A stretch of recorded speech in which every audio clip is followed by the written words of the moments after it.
Hey, everyone! If you enjoy my quantum audiobooks, you can support me by becoming a Patreon member. Your support helps me keep creating, and you'll get exclusive perks.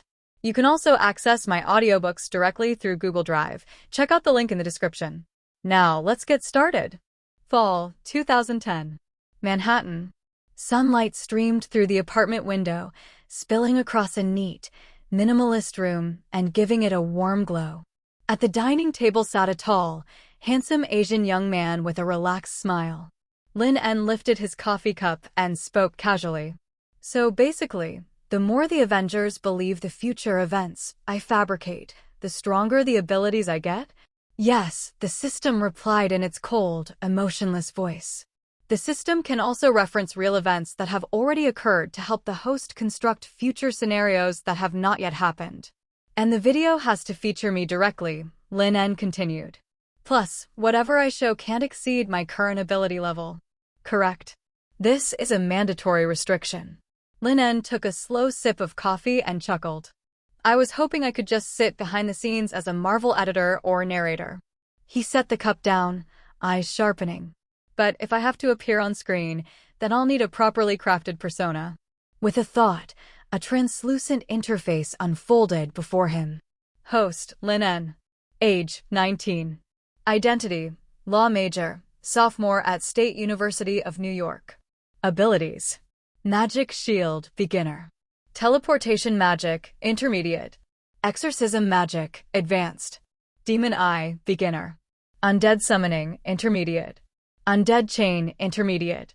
Magic cutting, intermediate. Current side quest, none. Creation points, 10. Remaining video productions, 1. Note: contacting future Avengers members can grant additional creation points.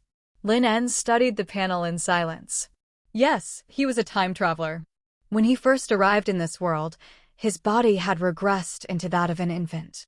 The NYPD eventually found him and sent him to an orphanage. The details of the past didn't matter anymore. What mattered was the system. It wasn't just a power-granting interface. It was a core system capable of distributing subsystems to others, specifically the Avengers. Of course, the so-called future those subsystems showed was something Lin En would create himself. The stronger the belief of a subsystem holder in those future visions, the stronger Lin En became. If they doubted them, then his gains would be garbage. Worse, to keep generating videos, he needed those people to actively interact with him. Only then could he farm creation points and continue manipulating the future. After a moment of thought, Lin En spoke again. System: who are the candidates for the first subsystem distribution? The reply came instantly. Initial subsystem candidates: Natasha Romanoff, Tony Stark, Nick Fury. 2 new notices appeared. Note 1. To increase trust efficiency, all subsystem holders will be aware of each other's identities. Note 2. Unless the host reveals it voluntarily, no one will know the host also possesses the system. Lin En nodded.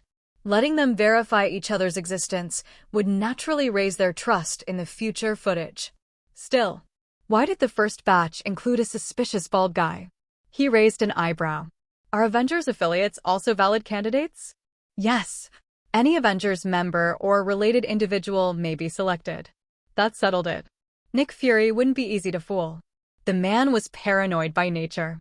Lin En glanced at the date on his phone. At this point in time, Natasha Romanoff had already been planted beside Tony Stark under Nick Fury's orders. Perfect. If this first video succeeded, even someone like Fury would have no choice but to take it seriously. System, Lin En said calmly. Open the video production interface. I'll write the script. You generate the visuals. Also, pull footage from before Natasha went undercover near Tony Stark. Confirmed. A holographic panel expanded in front of him. Malibu. Tony Stark's seaside villa.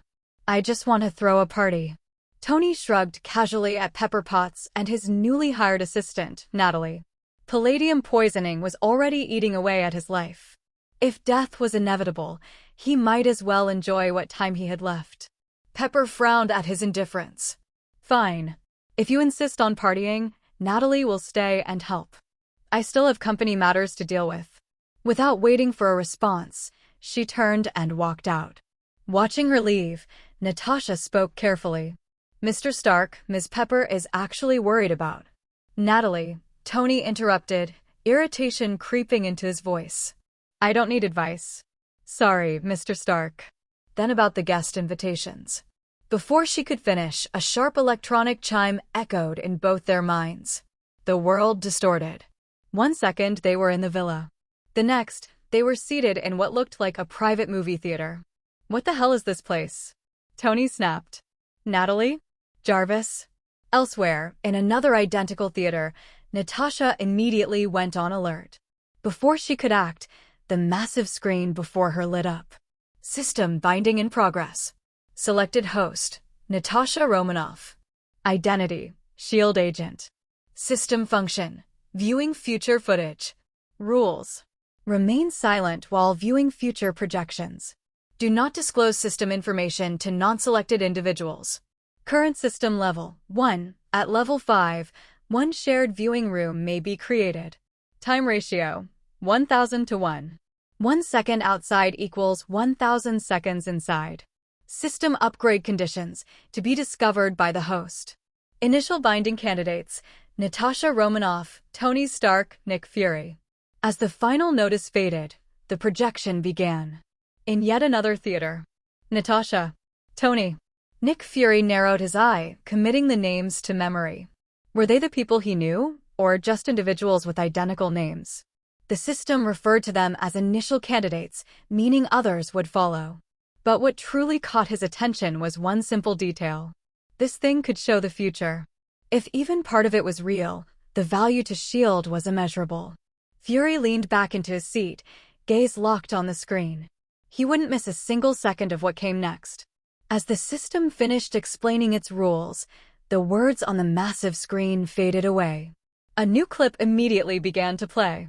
On screen, Nick Fury and Natasha Romanoff sat across from each other in an office. "So this is the target?" Natasha asked, picking up the file on the table. She skimmed it once, then raised an eyebrow. "Tony Stark." Inside the screening room. The moment Tony saw the footage of Fury sitting with his newly hired assistant, Natalie, he shot up from his seat. "Are you kidding me?" Tony cursed. "She's a spy sent by that bald bastard?" "I knew he was up to something." In another screening room. Natasha's expression tightened as she saw herself appear alongside Fury on the screen. This was bad. The spoiler system wasn't just bound to her. Tony Stark was watching this too. The video continued. "What exactly do you want me to do?" Natasha asked calmly, placing the file back on the desk. "Steal the core data of his armor? Or just take a suit?" Fury shook his head. Ever since Tony Stark publicly admitted he's Iron Man, the entire world has been watching him. Congress is full of idiots trying to get their hands on his tech. And behind the scenes, even more organizations are eyeing his armor. "We've blocked a lot of those threats for him," Fury continued, his tone hardening. "But lately, Tony Stark has been off. So," he said, locking eyes with Natasha, "I need to know what's happening to him." Natasha considered this for a moment. "He's arrogant. Self-destructive. But he's also brilliant, and when it matters, he's responsible. Turned into a sunburning vampire, I'm forced to hunt to survive." After seeing the video in which he created a new element and completely solved the problem of palladium poisoning. At this moment, Tony Stark, who was so excited, wanted to leave the theater immediately and do something big. Oh my God, the death threat that was hanging over him could finally be solved. Not to mention that the new element smelled of rust and coconut. Even if it smelled of shit, he would replace it without hesitation. System prompt. The video has not been played yet. Do you want to choose to leave the theater? Hearing the system prompt, Tony Stark forced himself to suppress the excitement in his heart. "Don't leave for the time being. Please control your emotions." Hearing Tony Stark say that he would not leave for the time being, the system prompted a sentence and continued to play. In the video, Tony Stark, who was wearing armor at the moment, was dealing with the whip together with Rhodes. After the fierce armored battle, it was obvious that Tony Stark and Rhodes were at a disadvantage. Fighting to the last moment, the armors of Tony and Rhodes were entangled by Ivan Vanko's whip. Seeing that some functions of the armors had failed, Rod anxiously asked Tony Stark. Tony, do you have any other ideas now? Damn it, that laser-killing move just now should have been used on him. Hearing Rod's anxious tone, Tony Stark controlled the armor and grabbed the chain wrapped around his neck and said, "You're too late, but I still have a biggest trump card that I haven't used yet." Then what are you waiting for? Faced with Rod's hopeful urging, Tony Stark opened his visor and said to the darkness not far away, "Hey, Judge, if you don't take action, Rod and I will be killed by him." Who are you talking to? What judge? Tony, you. Before Rod finished speaking, a purple magic energy flashed across in the next second. The chain that was originally wrapped around the two people's armor was instantly broken into two pieces by the purple magic. Wow, what kind of power is this? Looking at the electric chain wrapped around him being cut off in an instant, Rod was shocked. If this kind of energy is cut on our armor, then it would be. Before Rod finished speaking, a guy wearing a black robe, a silver mask, and a cold temperament like the god of death appeared in the center of the battlefield. The appearance of the black-robed man interrupted the one-sided battle. He raised his hand slightly, and a black card flew directly to Ivan Veno in the next second. Looking at the black-robed man who suddenly appeared with a little vigilance, Ivan Veno picked up the black card attached to his armor and read it. Ivan Veno. Crimes, 187. Trial result, beheading. The judge. Looking at Lin's sudden appearance, Tony in the theater, Stark was stunned for a moment. He didn't remember when he knew a guy called Judge. However, looking at the video, he was very familiar with him and even regarded him as his biggest trump card. Tony crossed his arms and thought for a few seconds. That's right, the video tells about the future, so it's normal that he doesn't know him yet. At the same time, in another viewing room, Judge. Looking at the cold and stern Lin on the screen, Nick Fury thought for a few seconds and shook his head. He was sure that he had never heard of such a guy. But thinking that not everyone likes to show off like Tony Stark, Nick Fury continued to focus on the screen. But in his heart, he remembered the name of Judge and was ready to investigate immediately after leaving the viewing room. In the video, 187 charges? Looking at the black card in his hand, Ivan Veno laughed nonchalantly. "Oh, I remember, including those idiots from Hammer Industries, there are exactly 187 people who died in my hands. But you, a ghost guy, also want to judge me?" As soon as the voice fell, a micro-missile instantly rose from the shoulder of Ivan Veno's armor and attacked Lin En. Seeing the missile attacking Lin En, Tony was about to rush forward to use the armor to block Lin En. But the next second, Lin En raised his hand, and a magic shield instantly appeared in front of Lin En. Boom! The moment the missile hit the magic shield, it exploded, and the powerful shock wave even engulfed all the surrounding trees. When the energy and flames of the explosion dissipated, there was not even a scratch on the magic shield. Seeing this, Ivan Veno frowned, and then prepared to control the armor to fly and escape. Want to escape now?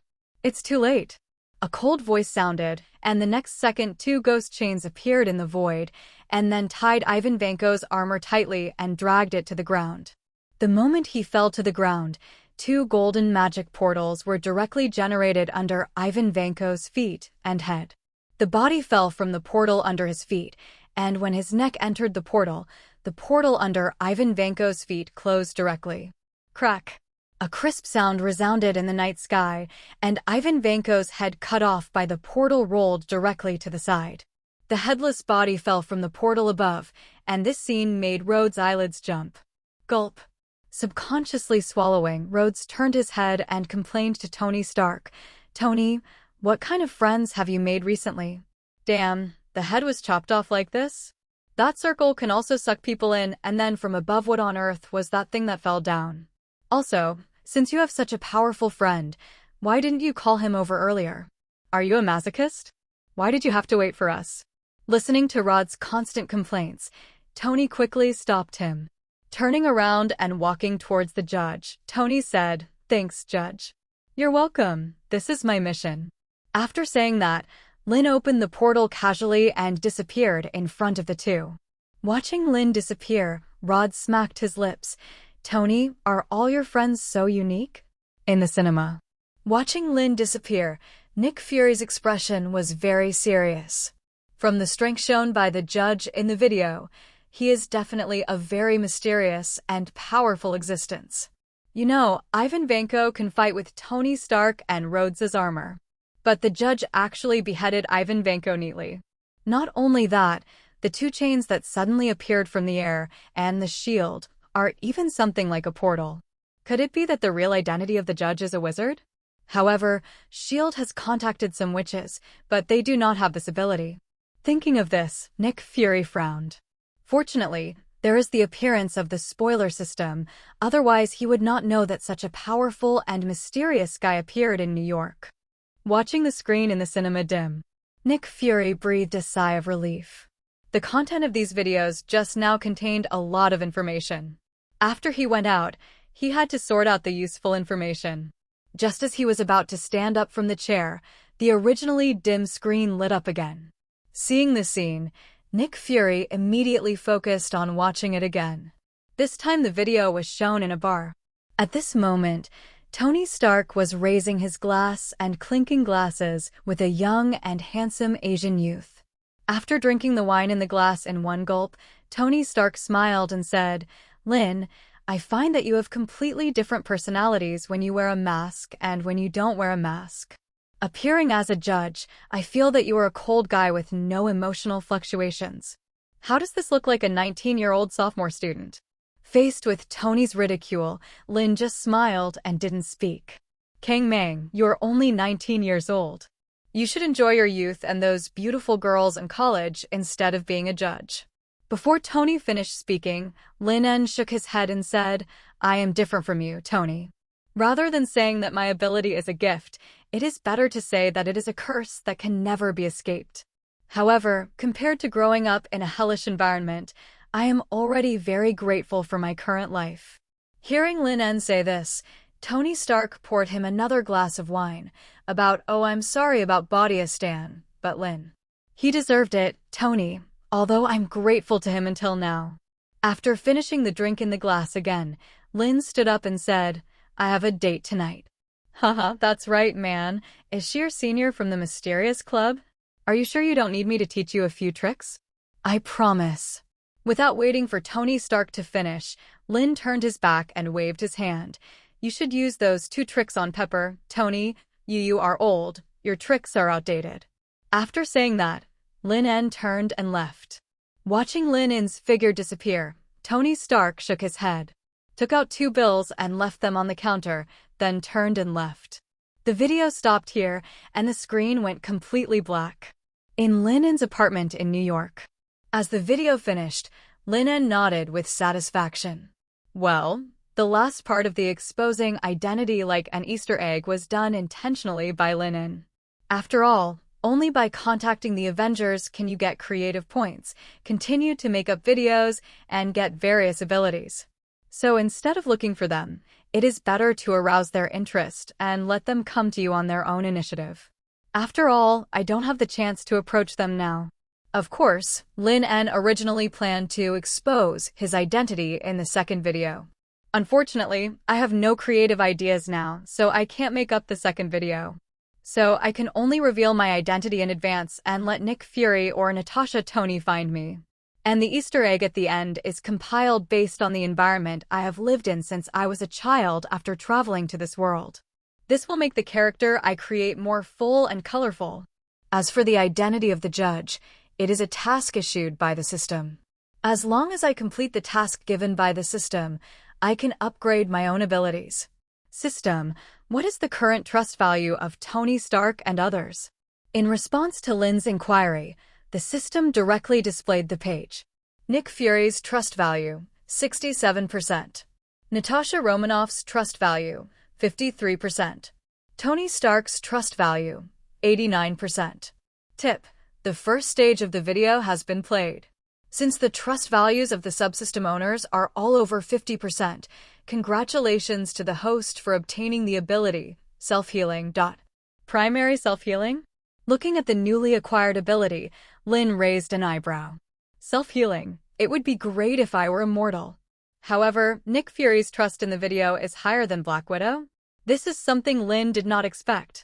Looking at the time, Lin got up and walked towards the school. At the same time, in Stark Villa, Tony Stark, who came back from the theater, looked at Natasha in front of him and then frowned and said, "Damn it, you're a spy sent by Nick Fury? You're fired." Looking at Tony's indignant look, Natasha shrugged. "I didn't expect that I would be exposed in this way, but Mr. Stark, you don't have the final say in my dismissal. Just a reminder, since palladium poisoning is almost the end of your life, you'd better find a way to solve it now. I think, spoiler system the video should let you know the solution." After saying that, she immediately walked out without waiting for Tony Stark to speak. She was ready to return to S.H.I.E.L.D. immediately to communicate with Nick Fury. S.H.I.E.L.D. Trident Building. After greeting the surrounding agents, Natasha went straight into the elevator. "Natasha? Didn't Director Fury say you were on a special mission?" In the elevator. Looking at Natasha, who hurried back, Clint Barton asked, "Has the mission been completed? Still need help?" Faced with Clint's question, Natasha was about to speak. But she remembered the rules of the spoiler system, and she couldn't mention the existence of the system to those who hadn't obtained the system. Then he smiled and said to Clint, "Nothing, I have something to discuss with the director." Seeing Natasha's hesitation, Clint nodded. "If you need any help, please let me know." "No problem." When there were only 2 people left in the elevator, Natasha suddenly said, "How are Laura and Layla doing recently?" When mentioning his wife and daughter, Barton's face showed a trace of tenderness. "Not bad, they like the farm very much." "That's good."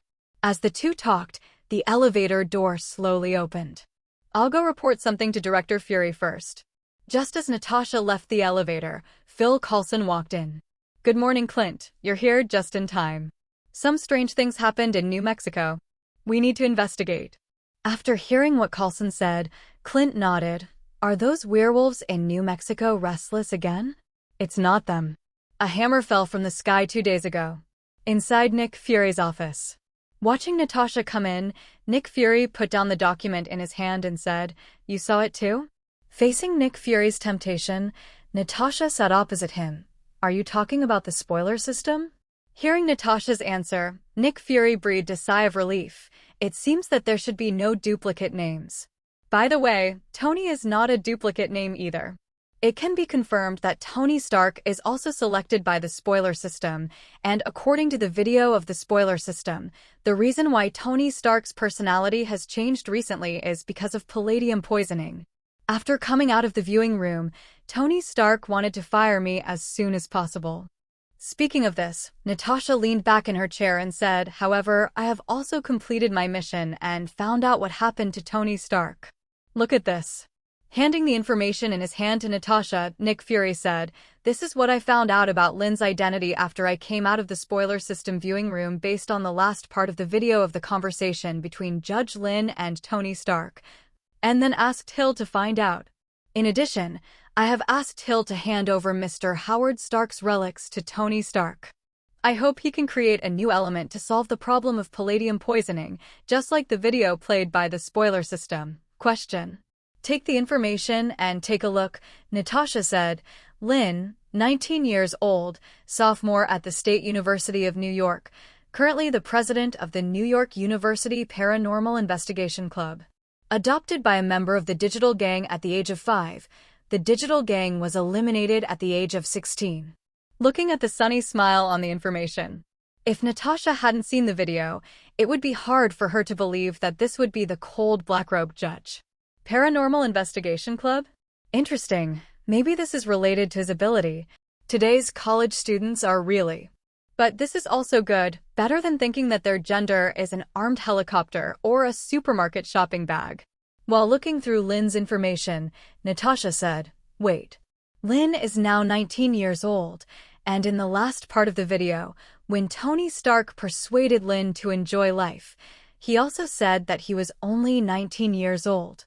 Doesn't that mean that Tony Stark was attacked by Ivan Veno this year?" "Yes." Listening to Natasha's analysis, Nick Fury nodded. "I have asked people to track down Ivan Veno. Maybe he will be found soon. But since Tony Stark is also selected by the spoiler system, he should be prepared. Now our main focus is on Lin."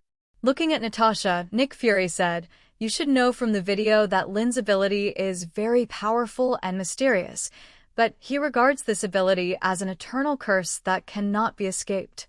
I really want to know what happened to him in the past." In addition, Natasha, the information shows that Lin's life from childhood to adulthood has not been very turbulent. But Lin in the video said that he had lived in a hell-like environment since he was a child. Speaking of this, Nick Fury said seriously, "Natasha, I need you to contact Lin. He has such a strong power at such a young age. I don't want him to go astray in the future." There is one more thing that Nick Fury did not tell Natasha. That is, I have been thinking about the superhero team. Now, Captain America Steve Rogers is about to wake up from the ice. Perhaps I can also pull the judge into this team. Seeking flowers and monthly votes for evaluations, big guys, is anyone watching? I feel like no one is watching. I am so panicked. Natasha would not refuse the task assigned by Nick Fury. In fact, since watching the video in the theater, Natasha has also been very interested in Lin, the judge. The information does not indicate how Lin lived after being adopted, but it can be inferred from the fact that he is the only second-generation member of the digital gang who went to college. Lin did not suffer much in his childhood. Natasha naturally did not believe the inference in the information. After all, it was a gang that specialized in robbery, car theft, and flower buying. But the only problem now is how to approach Lin without appearing so deliberate. After flipping through the information for a few minutes, Natasha's eyes fell on the Paranormal Investigation Agency that Lin had set up in college. Take out your cell phone and dial a number. As the call is connected, Natasha directly said, "Lucy, are there any unsolved mysteries or supernatural events in New York recently?" "Okay, thank you very much." After hanging up the phone, Natasha threw the information on the co-pilot and then started the car and left.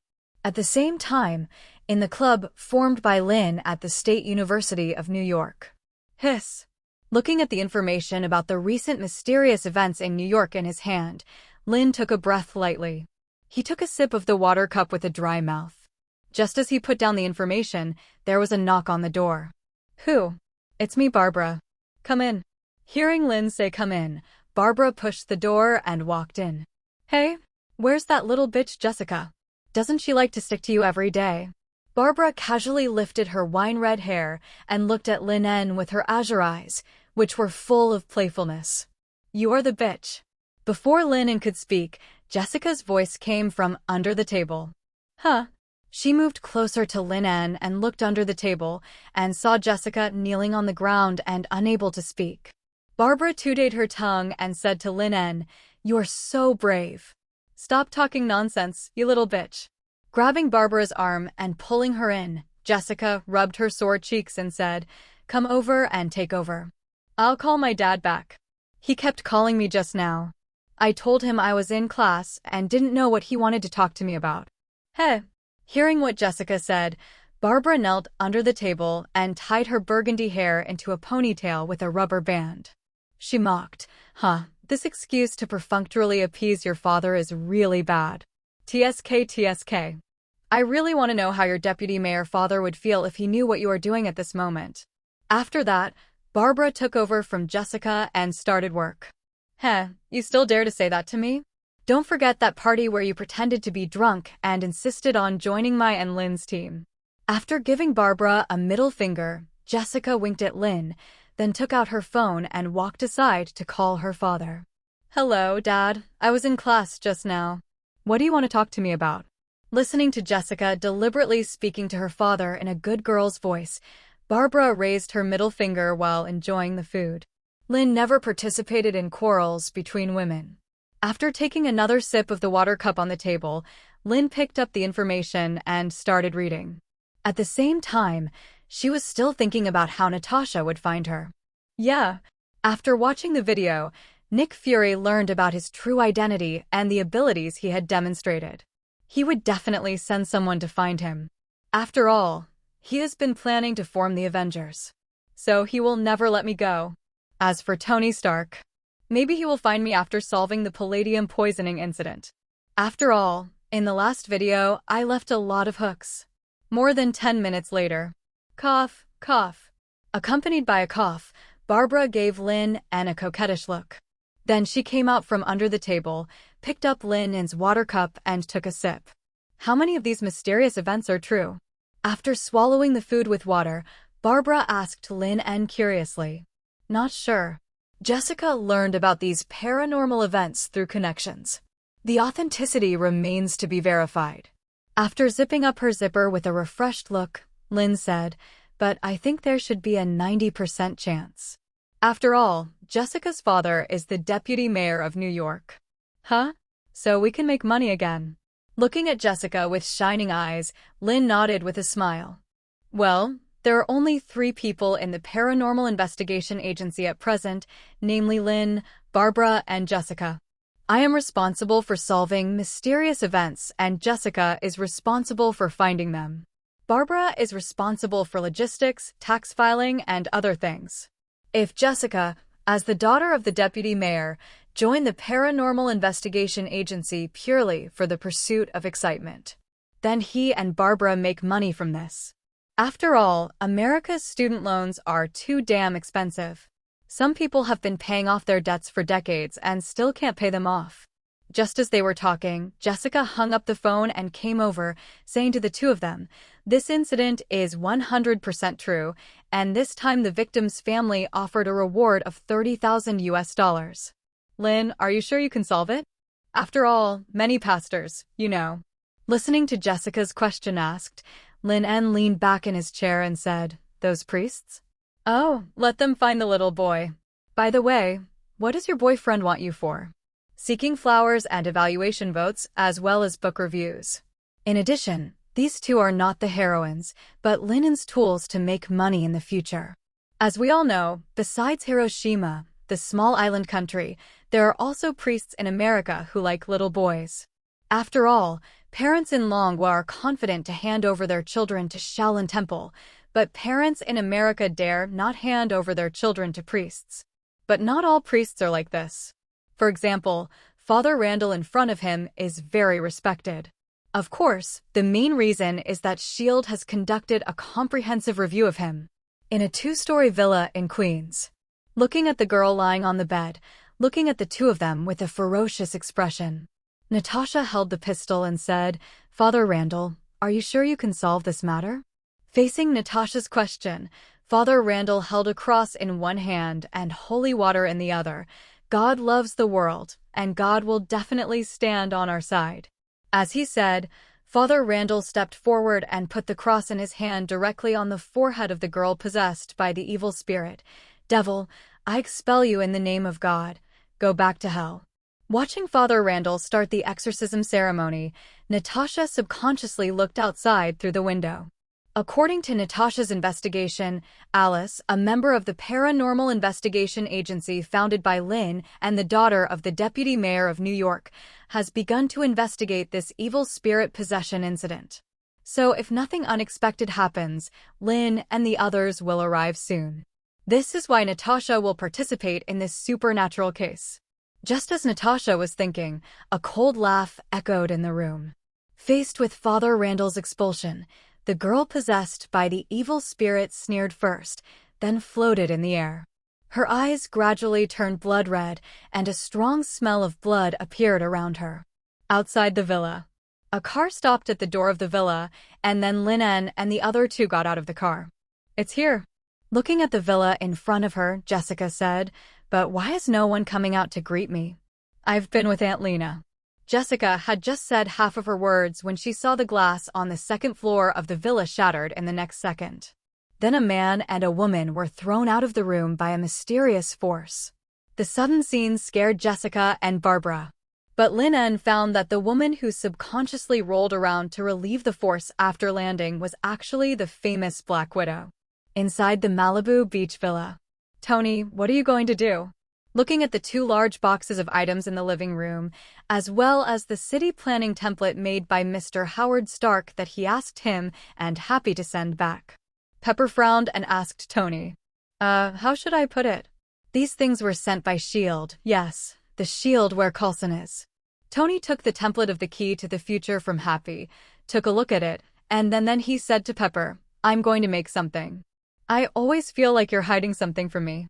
Faced with Pepper's suspicion, Tony shrugged. Believe me, Pepper, I'll tell you everything, but not now. Seeing Tony looking at him with a very serious look, Pepper nodded. Okay, by the way, I'll go to Washington in a while, and I'll bring you a gift when I come back. Seeing that Pepper actually treated him like a child, Tony Stark rolled his eyes. After Pepper left, Jarvis suddenly said, "Sir, you asked me to investigate about the Asian youth named Lin in various universities in New York. I have sorted it out." Hearing Jarvis say this, Tony immediately said, "Show it." "Okay, sir." As soon as Jarvis finished speaking, Lin's information appeared in front of Tony in the form of a holographic projection. Tony Stark's brows were furrowed as he flicked through the information. After a moment, Tony Stark said, "Jarvis, investigate this young man named Lin and his connection with Obadiah Stane." Tony remembered that in the last video in the theater, the conversation between him and Lin included that Lin was grateful to Obadiah Stane. "Sir, I didn't find any connection between Lin and Obadiah Stane." Tony Stark frowned when he heard Jarvis say that. It shouldn't be. Is the video fake? Damn it, if Lin and Obadiah Stane have no connection, doesn't that mean the video is fake? If the video is fake, then wouldn't it be impossible for him to create a new element and solve the palladium poisoning? Just when Tony was feeling uneasy, Jarvis suddenly said, "Sir, I found out that Obadiah Stane had donated a sum of money at the invitation of the New York Charity Foundation 10 years ago. And before he was killed by you, he made donations every year, and because of this, he also gained the reputation of a New York philanthropist. And this charity fund is specifically used to help students with excellent academic performance.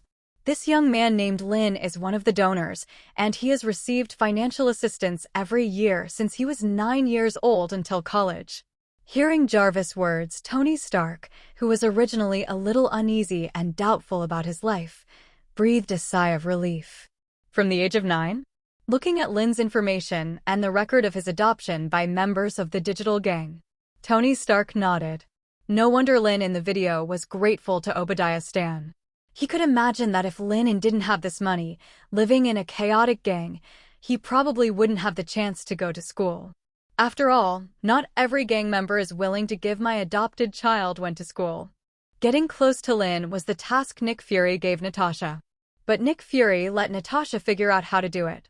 Originally, Natasha was going to pretend to be an ordinary neighbor and get close to Lin, just like she did with Tony Stark. But when she saw the information about the Paranormal investigation agency founded by Lin and how he earned tuition and living expenses by helping others exorcise demons and solve problems, Natasha immediately gave up the idea. After all, S.H.I.E.L.D. has a department dedicated to solving supernatural events. And the funding for this department is very sufficient. Since Lin is short of money, she can completely take advantage of the opportunity of cooperation to get close to Lin. So, after Natasha investigated the mysterious incident found by Jessica, she deliberately created this encounter.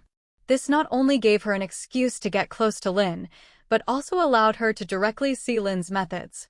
Outside the room of the villa on the 2nd floor. "Don't worry, Aunt Lena, Lin En will completely solve your daughter's problem." Looking at Aunt Lena crying, Jessica held her hand and comforted her softly. Aside. Seeing Lin En preparing to enter the room, Natasha helped Father Randall to sit on the chair and then came to Lin En and asked, "Lin En, right? I am Natasha from S.H.I.E.L.D. The evil spirit possessed by the girl is very powerful. Father Randall's holy water and cross just now didn't work. If you need anything, I can help." Hearing Natasha's help, Lin En glanced at the room. The girl with red eyes at the moment said, "No need to help, don't enter the room for a while." After that, Lin En went straight into the room. The moment Lin En entered the room, the girl lying on the bed possessed by the evil spirit suddenly showed a hideous smile. The whole body slowly floated in the air, then suddenly stood up and stared at Lin En, exorcist. As soon as the voice fell, the girl possessed by the devil released 2 beams of evil energy from her eyes and attacked Lin En directly. "Hee, do you really think you're a Supergirl? Remember to print an S on the pattern of your clothes next time." The magic shield blocked in front of her to offset the devil's attack. Lin En waved his right hand, and two magic chains immediately emerged from the void and directly wrapped around the evil spirit. Pull the evil spirit to himself with a strong pull. Without waiting for the evil spirit to struggle, Lin En pinched her neck and pressed her against the wall. Look into my eyes. Accompanied by a sharp shout, Lin En's demon eye ability was instantly activated. The originally clear eyes turned golden in an instant. At the same time, the evil spirit possessed by the girl screamed fiercely under the judgment of the demon eye. Lin's demon eye is not the same as Ghost Rider's judgment eye. Ghost Rider's judgment eye can judge the guilty, it can even punish people differently according to the severity of their crimes. But it cannot work for people who have no guilt, such as the Punisher in the comics and Thanos. And Lin's demon eye can not only make evil spirits burn, but also make ordinary people fall into the most terrifying nightmare and scare them to death. Even when the demon eye is upgraded to the top level, it can directly exile people to hell. Outside the room, watching the evil spirit being pressed against the wall by Lin in an instant and screaming under the gaze of Lin's golden eyes. Natasha, who had originally evaluated Lin's strength, once again raised Lin's danger level by a level. This ability was not shown in the video. Just as Natasha was evaluating Lin in her heart, the room suddenly blew a gust of cold wind, and then the furniture in the room moved automatically without wind. Seeing this, Natasha subconsciously took out her pistol. But then she heard Lin En's cold shout, looking for death. As soon as the voice fell, Lin En's exorcism magic was activated instantly, pressing the girl's forehead and forcibly peeling the evil spirit out of the girl's body. Pinching the evil spirit's neck, Lin En's palm instantly ignited the dead spirit flame. The evil spirit enveloped by the flames kept screaming in pain, and the transparent body began to dissipate. Finally, it turned into wisps of green smoke and floated out of the window. Seeing this scene, Natasha narrowed her eyes slightly. Another ability that has not been shown in the video. It seems that this young man named Lin En has a lot of secrets. As the evil spirit was completely solved, the floating furniture in the room fell back to the ground. After letting out a light breath, Lin En walked to the unconscious girl, picked her up and put her on the bed. Then he nodded to the people outside the door. After seeing Lin En nod, the girl's mother immediately rushed in and hugged her unconscious daughter and kept crying. Jessica and Lin En looked at each other, and after understanding what Lin En meant, she immediately stepped forward to comfort Aunt Lena. She had to comfort her and calm her down. After all, she hadn't paid for the exorcism yet. On the side, he pressed his pocket calmly and recorded the process of filming Lin En's exorcism. Natasha walked up to Lin En and smiled. This scene just now is an eye-opener for me. This is the first time I have seen such a shocking exorcism process. Can I ask you if you used witchcraft just now? Are you a wizard? Wizard? Lin En did not comment on Natasha's curiosity. But then again, the abilities given to him by the system are indeed very similar to those of a mage. Inside the car. This is the reward for this time. Handing $30,000 to Lin En, Jessica smiled and said, "How much do you have in your savings now? I remember you always wanted to buy an apartment, right? If it's not enough, I'll lend you some." Faced with Jessica's kindness, Lin En took the money and said, "Forget it. I can't cheat you of your money after getting your body. This is a matter of principle."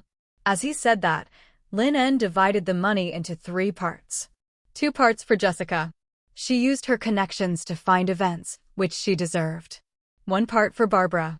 As a logistics and financial officer, Barbara had to face the very difficult IRS. You know, the IRS is the largest violent gangster organization in the United States. It is very rare to find people like Barbara who can always find various reasonable tax avoidances.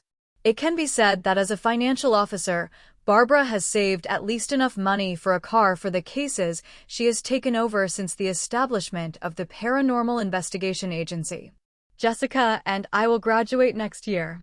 Borrowing the share handed over by Lin, Barbara leaned back in her seat and smiled. "I don't plan to find a company to work for and work hard for that little money every month. Lin, why don't we set up a studio? In addition to helping people solve various mysterious events, we can also develop some mysterious accessories. You know, America and even the whole of Europe and the United States are fascinated by all kinds of mysterious things. The profit here is quite considerable.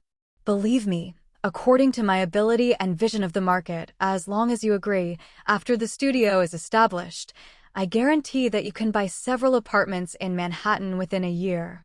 Hearing Barbara's words, Jessica's eyes lit up. If you want to establish a studio, then leave all the procedures to me. After all, my father is the deputy mayor of New York. With his relationship, all the procedures are very simple. In addition, I can also obtain resources from the upper-class people in New York. You know, they are more superstitious about this kind of thing, and they will never be stingy. Watching the two seniors discuss excitedly, Lin started the car with a smile. Lin still believed in Barbara's words. Her vision and judgment of the market are absolutely top-notch. As for Jessica's statement that she can break into the upper-class circle, Lin did not doubt it. After all, who let her have a mayor father? However, this contact with Natasha allowed Lin to gain 5 creative points. It's only 5 o'clock left before we can continue to create videos. At the same time, in a truck entering New York from Tennessee, Ivan Vanko parked the car next to the gas station, stretched his body, and then got off. The car entered the store. Near the gas station. Seeing Ivan Vanko enter the store, several S.H.I.E.L.D. agents immediately came over. Inside the store. $23. Seeing Ivan Vanko take a bunch of things to check out, the clerk scanned the items and said. Just as Ivan Vanko was about to pay, a hand was placed on his shoulder. Before Ivan Vanko could react, he felt dizzy and was immediately pinned to the ground. Just as he was knocked over, several agents rushed in and restrained him. The whole process took less than 3 seconds, which made Ivan Vanko confused. Seeing the agents catch Ivan Vanko, Maria Hill casually threw a US dollar on the counter. Then she walked to Ivan Vanko's truck while holding the phone. After opening the car, he saw that it contained a suit of armor different from Tony Stark's. Hill dialed the phone and said, Fury, the person has been controlled and the armor has been found. Well done, bring the person back immediately. Okay. After hanging up the phone, Hill waved his hand and asked someone to put the confused Ivan Vanko into the car. Inside Nick Fury's office, S.H.I.E.L.D. Hill has captured Ivan Vanko and seized the whip armor we saw in the theater. Putting down his phone, Nick Fury said to Natasha, it seems that with the spoiler system, we can prevent things that haven't happened yet, or even solve them in advance. By the way, did you meet Lin today? How did you feel? Faced with Nick Fury's inquiry, Natasha shook her head and said, it's hard to say. After all, the contact time was too short, but one thing I can be sure of is that Lin is more powerful than we thought. Give the video of Lin expelling evil spirits shot in the villa to Nick Fury. Natasha continued, I plan to approach him in the name of S.H.I.E.L.D. After all, there are many unresolved problems in the supernatural department. Since Lin is short of money and we are short of solutions, we might as well cooperate. Over time, it is easiest for people to open up their hearts. Hearing what Natasha said, Nick Fury nodded. You can do it, but do you think he can join S.H.I.E.L.D.? I'm afraid there is no hope. In response to Fury's inquiry, Natasha smiled and said, although I haven't been in contact with him for a long time, I can clearly feel that he is not interested in S.H.I.E.L.D. In this case, let Tony Stark come to S.H.I.E.L.D. and let him see the captured Ivan Vanko. Inside Lin's apartment. Host, Lin. Age, 19 years old. Identity, Judge, sophomore at the State University of New York. Abilities, Magic Shield, Elementary, Teleportation Magic, Intermediate, Exorcism Magic, Advanced, Demon Eye, Elementary, Undead Summoning, Intermediate, Undead Chain, Intermediate, Magic Cutting, Intermediate, Self-Healing, Elementary. Current side quest, Ivan Vanko. Creation points, 5. Number of videos that can be made, 0. Looking at the system prompt that there is a side quest, Lin raised his hand, and a death card appeared in his hand. Lin's other identity is the Judge, just like in the fabricated video. And as long as you complete the side quest given by the system, The system will randomly increase a current ability. Take up the black card in your hand and take a look. Ivan Veno. Crimes, 172. Result of the trial, deprivation of life. In the video fabricated by Lin En, Ivan Veno's crime is 187, which means he has 187 lives, and the result of the trial is beheading. But now it has changed. System, where is Ivan Veno now? Special prison of S.H.I.E.L.D. Hearing the system's answer, Lin En was slightly surprised. Nick Fury and his team caught Ivan Veno so quickly? But think about it, after all, they all saw the future through the spoiler system. Then things will definitely not play out according to the original plot. But this is also good. After all, Nick Fury and his team have already known through the spoiler system that they will kill Ivan Veno as the judge.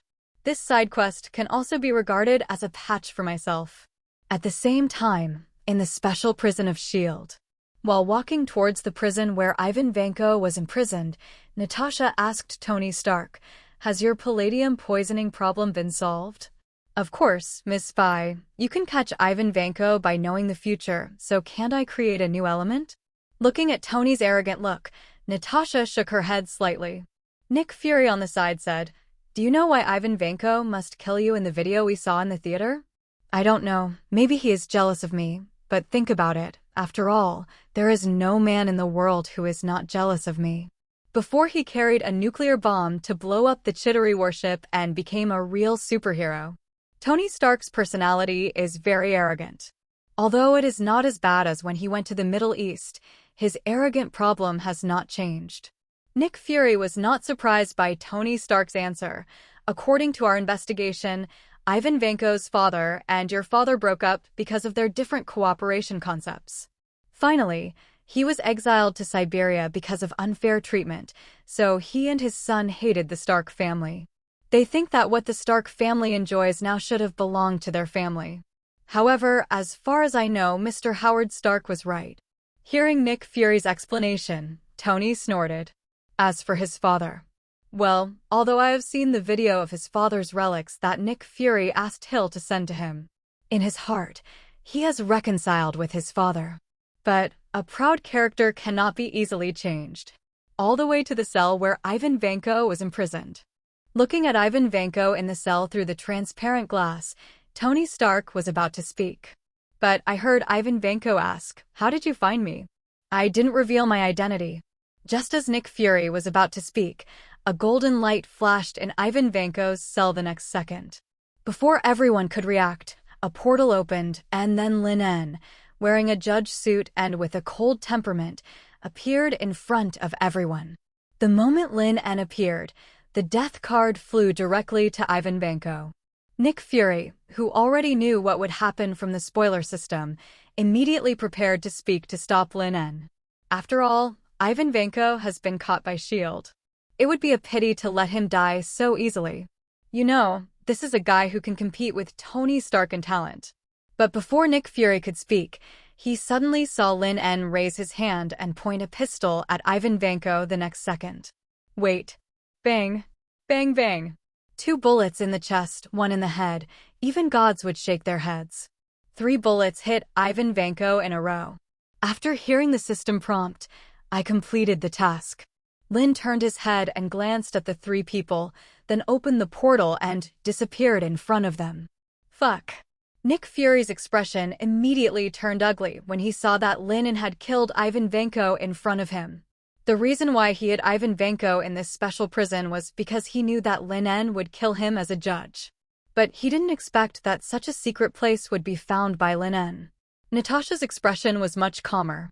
Opening the transparent glass of the prison, Natasha came to Ivan Veno's body and picked up the death card to take a look.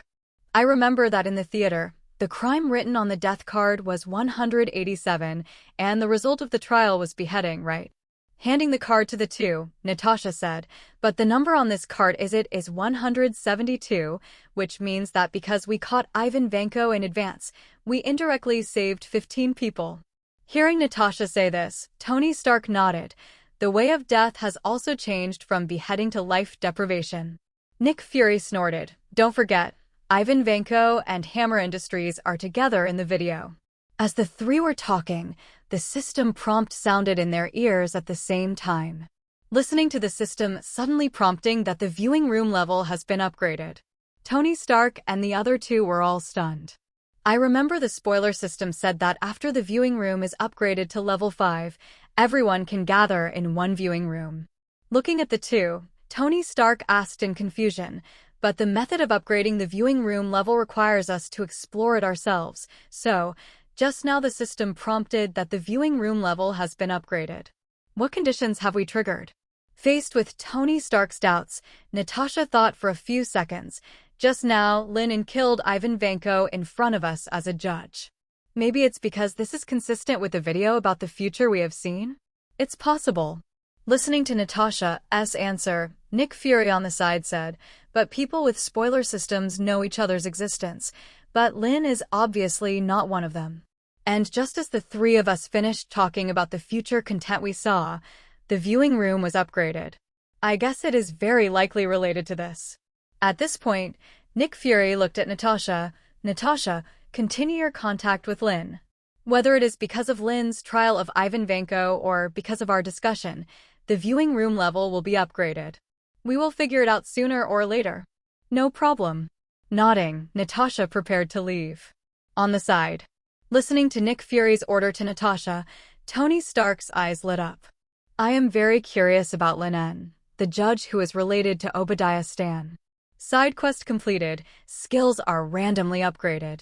Congratulations to the host for upgrading the self-healing skill to the intermediate level and having the ability to quickly self-heal. Current creation points, 15, videos that can be made, 1. Looking at the system panel, Lin En was a little curious. When I appeared as a judge just now, I didn't say a word to the three of them. But the creation points increased by 10 points. In other words, I don't actually need to intersect with them. As long as I meet them, I can automatically get creation points. I got 5 points by contacting Natasha, and I got 10 points this time. So can the creation points be refreshed repeatedly from a member of the Avengers? After thinking for a few seconds, Lin En set his sights on the video creation column. Well, no matter what, let's think about the second video first. System. Will the number of people in the subsystem increase? Current subsystem can add new people. Thor Odinson, Wanda Django Maximoff. Wanda and Thor. Looking at the new people in the subsystem, Lin En started thinking. Open the creation page. This time, I'm going to give Tony and the others a little shock. Hearing Lin's command, the system directly opened the creation panel. In the evening. After dinner, Tony Stark came to the laboratory. Jarvis, open the holographic projection of the armor creation. Let's study it carefully. Before Tony Stark finished speaking, the system voice sounded in his ears the next second. Tip: the new clip will be generated in 5 minutes, and the host can choose to enter the viewing room in advance. Hearing the system's prompt, Tony Stark's eyes flashed with excitement. Is the new clip about the future about to start again? Sir, the armor data has been opened and presented to you in the form of holographic projection. Hearing Jarvis's voice, Tony found a chair and sat on it. Jarvis, work is suspended. I will rest for a few minutes. Don't let anyone disturb me. After saying that, Tony Stark closed his eyes and then silently entered the theater. After he came back from the theater last time, he asked Jarvis. Jarvis said that when he talked to Natasha, the two of them were stunned for a few seconds at the same time. It can be seen from this that entering the theater is not physical entry. It is spiritual entry. Of course, perhaps when the theater is upgraded to a certain level in the future, you can choose to enter physically. At the same time, in Wanda's room at the Hydra base in Sokovia. Where is this? Suddenly appearing in the theater, Wanda was a little panicked at the moment. Clearly, after having dinner with Pietro the last second, she chose to go back to her room to rest. But how come she just entered the room and appeared here inexplicably? Hello? Is anyone there? With a little timidity, Wanda asked softly. At this time, Wanda was just 16 years old. Although she had experienced the death of her parents and the destruction of her home. But she was still just a little girl after all. Spoiler system binding. Welcome to the viewing room, where you can see what will happen in the future. Tip: Future images have been generated. Would you like to watch from the beginning? Note, the current viewing room level is Level 2 and the viewing room cannot. Spoiler system owner, Tony Stark, Nick Fury. Hearing the voice of the system and the introduction of the various rules of the system. Wanda was stunned for a moment and then asked curiously, "Is it true that you can see things in the future?" According to the system's explanation, Wanda found a chair and sat down. Then, let's play the existing video first. After hearing Wanda's words, the big screen played the video that Tony Stark and the others had seen. In another theater. Damn, is this your Midgard magic? Wizard, come out. Listening to Thor, who is wearing a hospital gown and shouting at the moment. Thor Odinson, Wanda Django Maximoff? In the theater. Looking at the two new names said by the system, Nick Fury thought for a few seconds, but did not find any memory about them. After memorizing the two names, he sat on the chair and prepared to watch the video. As the lights in the theater dimmed, the screen lit up. In the picture, Natasha, whose hair was dyed red and white, put her legs on the table and ate a sandwich. The picture changed and Lin En appeared in front of Natasha. "Are you here to persuade me to?" Taking a bite of the sandwich, Natasha pretended to be strong and smiled. "If you are here to persuade me to give up, then I will throw this sandwich in your face." Looking at Natasha's expression, Lin En was silent for a few seconds. "I just went to the mutual aid meeting organized by Steve. He was cheering up a group of people to help them better accept the new life. Maybe it won't be long before Steve comes." Hearing what Lin En said, Natasha pushed the plate with another sandwich on the table in front of Lin En. Of course, he is Captain America. Of course, he has to encourage the rest of the people to keep going. But I guess he's here to use the washing machine. After all, I didn't prepare any extra sandwiches for him. By the way, how are you and Wanda? Take the sandwich on the table and take a bite. Lin En pulls over a chair and sits opposite Natasha. Not bad, but Wanda has always wanted 2 babies, and you know how much Wanda values family. Speaking of this, Lin En suddenly said, "It's been 5 years since the incident, and the theater protected Wanda from turning into ashes, but I'm not going to give up just like that." Before Lin En finished speaking, Natasha looked up at him. Although tears filled her eyes, she stubbornly refused to let them fall. "I have always considered myself a sinner. In order to survive, my hands were stained with blood. When I joined S.H.I.E.L.D., I thought I would have a chance to atone for my past sins, but I didn't expect that I would just enter another quagmire from one quagmire." Later, Fury was attacked and faked his death.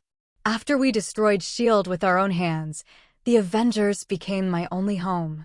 Listening to the conversation between the two people in the video, Nick Fury in the theater frowned. "I was attacked and then faked my death. In the end, Lin, Natasha, and the others actually destroyed S.H.I.E.L.D.?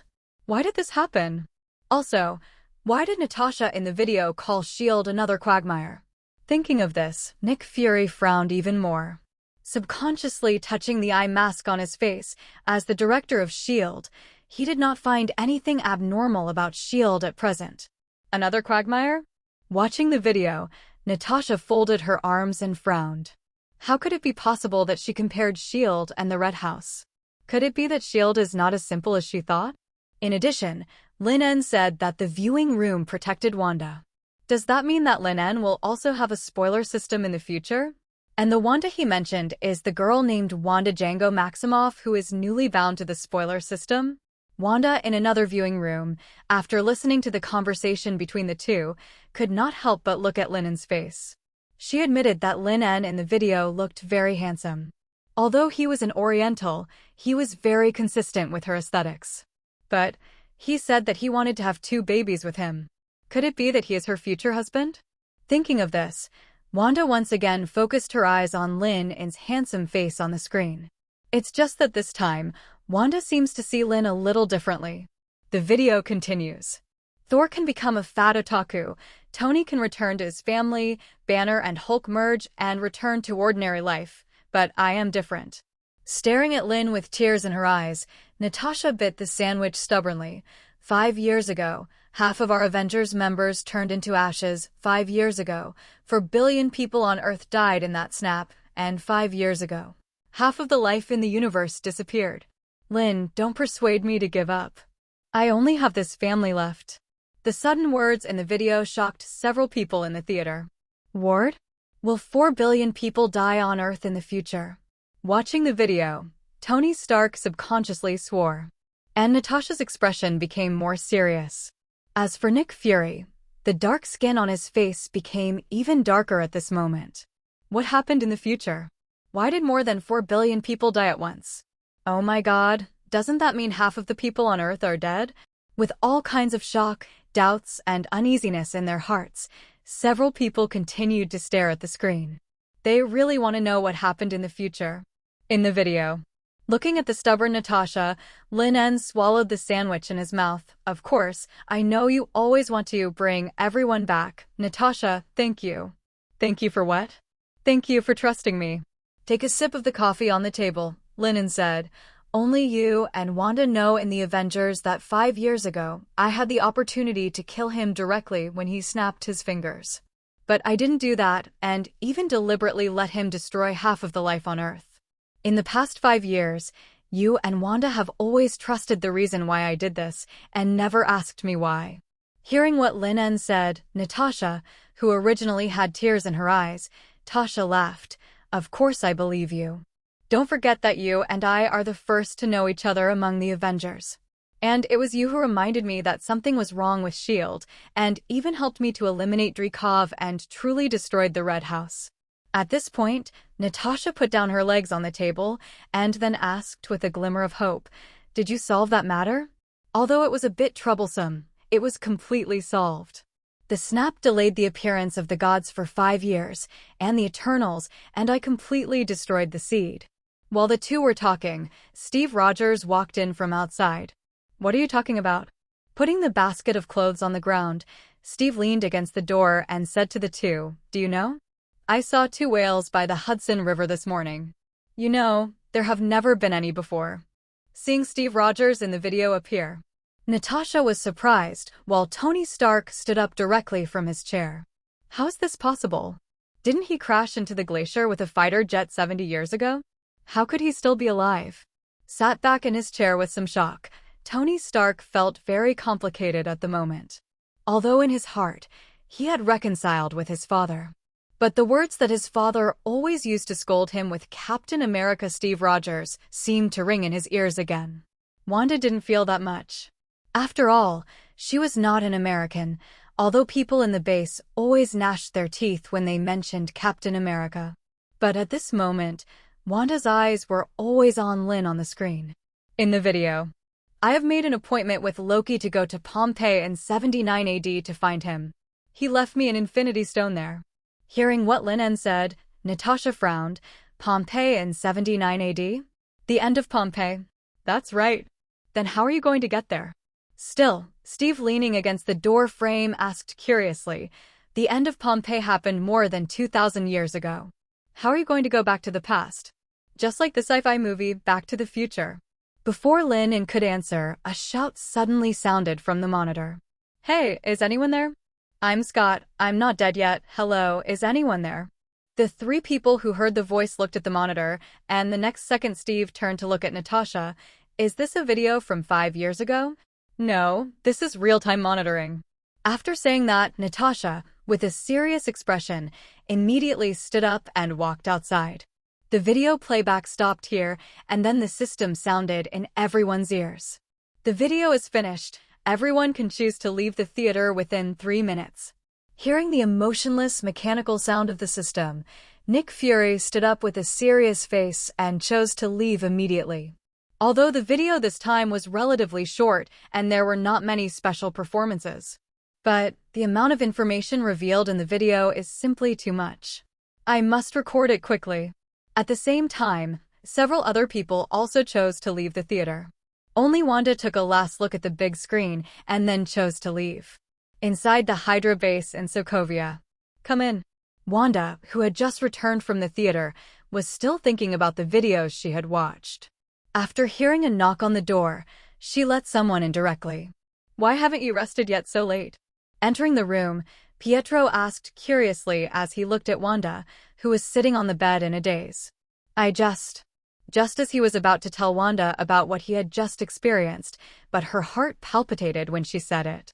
Yes, when the spoiler system was bound, it was said that it was not allowed to reveal the existence of the spoiler system to others. Thinking of this, Wanda smiled at Pietro.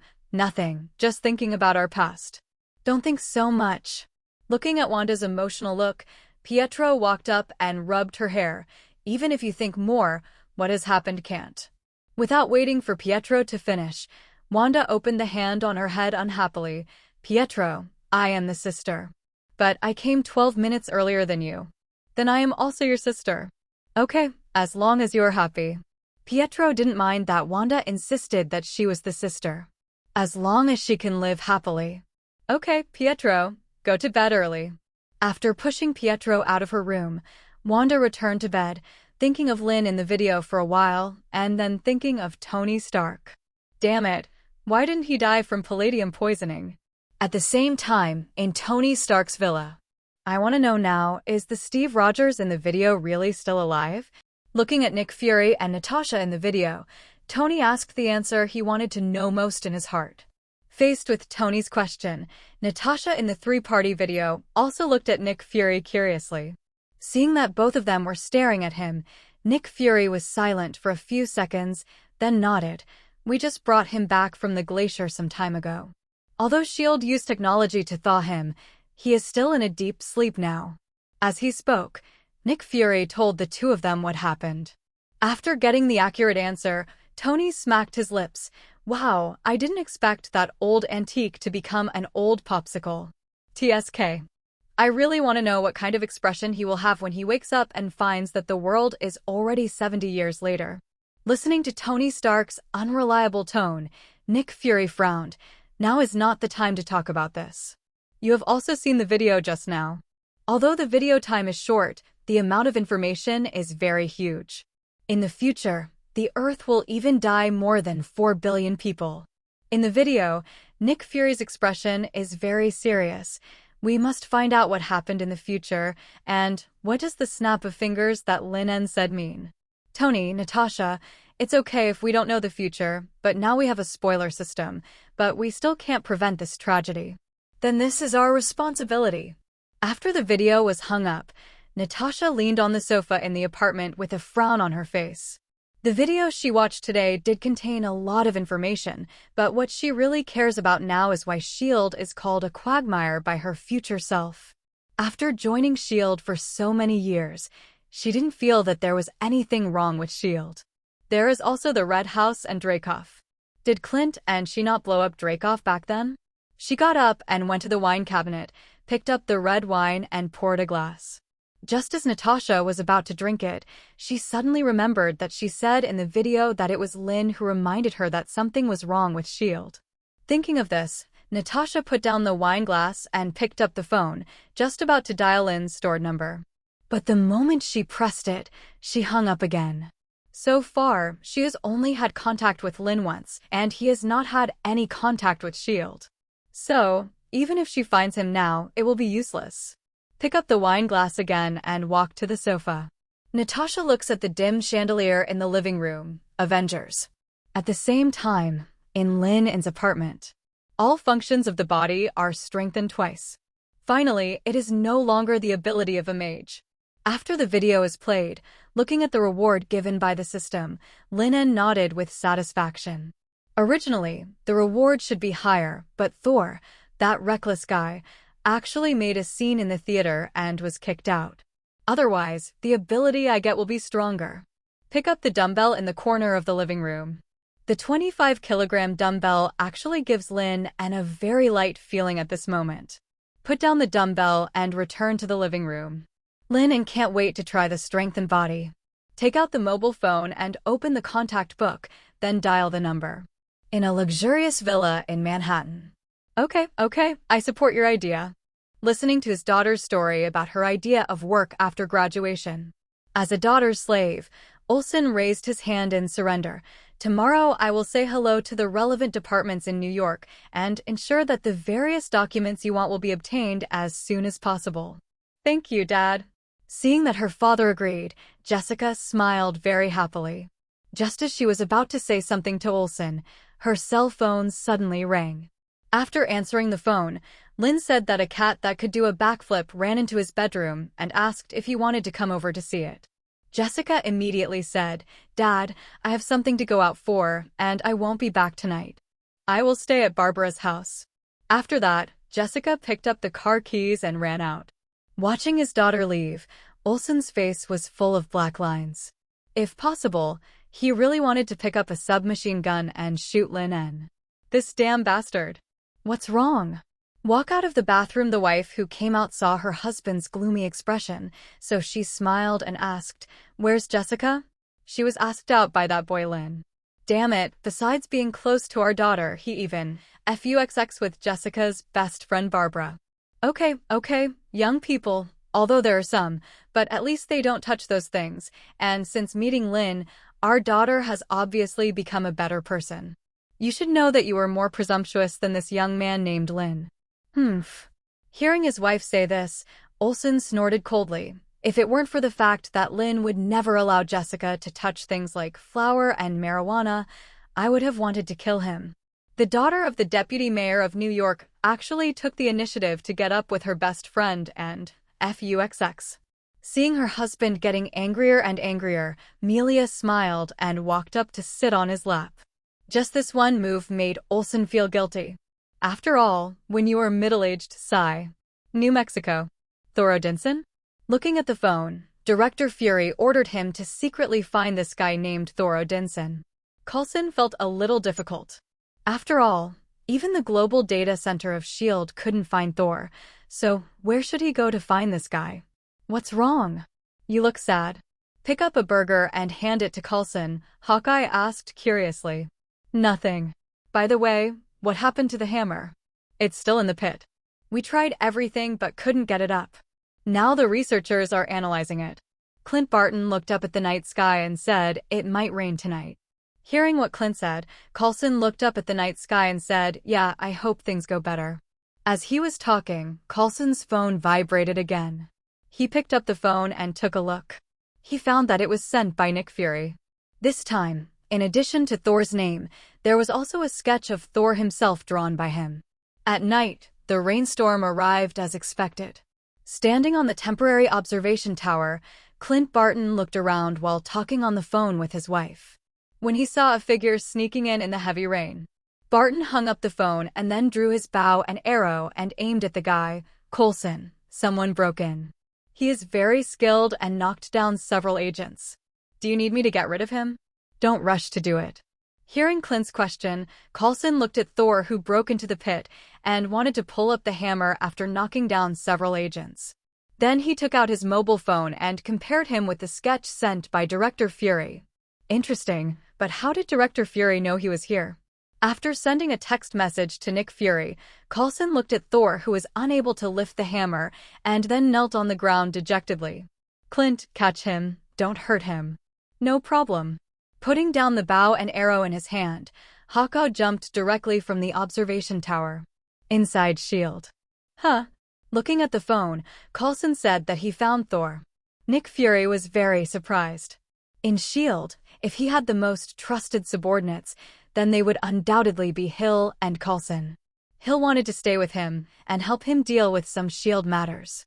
So the matter of finding Thor could only be secretly entrusted to Coulson.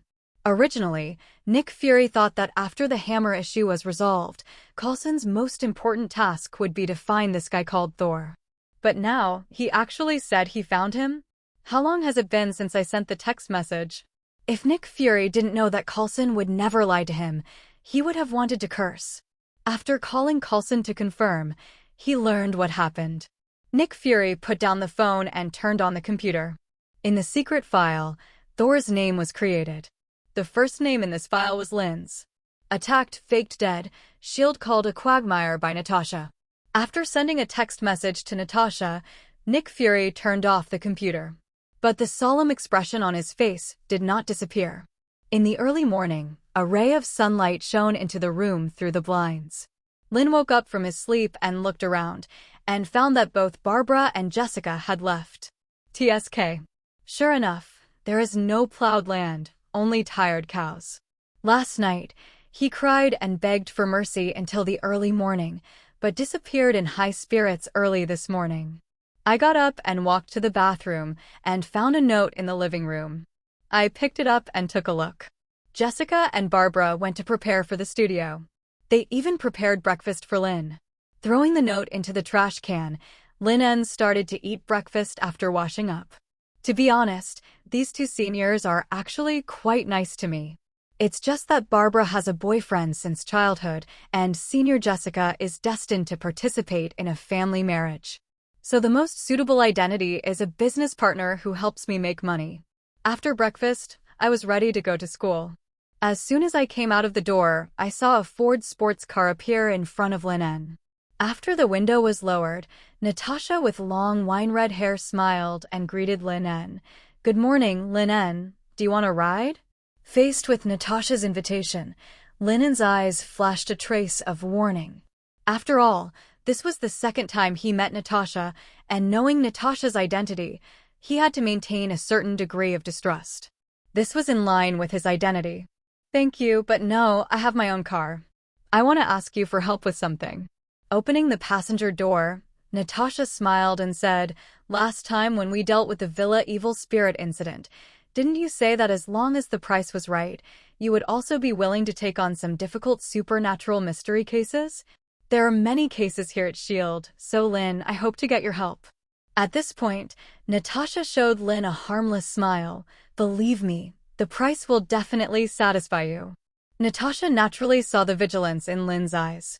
As a young man with skills, he naturally didn't want to get involved with officials like himself. Natasha was very clear about this. However, after more contact, they gradually became friends. Just like in the video, it is obvious that he has a better relationship with himself than with other people in the Avengers family. Looking at Natasha's smile, Lin hesitated for a few seconds, then sat in the passenger seat. "I have a big class today. If you really need help, you have to wait until I get out of class. Don't worry, I've already said hello to your school." While starting the car, Natasha smiled and said, "Oh, by the way, you're studying mechanics, right? Today your school welcomes a professor named Tony Stark." "Yes, it's the famous Iron Man. I didn't expect that he would become a teacher one day." After listening to Natasha's revelation, Lin nodded. "I didn't expect that Tony Stark would choose to approach me in this way." Half an hour later, in the classroom of the State University of New York. Seeing that he was going to give a lecture, the classroom was full of students. Tony Stark, standing on the podium, nodded proudly. "But where is Lin? Where is the conspicuous Lin En? Damn it, myself, but I came here specifically for him. If he wasn't here, wouldn't it be a waste of my trip?" In New York, the place where S.H.I.E.L.D. specially stores corpses. Opening a corpse freezer, Natasha looked at the corpse wrapped in the body bag and said to Lin, "You'd better be mentally prepared. The corpse looks very scary." After that, Natasha opened the body bag. In the body bag, a half-cut male corpse with pale skin appeared in front of Lin. And the skin on the man's face was all peeled off, and there was a blood-red weird hexagram pattern on his sutured stomach. The moment he saw the corpse, Lin frowned. "I said the body was horrible." Even several police officers who found the body vomited on the spot. The forensic doctor did an appraisal and found that the man was brutally skinned, his limbs were cut off, and his waist was cut off while he was still alive. Without waiting for Natasha to finish, Lin En said directly, "His internal organs are gone." "That's right." Hearing Lin En directly talk about the situation of the body, Natasha shrugged and said, "During the autopsy, the forensic doctor found that the man's internal organs were all gone. It was the body was removed, which reminded me of Hannibal in the movie. It's a sacrifice." Pointing to the blood-red hexagram on the belly of the corpse, Lin said, "This is a sacrificial ritual specifically used to summon the demon Sarato to gain power. But this sacrificial ritual requires 9 corpses, and the sacrificial ceremony is held at a designated location on the same day of every month." "This is the number of corpses you have found?" I heard that Lin only took a look at the corpse and knew the whole thing. Natasha looked at him in surprise. "This is the 4th corpse we received from the NYPD, but how did you know?" "Just based on such a weird pattern.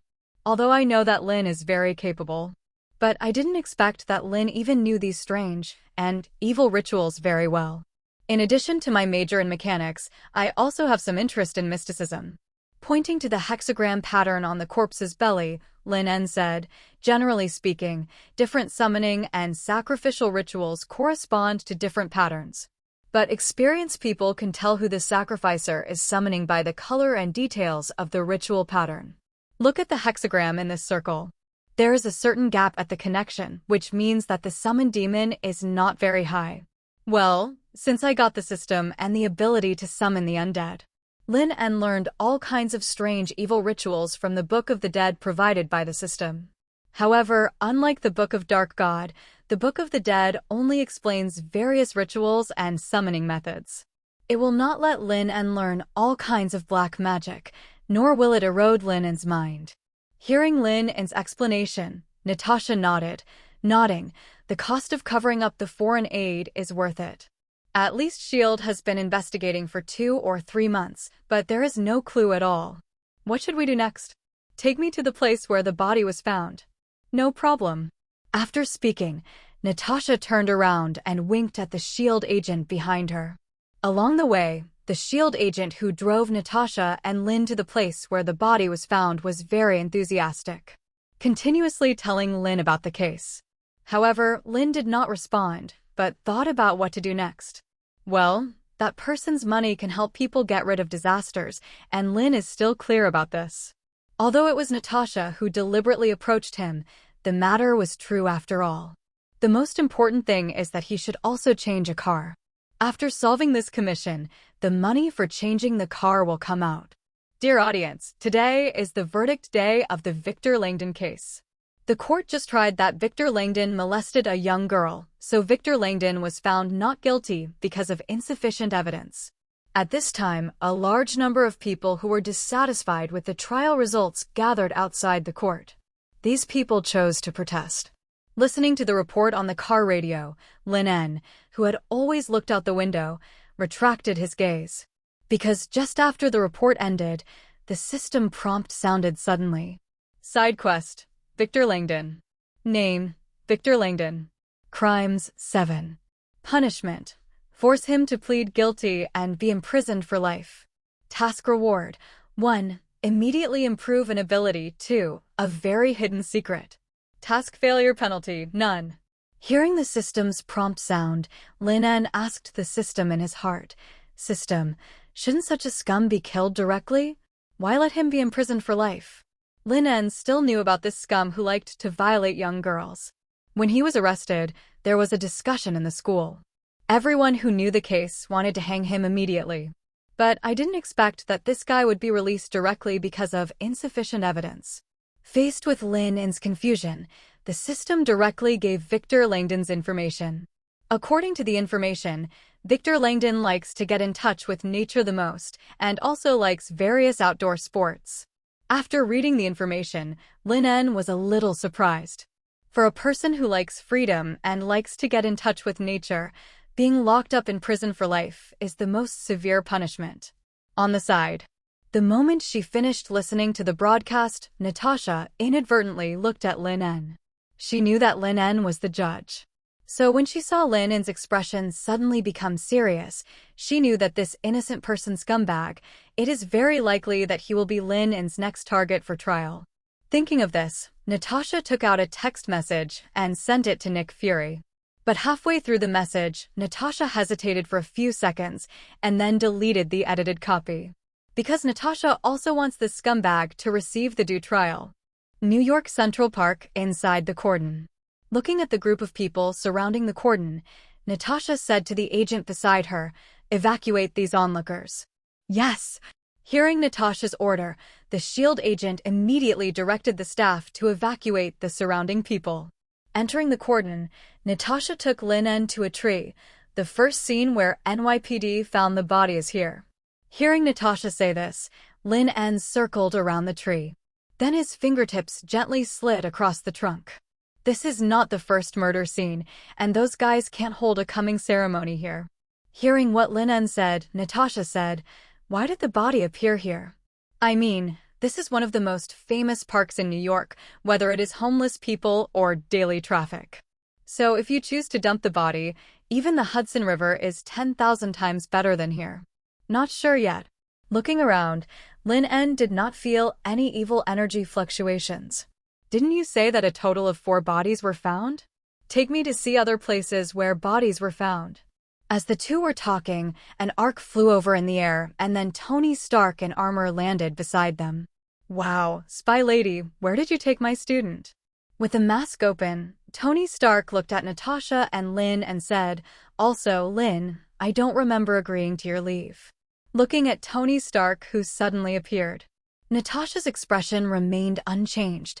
After all, she knew that Tony Stark came here just to get close to Lin. Lin looked at Tony Stark with a somewhat complicated look. After all, this was in line with the first video Tony and Natasha had seen in the theater. Seeing Lin looking at him with a somewhat complicated look, Tony understood the reason. Then he stepped forward and spread his hands and said, "Lin, even if I don't introduce myself, you should know who I am. After all, there are few people in the United States, or even the whole world, who don't know me." Faced with Tony's proud boasting, Lin frowned. "Tony Stark, playboy, billionaire Iron Man, but when did I become your student? Didn't Natasha tell you that I am now a professor of mechanics at the State University of New York? Oh, by the way, you forgot a few titles, such as philanthropist, super genius." Seeing that both of them were looking at him with speechless eyes, Tony shrugged his shoulders, then looked around. "By the way, what are you doing here?" Hearing Tony's question, Natasha told the story again. Is there such a nonsense thing? After listening to Natasha's description, Tony Stark looked at Lin En. "Although I believe in God, I don't think there are any ghosts or demons in this world. At least I will never believe it before I see it with my own eyes." Lin didn't care about what Tony said he didn't believe, but said to Natasha, "Take me to other murder scenes." "No problem." After that, Natasha took Lin En to the car. TSK. Seeing that the two ignored him, Tony Stark did not give up, but followed them into the car. Sitting in the car in armor, the chassis of the car was obviously lowered a few points. "Mr. Stark, this is my new car, so can you take off the armor or get a lighter one?" Faced with Natasha's complaint, Tony Stark didn't care. If the armor is made lighter, it will reduce the texture of the armor. After saying that, Tony turned his head and looked at Lin En and stretched out his hand. "Although being a professor at your university is a bit of a hobby, I didn't expect that someone would not come to class on the first day." Looking at Tony's hand, Lin En hesitated for a moment and then shook hands with him. "That's right, man. Are there really undead demons in this world? If so, do the legends of vampires and werewolves, as well as witches, exist?" Indeed.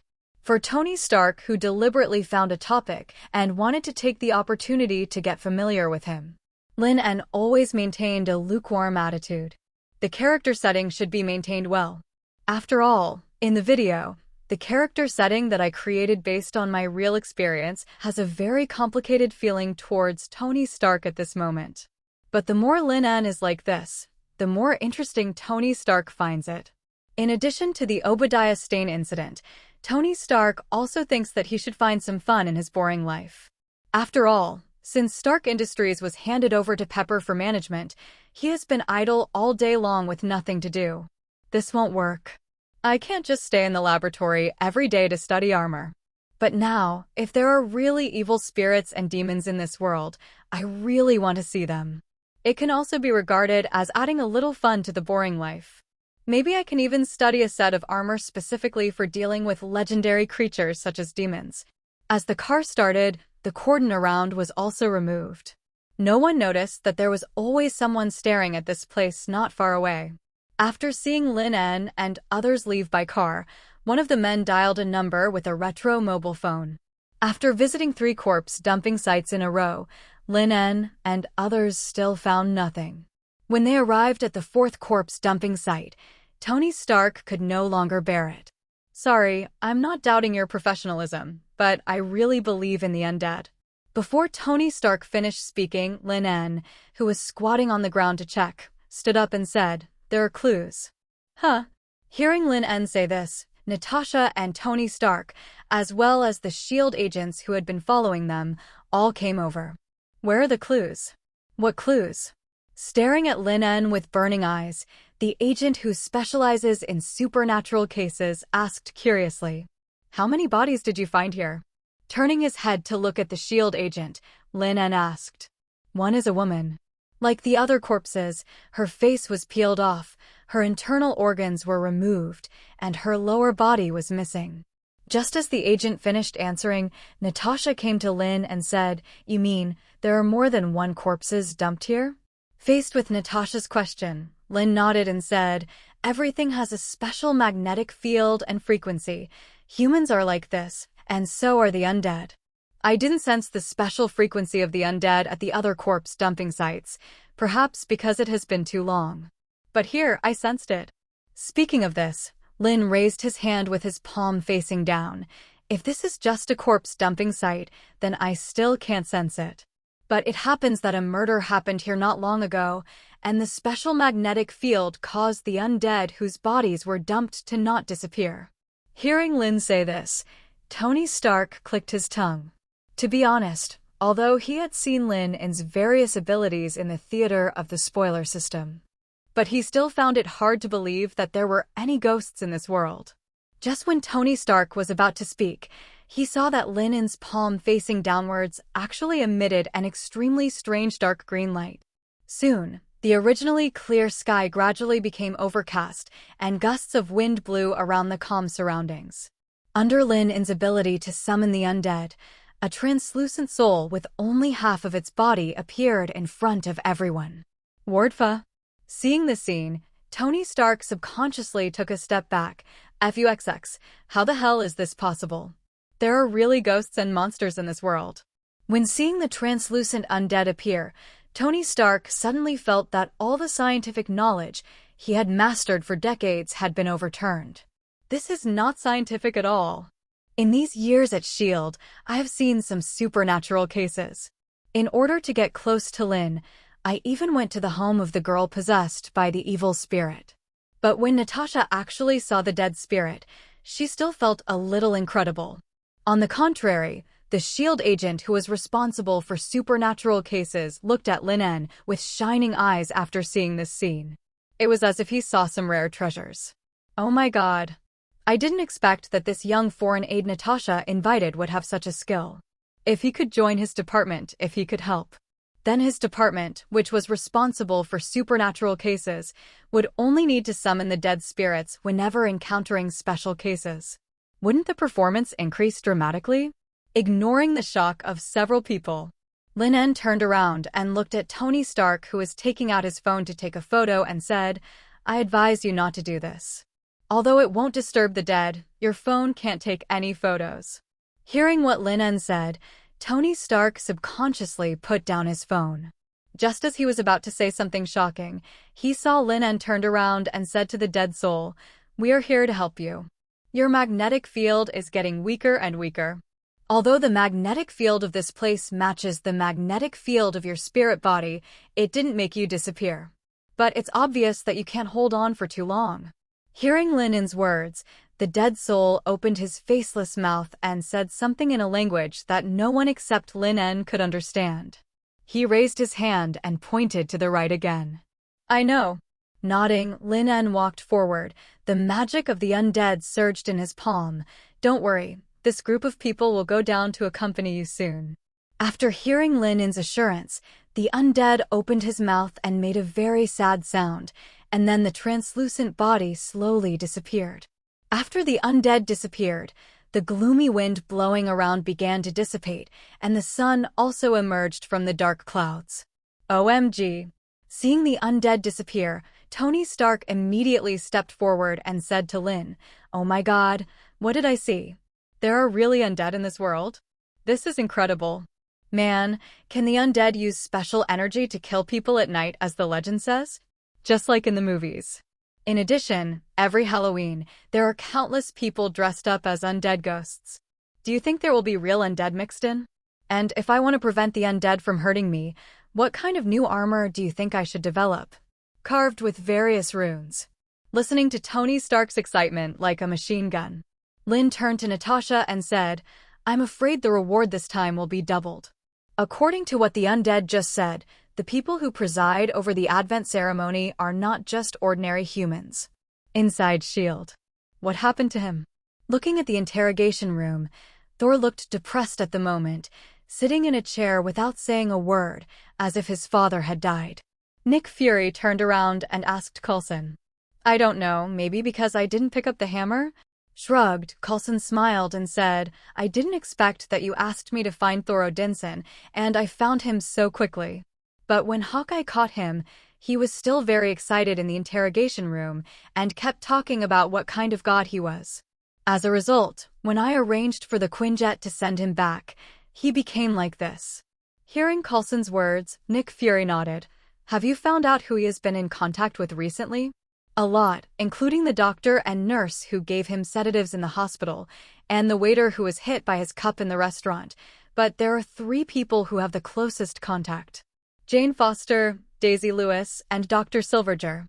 Hearing Coulson's answer, Nick Fury nodded, then pushed open the door and walked into the interrogation room. In the interrogation room. At this moment, Thor sat on the chair with a lost face, and his mind was full of his brother Loki telling him that his father was dead. It was all his fault.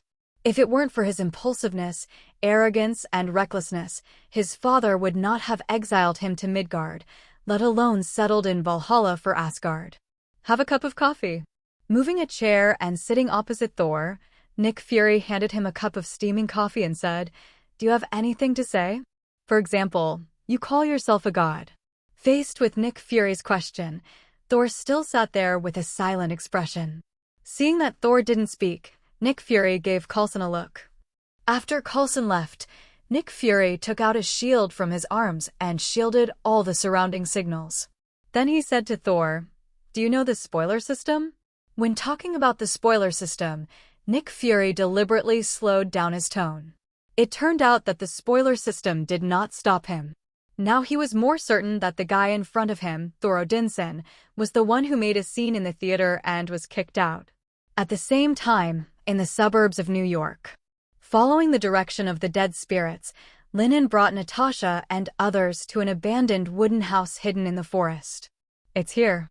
You just need to stay here to find the guys who are holding the evil Advent ceremony. Oh, by the way, you'd better take some more targeted weapons, because there is a blood slave among the guys who presided over the Advent ceremony." Blood slave. Hearing what Lin En said, Natasha hadn't spoken yet, and Tony Stark, who was very excited, immediately, "Are they the slaves of vampires?" "God, what I have seen in the past few decades is not as shocking as what I saw today." "That's about right." Looking at Tony Stark, whose eyes were full of curiosity, Lin introduced, "Blood slaves are different from those in novels and movies. Although they cannot have a long life like vampires. But they also have a small part of the abilities of vampires. Not only that, they can even walk under the sun." The original purpose of vampires creating these blood slaves was to let the blood slaves help them find fresh blood. But as time goes by, the number of Hagwi people is increasing. The blood slaves don't even need to do it themselves, and many Hagwi people will donate blood. After Lin En finished speaking, the S.H.I.E.L.D. agent who had always been with them pushed his glasses and said, "Mr. Lin En is right. Our S.H.I.E.L.D. special department has been paying attention to the movements of vampires. Since the establishment of S.H.I.E.L.D., we have driven 13 vampire families to Europe. And we have never stopped the Bloodstone family from hunting vampires." As he said, the S.H.I.E.L.D. agent raised his hand and pushed open the wooden door in front of him. "Be careful." The door of the wooden house had just been opened, and the next second a sharp arrow flew straight towards the S.H.I.E.L.D. agent. Seeing the scene, Lin En subconsciously raised his hand, and the magic shield directly blocked the S.H.I.E.L.D. agent. Bang! When the compound bow's arrow hit the magic shield, the tip of the arrow shattered directly. Gulp! The sudden attack frightened the S.H.I.E.L.D. agent's legs a little weak. Especially after watching the arrow explode a few centimeters away from his face, the S.H.I.E.L.D. agent's body was a little stiff. Turning his head to look at Lin En, who saved his life. The S.H.I.E.L.D. agent laughed dryly and thanked him, but Lin En looked inside the house and frowned again. Did you find anything? Seeing that Lin En's expression was a little solemn, Natasha immediately stepped forward and asked, "This is a group of beasts." Looking at the strange hexagram pattern on the wooden floor in the room, Lin En's eyes flashed with a strong murderous intent.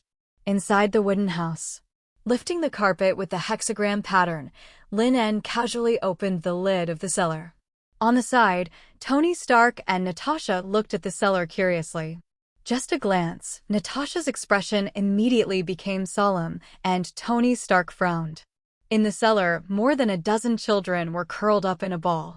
The oldest child was only about 10 years old, and the youngest child was even only 3 or 4 years old. On the table opposite these children, there were human legs with teeth marks and blood stains. Damn, Lin En, these children rely on eating. Looking at the human legs covered with traces of gnawing, Tony Stark's face changed, and then he looked at Lin En. Just as you thought, these children had no choice to survive. Lin En turned to look at Natasha and said, "Now you understand why the body you found was only half of it." Ugh. Hearing Lin En's words, Tony Stark's face turned green. He immediately turned around and ran outside, holding onto a big tree and vomiting. "I will immediately call the people from S.H.I.E.L.D. to take these children away." Looking at the children in the cellar with panic in their eyes, Natasha immediately took out her phone and dialed it. The S.H.I.E.L.D. agent who followed Lin En took a look at the children in the cellar. Although these children were relatively thin, the expressions of fear on their faces could not be concealed. But at least they were still alive. "Mr. Lin, I don't understand why those demon followers kidnapped these children. They even forced them to eat. According to what you and Natasha said, as long as you sacrifice your life, the demon will descend. Isn't it redundant for them to kidnap these children? It also increases the risk of being discovered by the NYPD." Faced with the inquiry of the S.H.I.E.L.D. agent, Lin explained solemnly, "Generally speaking, the Advent ceremony is indeed as I said before. As long as the sacrifice is enough, the demon can be summoned to appear.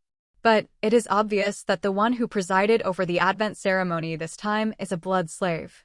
It was only when I saw these children that I realized that the blood slave did not want to summon the demon, but wanted to obtain the power of the demon.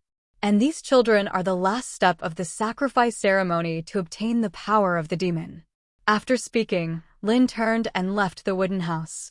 Watching Lin leave, the S.H.I.E.L.D. agent kept smacking his lips, looking at Lin's back with a fiery look in his eyes. Outside. Ugh. Tony Stark, who was holding onto a tree trunk and vomiting continuously, took the bottle of water handed over by Lin, thanked him, and began to rinse his mouth. Just thinking of the scene in the cellar, Tony Stark still felt a dry heave in his stomach. Beasts. Those people are just a bunch of beasts. Strong suppressing the urge to vomit, Tony Stark said to Lin angrily, "This is the first time I hate New York State for abolishing the death penalty so much. These beasts should go to hell." Listening to Tony's angry words, Lin said, "I thought you, a playboy from the upper class, should have seen the darker side of this world." "I have seen some, but FUXX. Tony, are you okay?" After calling for support, Natasha came over and asked Tony, looking at his angry expression. "It's okay." Waving his hand, Tony Stark took a deep breath. "I will ask the best psychiatrist or hypnotist in the world to make these children forget what happened in the cellar. Natasha, you let the people from S.H.I.E.L.D. guard here 24 hours a day and notify me as soon as those beasts show up. I will blow their heads off with my own hands." Hearing Tony's serious expression, Natasha nodded. "No problem."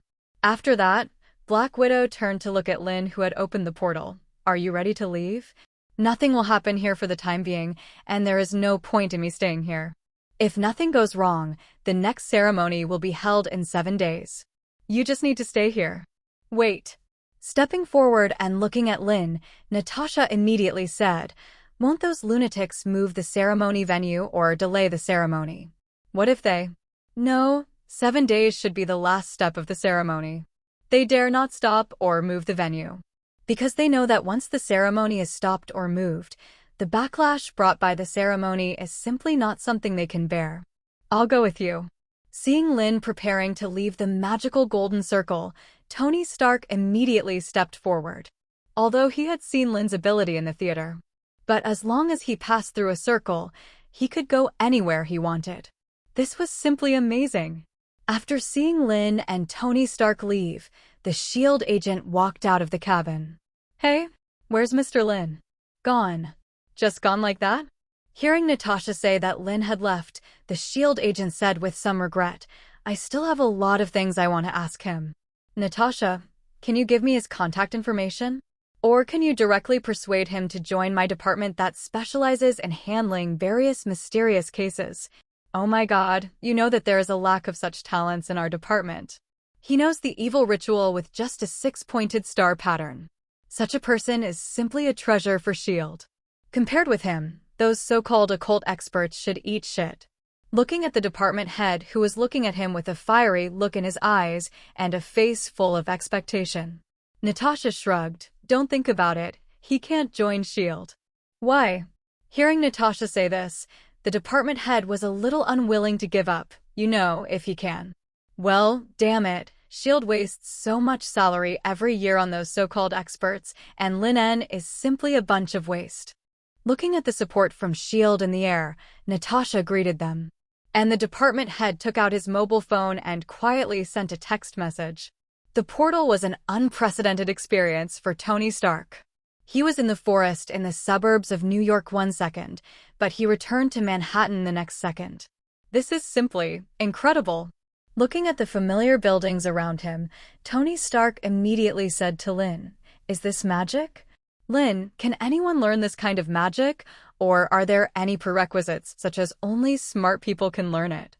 If I engrave magic symbols on my armor, can my armor also release magic?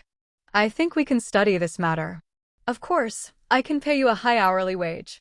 Listening to Tony Stark's slightly excited voice, Lin looked up at the dazzling sun in the sky. "I still have things to do, Mr. Stark, goodbye." After speaking, Lin turned and disappeared from his sight. TSK. What a cold guy. Seeing Lin En leaving, Tony Stark shrugged. "Jarvis, how was your day today? Did you feel excited?" Faced with Tony's inquiry, Jarvis answered truthfully, "Sir, magic and ghosts, and even the existence of vampires are indeed novel. But you have made an appointment to have dinner with Miss Pepper today, and it's 3 o'clock in the afternoon.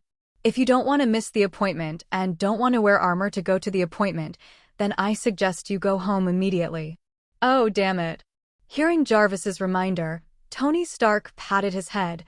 "I actually forgot such an important thing, so what are we waiting for? Jarvis, let's go now." After that, Tony Stark flew into the air wearing armor. Manhattan, in Lin's apartment.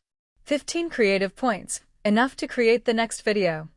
Sitting on the chair, Lin En looked at the creative points displayed by the system, and then opened the side quest. Today's contact with Natasha and Tony Stark allowed him to gain creative points again. This is just as Lin En guessed. Even if they're the same Avengers members, as long as they meet, they can gain new creative points every day. However, I need to think carefully about how to complete this side quest. After all, the side quest can immediately upgrade my current abilities by 1 level. This is what I need now. Name: Victor Landon. Criminal: 7. Punishment: force him to plead guilty and be sentenced to life imprisonment. Looking at the guy in the side quest, Lin En opened his notebook and searched. Online reports say that this guy raped 7 young girls, but was found not guilty due to insufficient evidence and reconciliation with the victim's parents. Killing him is easy, but getting him to confess is more difficult. It's difficult. Especially the judge in charge of the trial of this case has to plan it out. Otherwise, even if Victor Langdon is forced to plead guilty and the judge sentences him to a few decades in prison, it will not constitute a life sentence. As for the last reward, it is a very hidden secret. This makes Lin very curious. In Nick Fury's office, S.H.I.E.L.D. Is she also the owner of that spoiler system? Looking at Natasha Romanoff, who came back, Thor asked Nick Fury curiously. Through Nick Fury's explanation, Thor already knew the function of the spoiler system. After all, he was a little annoyed that after he got the spoiler system, he actually made a scene in the theater and was kicked out. Although he still regretted it at this moment, his father paid with his life because of his recklessness and arrogance. But Thor also knew that if he could see the future, then how would it help Asgard? Faced with Thor's question, Nick Fury nodded. When can I enter the theater again? I promise that I won't be as crazy as last time. Faced with Thor's question, Nick Fury shook his head. There is no way for the time being. We can only enter the theater when a new spoiler video is produced. Speaking, Nick Fury looked at Natasha. How is the contact with Lin? Not bad. The things entrusted to him have been almost resolved, just waiting for the end. By the way, you have seen the report on the Victor Landon incident. Lin's next trial target is likely to be him. Looking at Natasha's swearing look, Nick Fury was a little curious. How did you guess that Victor Landon was Lin En's next target? Expression. Take a sip of the coffee on the table, Natasha said. When the broadcast came out, I saw a trace of emotional fluctuation in Lin En's eyes. I haven't been in contact with Lin En for a long time, but through the information and these two contacts, I can find that he is a person with principles and bottom line, and he is kind and warm in his heart. Although the information only briefly mentions his growth process, according to the character that Lin En inadvertently showed, such as scum, as a judge, Lin En will never let go. Who is Lin En? Is he also bound to the spoiler system? On the side, listening to the conversation between the two, Thor interrupted and asked. Not really. Faced with Thor's doubts, Nick Fury shook his head. We know him from the clips of the future video in the theater. He is a powerful magician. Magician? Like Loki. Loki? Hearing Thor mention Loki, Natasha immediately remembered what Lin had mentioned to her in the future clip and made an appointment with Lin in Pompeii. Loki is my younger brother. He has been learning magic with my mother since he was a child. Although he always likes to play some tricks and is not like me and Sif, he is also a more reliable Asgard warrior. After my father entered Valhalla, he is now the new king of Asgard. Seeing the two looking at him, Swerin said. Well, Thor, who is now exiled, doesn't know that everything that is happening in Asgard is Loki's conspiracy. He doesn't even know that Loki was picked up. 3 days later, in the morning.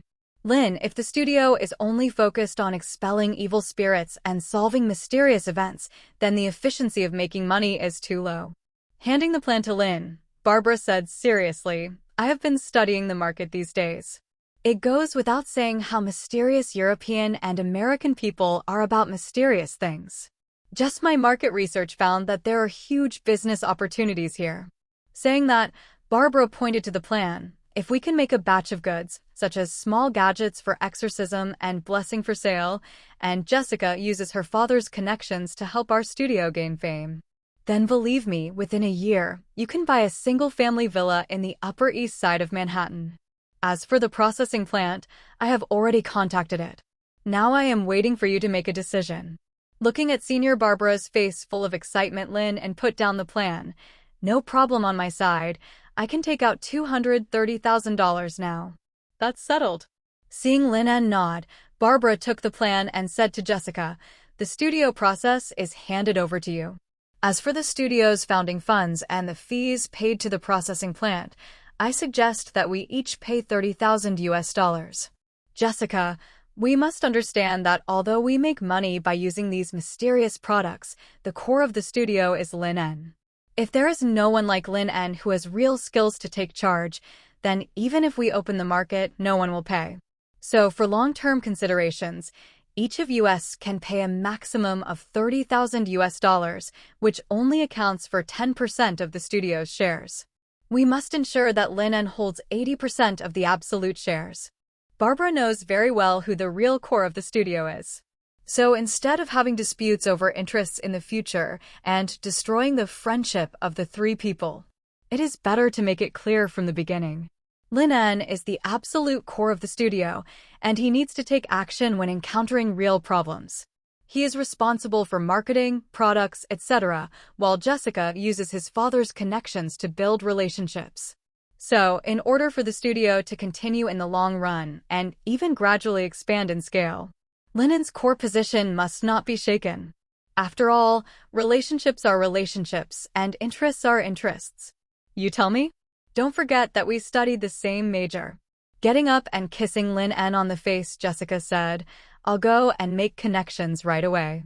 In addition, we must create an opportunity to make the studio famous in one fell swoop.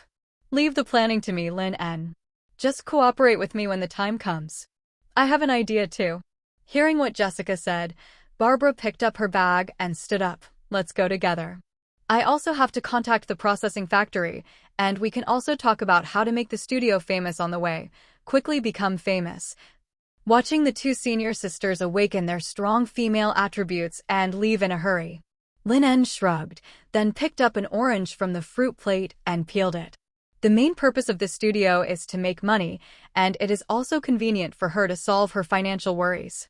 After all, only when she is not short of money can Lin En concentrate on making videos and enhancing her strength. So, rather than saying who makes whom, it is better to say that the three of them make each other.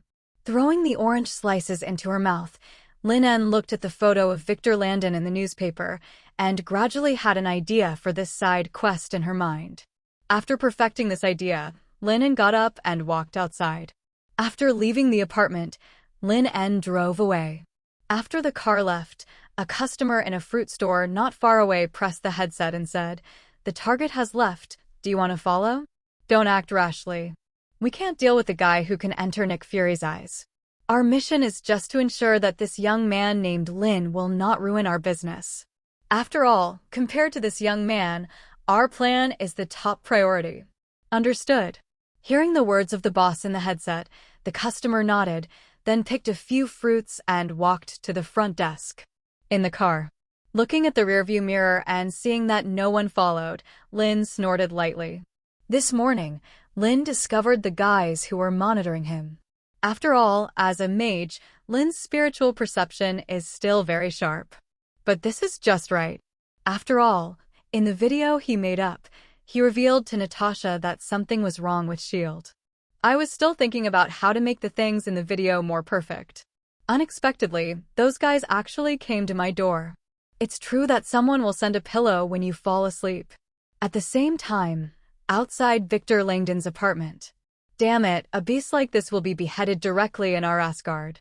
When my father was alive, he would order the guards to catch him, and then let the executioner chop off his head in front of all the people of Asgard. Sitting in the co-pilot, Thor said indignantly. Looking at the undisguised anger on Thor's face, Natasha, who was sitting in the driver's seat, chewed gum and smiled. "Don't get excited. Isn't Lin En going to deal with him? And if you didn't want to see if Lin En was a magician like your brother Loki, I wouldn't bring you here. Such a person should be dealt with. His survival is unfair to justice." Hearing Natasha say this, Thor muttered in the co-pilot seat. Yes, after hearing Natasha and Nick Fury mention Lin's various mysterious abilities. So he had a feeling for Lin equals. That's why he was clamoring to come over. As for Thor's anger just now, in fact, Natasha deliberately told him about the sins committed by Victor Langdon. The purpose was to test Thor's character. Although it was not clearly revealed in the video that Thor was also a member of the Avengers family. But it is obvious that the future of the Earth is closely related to Thor. In this case, Nick Fury believes that Thor's nature must be thoroughly understood. So, this task was given to Natasha. Well, through the test just now, Natasha found that this prince of the realm of God who claimed to have lived for more than 1,500 years. The character is really simple.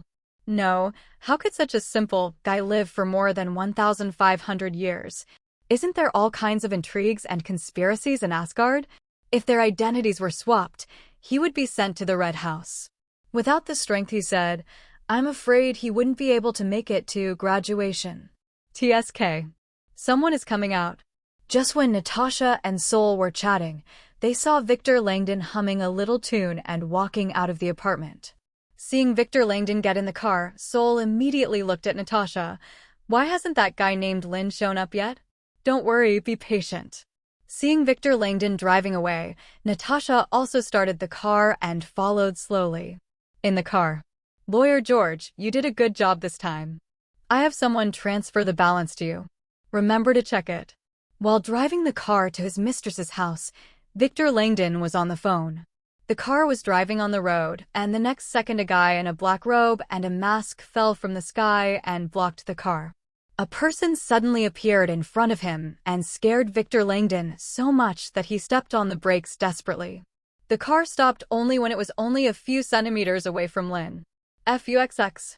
Frightened and angry, Victor Langdon immediately opened the car and yelled at Lin, "Damn it, are you fucking tired of living? Do you know that if I didn't brake in time, you would have been?" Before Victor Langdon finished scolding, Lin came directly in front of him. "You? What do you want to do? I warn you." Before Victor Langdon finished speaking, Lin grabbed his collar and pulled him out of the car. After pulling him out of the car like a dead dog, he ignored his yelling. Under the mask, Lin looked at Natasha and Thor, who were driving behind him, with a cold look, and then opened the portal and took Victor Langdon away directly. Wow, Loki doesn't know this trick. Seeing Lin open the portal and take Victor Langdon away, Thor said in surprise. Then he turned to Natasha and asked, "Is this the sunny young man you and Nick Fury talked about?" By Odin, the look in his eyes just now even made my heart a little cold. Hearing Thor's words, Natasha chewed gum. Yes, Lin is indeed a sunny and kind boy who likes to help them. All his classmates and friends say so. Why do I always feel that the person you are talking about is not the same person as the one I have seen? Looking at Natasha with some suspicion. No matter what, Thor could not connect the words of sunshine and kindness and liking to help them with the cold eyes that seemed to come from hell. Ignoring Thor's complaints, Natasha took out her phone and called Nick Fury. Just as we expected, Victor Langdon was taken away by Lin. I said I was right. Lin is a man with a strong sense of justice and principles. Inside the car. Listen to Natasha. After Shaw said this, Nick Fury said, then continue to contact according to your idea. After hanging up the phone, Nick Fury opened the car door and walked down, looking at the man surrounded by S.H.I.E.L.D. agents with a confused look in his eyes. Then he stepped forward and said, "Sorry, soldier, you saw a poor performance, but we think this will make you better accept reality." In a canyon. Looking at Lin, who looked like the god of death in front of him, Victor Langdon trembled all over and said tremblingly, Who are you? Let me go. I have money. No matter how much money you want, I can." Victor Langdon, guilty of molesting 7 young girls. "I am innocent. The court has found me not guilty. You can't." Before Victor Langdon could argue, Lin grabbed his neck and lifted him up. "Look into my eyes." Victor Langdon, whose legs were constantly struggling, subconsciously looked at Lin's eyes that were emitting golden light. With just one glance, the tremor that seemed to come from the soul swept through his whole body. Before he could beg for mercy, Lin threw him off the cliff in the next second. Falling rapidly from a cliff 100 meters high, Victor Langdon trembled with fear. In his eyes, the sharp stones protruding on the ground were getting closer and closer to him, and the feeling of impending death even made him start to lose control of his bladder. Bang! The moment his body touched the ground, the pain of all the bones in his body being broken made his pupils dilate. The sharp stones pierced his body, and Victor Langdon's nerves began to relax. Just when he was about to faint, Victor Langdon suddenly opened his eyes and gasped for air. Subconsciously looking around, he saw that he was still sitting in the car. It was as if everything he had just experienced was a complete nightmare. After a long sigh of relief, Victor Langdon patted his chest. FUXX. This nightmare is so real. Victor Langdon, who felt like he had escaped death, was about to start the car, but he saw through the rearview mirror that a cement tanker with a horn out of control was rushing towards him. Seeing this, Victor Langdon hurriedly wanted to jump out of the car, but the seat belt on his body bound him tightly in the car. Seeing the cement tanker getting closer and closer, Victor Langdon's eyes were full of despair. Bang! At the moment when the two vehicles collided, the cement tanker directly crushed the sports car driven by Victor Langdon. Puff! Victor Langdon, who had no time to escape in the car, spit out a mouthful of blood, and the severe pain made him wail in pain. Victor Langdon's strong will to survive made it difficult for him to climb out. But the fallen cement tanker began to leak, and the endless cement directly buried him. No! He wailed in despair, but the cement directly submerged him. The strong feeling of suffocation and the severe pain caused by the car accident made Victor Langdon live a life worse than death. Victor Langdon's forehead was covered with sweat after waking up from a nightmare again. At this moment, he was breathing heavily like a drowning man being rescued. Looking around with lingering fear, he found himself lying on the bed in the apartment. Victor Langdon breathed a sigh of relief. What the hell? What's going on with 2 consecutive nightmares? He lifted the quilt and prepared to get out of bed, but as soon as his feet touched the ground, an idea sounded in his mind like a thunderclap. No, didn't he plan to go to his mistress's house this morning? He was even driving on the road, but why did he appear in the apartment now? Before Victor Langdon could figure it out, the whole apartment began to collapse the next second. The huge ceiling fell and smashed him below the waist, and dozens of steel bars fell straight through his body and nailed him to the ground. The intense pain continued to drown him like a tide, and even falling into a coma was a luxury. After an unknown amount of time, Victor Langdon finally heard the cry of rescue around him. Subconsciously looking forward, he saw that all the surrounding buildings collapsed in the earthquake. And the NYPD, Fire and Port Authority people continued to save one person after another in the ruins. Help! Help! He opened his mouth to call for help, but his throat could not make a sound. He wanted to make a sound to attract the attention of the rescuers, but his 2 arms were firmly nailed to the ground by several steel bars. Help! Watching the firefighters rescue one person after another, watching the bodies being carried away one after another. But no one paid attention to him. The physical pain made him suffer, but the mental despair was the most tormenting, especially when 2 rescuers passed by him. One of the rescuers just glanced at him and told his companion calmly that he was dead and should save other living people first. At this time, Victor Langdon was lying on the ground with his eyes wide open like a dead fish. He wanted to shout for help, but his throat could not make any sound. He wanted to struggle to save himself, but the severe pain involved every nerve in his body, making him feel as if he was cut into pieces when he moved. Fear, helplessness, pain, despair. This made him recall the cries of those little girls in his mind. When he exhausted his last bit of life and closed his eyes in despair, Victor Langdon suddenly heard the sound of water flowing in his ears. I opened my eyes subconsciously, only to find myself on a dilapidated raft, drifting in the deserted sea. Around the raft, there were terrifying sharks everywhere. 2 streets away from the New York court, Lin was sitting in an unlicensed van eating oranges. He turned his head and looked at Victor Langdon, who was sitting in the passenger seat and was experiencing the most desperate torture again and again during the trial. Seeing him sometimes look painful, sometimes desperate, and sometimes crying. He took out his mobile phone and called Jessica. As soon as the call was connected, Lin asked, "Senior, have you dealt with the matter you asked me to do?" Faced with Lin's inquiry, Jessica on the other end of the phone smiled and said, "Of course it has been solved. This is the first time you have formally asked me to do something since we have known each other for so long. Don't worry, Uncle Sean. The top prosecutor in New York is an old friend of my father and has watched me grow up since I was a child. I have already made an agreement with him." Uncle Sean said that as long as we can find evidence of the crime of that bastard Victor Langdon, then he will show up and he will be sentenced to life imprisonment. At this point, Jessica asked curiously, "Junior, did that damn Victor Langdon provoke you? Do you need me to find someone to help you?" "He didn't provoke me, but I hate guys like him, so I just stopped." Hearing Lin's answer, Jessica nodded. Yes, guys like this shouldn't live in this world. After hanging up the phone, Lin threw a slice of orange into his mouth. Originally, Lin planned to, personally, go to the presiding judge of the court. But with the relationship with Senior Jessica, it seems that he doesn't need to get involved with those guys at all. That's right, he and Senior have been honest with each other so many times, there is no need to have a relationship and cause trouble for himself. After swallowing the last piece of orange, Lin put on the judge's mask again and then lifted the illusion imposed on Victor Langdon by the Eye of Judgment.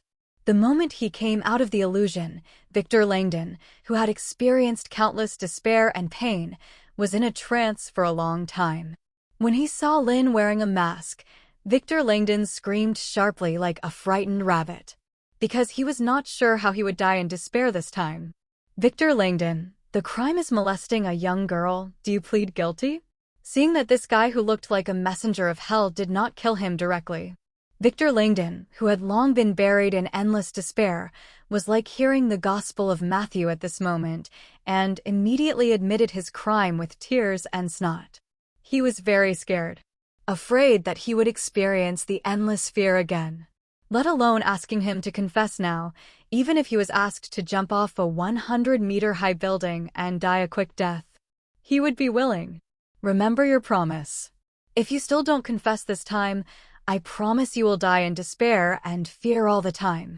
Listening to Lin En's cold warning, Victor Langdon nodded repeatedly. I plead guilty. I plead guilty. I will turn myself in now. I am willing to be locked up in prison for the rest of my life. Please. Humph. After a cold snort, Lin En drove the unlicensed van directly to the court. When the car drove outside the court, Lin En kicked Victor Langdon out of the car. Looking at the direction the car was leaving, Victor Langdon suddenly felt like he had been pardoned, and he lay on the ground and cried bitterly. Desperate deaths again and again completely frightened him. Side quest, Victor Langdon completed. Reward: 1. Self-healing ability upgraded to regeneration of broken limbs. Reward: 2. A very hidden secret. Please check the video. Listening to the prompt sound given by the system, Lin En looked at the second reward curiously. The self-healing ability was upgraded to regeneration of broken limbs, which made Lin En very happy. But Lin En was more curious about what this very hidden secret was. After all, as a time traveler, Lin En knew about the Marvel Cinematic Universe, including some things in some comics. So, what other secrets were there that he didn't know? Opening the system and opening the reward video, Lin En watched it curiously. The first thing that came into view was a very bright starry sky in the universe. As the camera zoomed in, a man and a woman were talking about something. Lin En raised his eyebrows slightly when he saw the two people in the video. Bald head, classic blue gown, white glowing eyes. Obviously, this man and woman should be a member of the Observer. And listening to their conversation, it should be Observer Watu and Observer Yuri. In the video. At this moment, the Observer Wada had a solemn expression and put his hands in front of a circular machine and said, Yuri, you should know that we observers never interfere with the development of anything in the universe.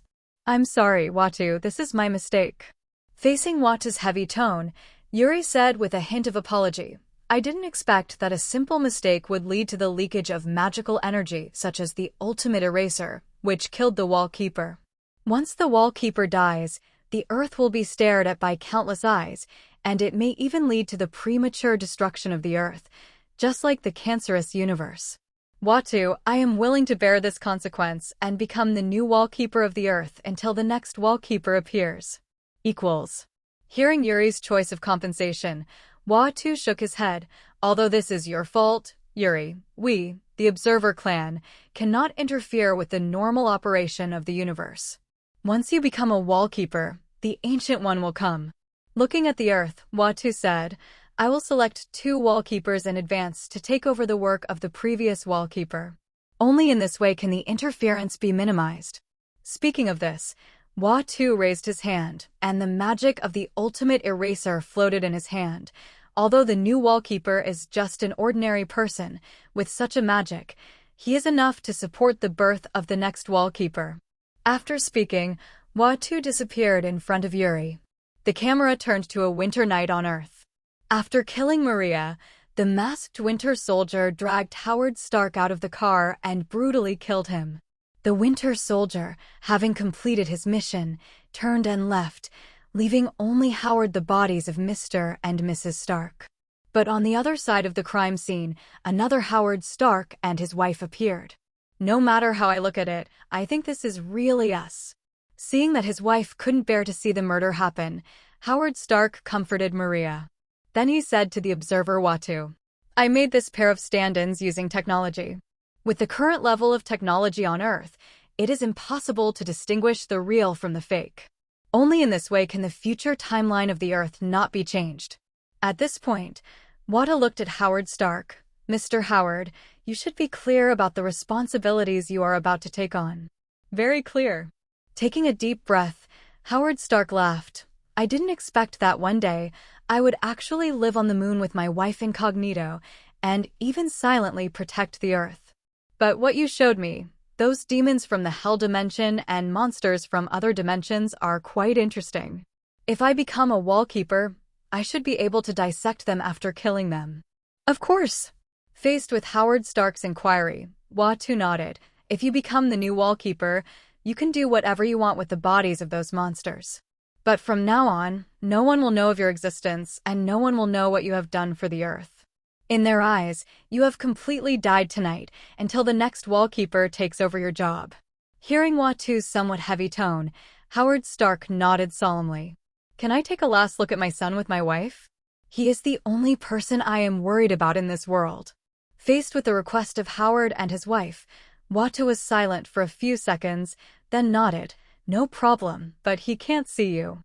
The video stopped here, and then Howard Stark and his wife appeared in other dimensions, with pictures of various monsters and demon corpses under their feet. When Lin En saw the video finished playing, he was really surprised. Howard Stark and his wife actually faked their death and became the wallkeepers. It must be said that this deeply hidden secret really surprised Lin En very much. In Lin En's impression, the most famous wallkeeper is Nick Fury. Not only because he shook Thor's godhood with just one sentence in the comics and he couldn't lift the hammer anymore. It was also because he killed the Observer Watu in the big event. The one who replaced Nick Fury as the wallkeeper was the Winter Soldier. But now, Howard Stark and his wife have become the wallkeepers? Thinking of this, Lin En looked at the system, his creation point.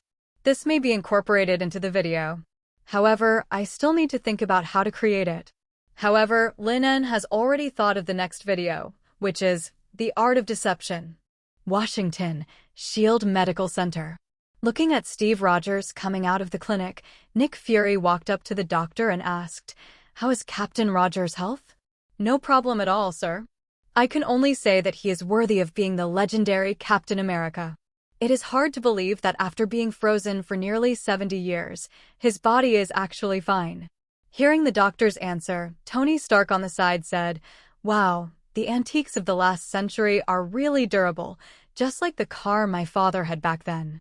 "Hey, Mr. Antique, do you need me to transfer my father's car back then to you?" After all, people of the last century are perfect with cars of the last century. Of course, the premise is that you haven't forgotten how to start the car. Faced with Tony's teasing, Steve shook his head helplessly. If he didn't know that the guy in front of him was the son of his old friend Howard Stark. I really want to punch him in the face for his chattering mouth. You know, even Howard back then didn't have such a bad character. That's enough, Tony. Listening to Tony Stark's ridicule, Nick Fury on the side stopped him from continuing. "Captain Rogers, do you have any needs now?" "Needs?" Took a deep breath, looked at the tall buildings with windows with a complicated look, and then shook his head gently. After a while, Steve withdrew his complicated emotions and asked Nick Fury, "I want to go home." "Of course." Hearing Steve's simple request, Nick Fury smiled and said, "The apartment that once belonged to you in Brooklyn has always been empty. Since we rescued you in the Arctic, we have had it renovated in the previous style. Although this is somewhat different from the style of more than 70 years, I believe." Before Nick Fury finished speaking, the next second, the sound of the spoiler system suddenly rang in his ears. "Tip, a new video has been generated. Please enter the viewing room within 5 minutes. Newly added candidate this time, Steve Rogers." The spoiler system's prompt sounded, and Tony Stark and Nick Fury subconsciously looked at Steve Rogers, who was confused. The sudden voice also made Steve Rogers stunned for a moment. Just when he was about to ask the two what the spoiler system that sounded in his mind was.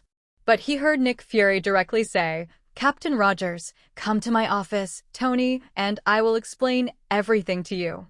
After that, the two took Steve directly into the elevator. Watching the three people enter the elevator, the doctor who was responsible for checking Steve Rogers' physical condition took out his mobile phone and dialed a number. After a while, as the call was connected, the doctor said, "Sir, I have checked Steve Rogers' body. He is in good health." "You didn't do anything?" "No, sir." "That's good. Steve Rogers is Nick Fury's eyeball now. If we do something at this time, he will definitely notice it. He is just an old guy who is out of date. He poses no threat to us. Maybe we can use him to do something. Next, Nick Fury will definitely ask you to check his body every once in a while. Remember, don't do anything extra." "Understood, sir." After hanging up the phone, the doctor looked back at the saliva and blood samples collected from Steve Rogers. After hesitating for a few seconds, he picked it up and threw it into the microcrusher. After doing all this, the doctor shook his head with some regret. "If possible, I really want to study it carefully. Maybe I can mass-produce a large number of super soldiers. At the same time, New York. Remember, don't make a scene after entering the theater this time." Looking at Thor in front of her, Natasha said seriously, "I'm not sure what will happen if I make a scene twice in the theater at the same time. But once you are judged by the spoiler system, you will lose the spoiler system, so I think the biggest loss is you." Listening to Natasha's persuasion, Thor laughed and said, "Don't worry, I now know the meaning of the spoiler system, so I won't make a scene in the theater like last time. I'm also curious about the future you have seen." With that, Thor chose to enter the theater directly. Seeing that Thor had entered the theater, Natasha frowned. "I hope Thor won't be as reckless as last time." Thinking of this, Natasha also entered the theater. In the theater. Is this the place where Nick Fury and Tony said they could see what would happen in the future? Steve Rogers was very curious about everything in the theater. Although the layout of the theater was similar to that of the cinema 70 years ago, he saw the screen light up and the videos that had been played in the past. Steve still chose to play it out of curiosity. Sakvaya. Entering the theater again, Wanda was still a little excited. The only pity was that the child's parents, Tony Stark, were not killed by the poison of some element. But it was good that way. Maybe in the future, he and Pietro would have the opportunity to avenge their parents. "I just don't know if I can see Lin in the future video this time." Wanda really wanted to know what happened in the future that would cause her and him to meet. I want to have 2 cute babies with him." As the theater darkened, the huge screen in front of him gradually lit up the next second. In the video, Loki stood in front of a door full of green undercurrents and turned around. Looking at the person behind him with a smile, his eyes were full of freedom and enlightenment. "I, Loki, Prince of Asgard, son of Odin, I finally know what kind of god I want to be now, for you, for everyone." Looking at the figure in the video, Thor, who was originally curious, stood up subconsciously. "Loki. Odin, is this a video about Loki in the future? He said he finally knew what kind of god he would become? Haha, I didn't expect Loki to become a god. He really deserves to be my brother." Just when Thor was smiling foolishly, the next second the picture turned, and he was holding Thor's hammer and confronting Loki holding the eternal spear. Seeing this scene, Thor, who was originally smiling, had a frozen expression. What's going on? Seeing this scene, Thor frowned. Before he could wonder, the video continued to play. In the picture, Thor, holding Thor's hammer, was knocked to the ground by Loki. But Thor, who fell to the ground, did not attack, but said to Loki, "I will not fight with you, Loki. Give up your ambition." "Ambition? I never wanted to sit on that throne." Roaring at Thor, Loki looked at him angrily. "All I want is the same treatment as you. All along, your father's eyes have always been on you, and Sif and the 3 warriors have always followed you. No matter what mistakes you make, their focus is always on you, and even the biggest cheers of the Asgard warriors are for you. But what about me? Release the energy of the eternal spear and once again send Thor flying to the Rainbow Bridge." Loki roared at Thor angrily. "I am also the Prince of Asgard, but why do people want to focus on you? I have won battle after battle for Asgard, and I have defeated enemies for Asgard. But in everyone's eyes, I am just like your shadow.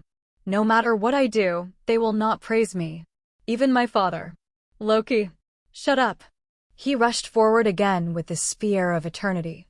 Facing Thor, who chose not to fight back, Loki knocked him down on the Rainbow Bridge again and again. I designed my father to exile you to Earth. I designed to kill Laufey. I protected Asgard and my father. I did all this not for the throne, but to prove to my father that if you can do it, I can do it too, and I deserve his love. Brother. Shut up. I'm not your brother, never. Roaring at Thor with red eyes, Loki laughed miserably. I finally understand why our father held our hands and said that we were born kings when we were young, but he always favored you. Because I have never been his offspring, but the son of the monster Laufey who was brought back by him like a trophy. After the voice fell, Loki rushed directly to the Rainbow Bridge controller and released super energy to destroy Jotunheim. I will prove to him that I am worthy of his love. No, Loki.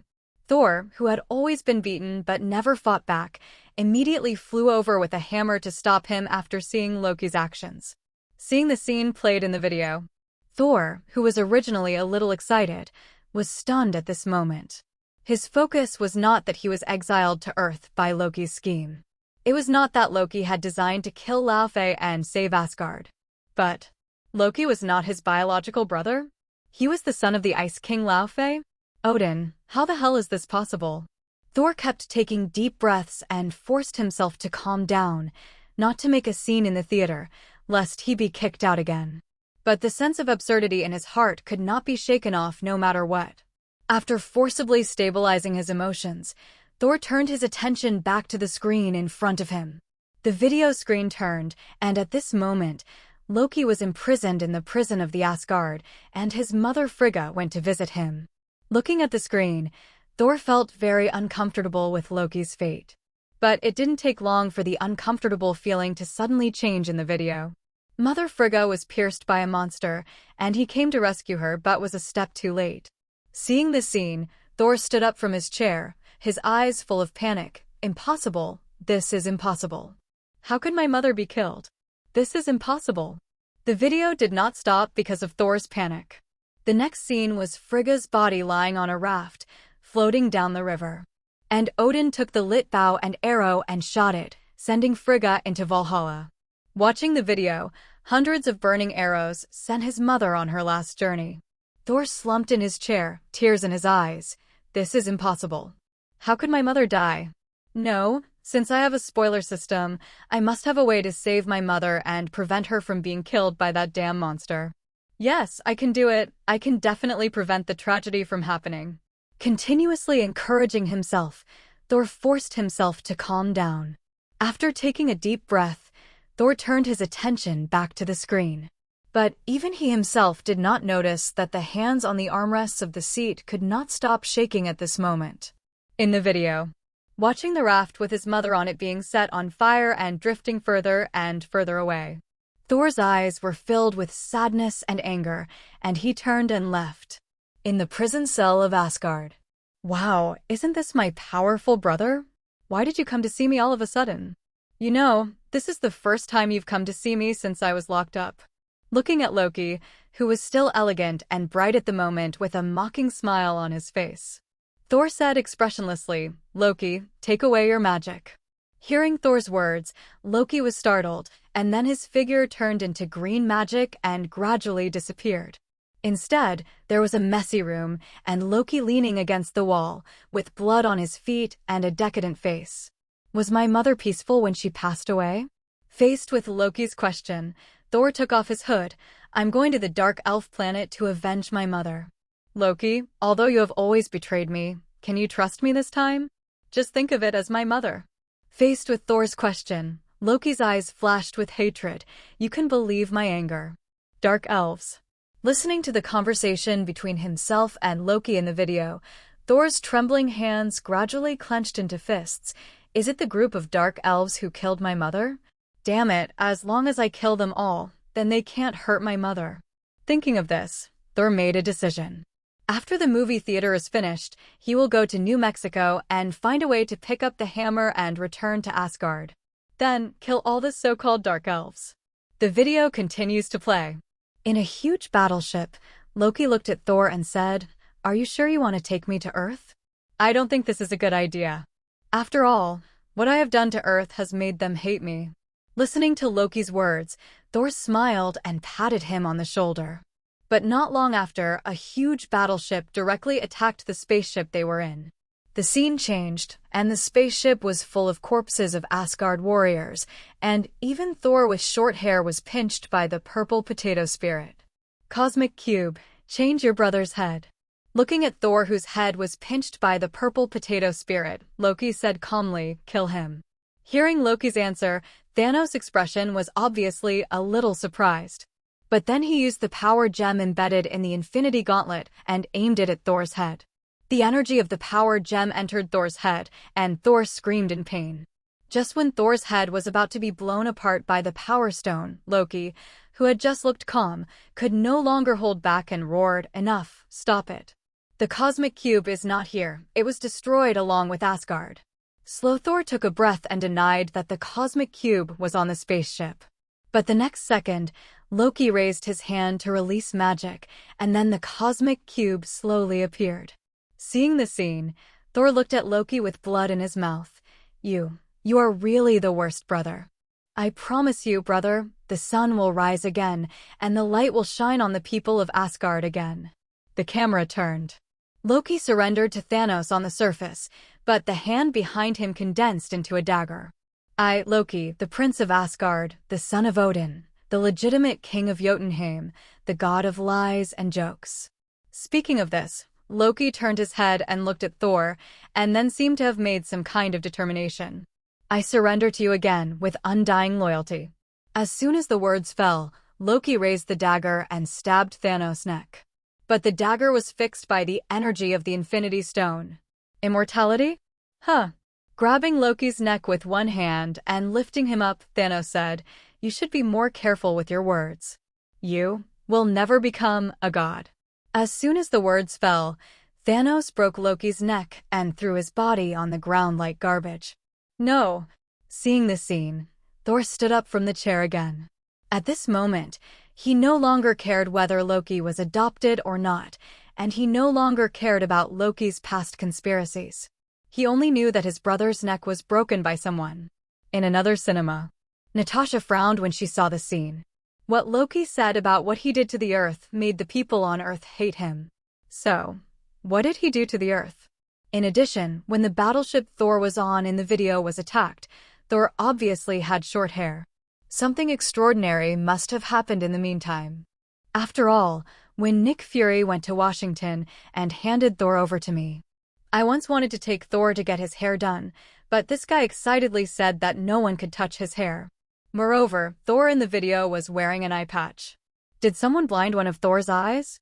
There were too many details in the video, and Natasha felt a little confused for a while.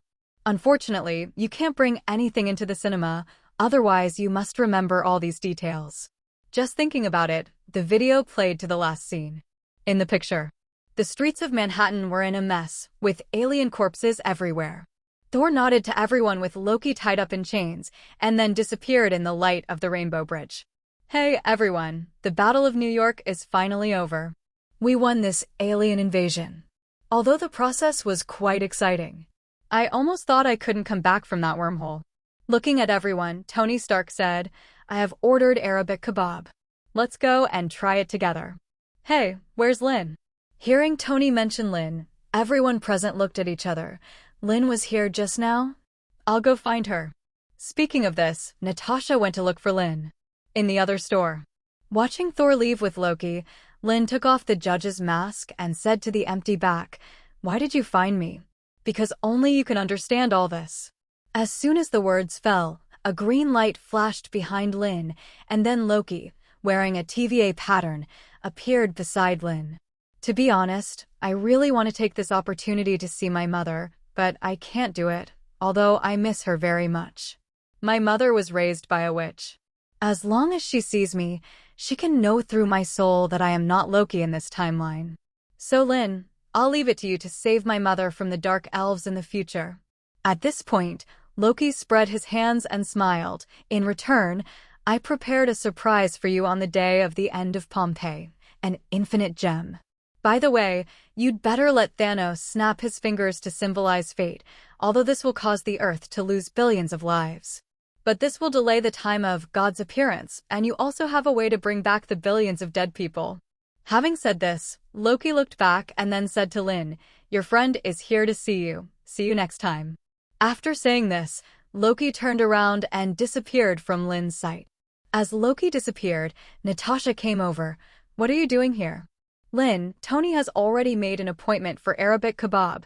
Do you want to go and try it together? After all, this battle to defend the Earth has consumed too much of our physical strength, so I think Tony's decision is correct."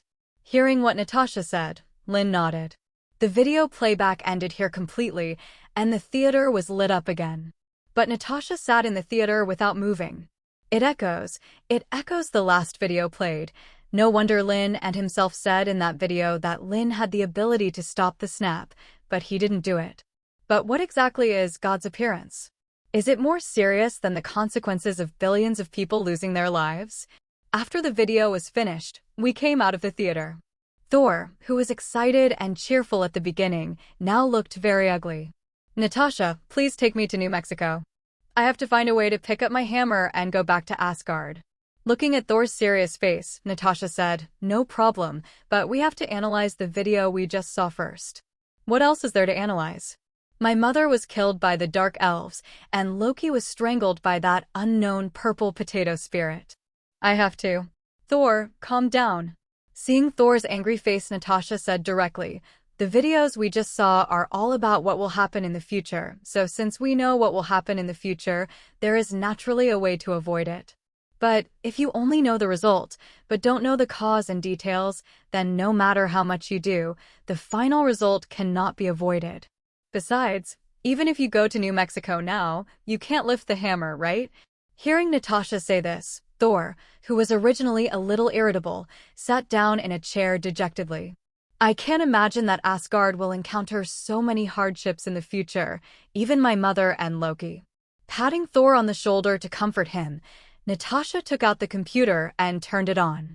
Soon, Tony Stark, Nick Fury, and Steve Rogers appeared in the video. Looking at the video, Steve Rogers looked a little surprised. Natasha said, "Good morning, Captain Rogers. Welcome back to the world 70 years later." "Thank you." Nodding, Steve said, "The technology 70 years later is really eye-opening." Of course, after all, in the more than 70 years since you became a popsicle, the speed of technological development in this world is beyond the imagination of an old antique like you. By the way, Natasha, what happened to Thor? Faced with Tony's teasing and questioning, Natasha recounted what had just happened. "You did a good job, Natasha. It won't help if Thor returns to New Mexico now." In the video, looking at Thor, who was sitting on the chair with a somewhat dejected expression, Nick Fury said, "Thor, from the first video, it can be seen that the reason why you were exiled to Earth was all designed by your brother Loki." Hearing what Nick Fury said, Thor took a deep breath, then shook his head and said, "I don't care whether I was exiled because of Loki's frame-up. I just want to save my mother and Loki in the future." The reason why Loki designed to exile Thor was out of jealousy, but in the video, during the time when he exiled Thor, it seems that he also designed to kill his biological father, the Ice King Laufey.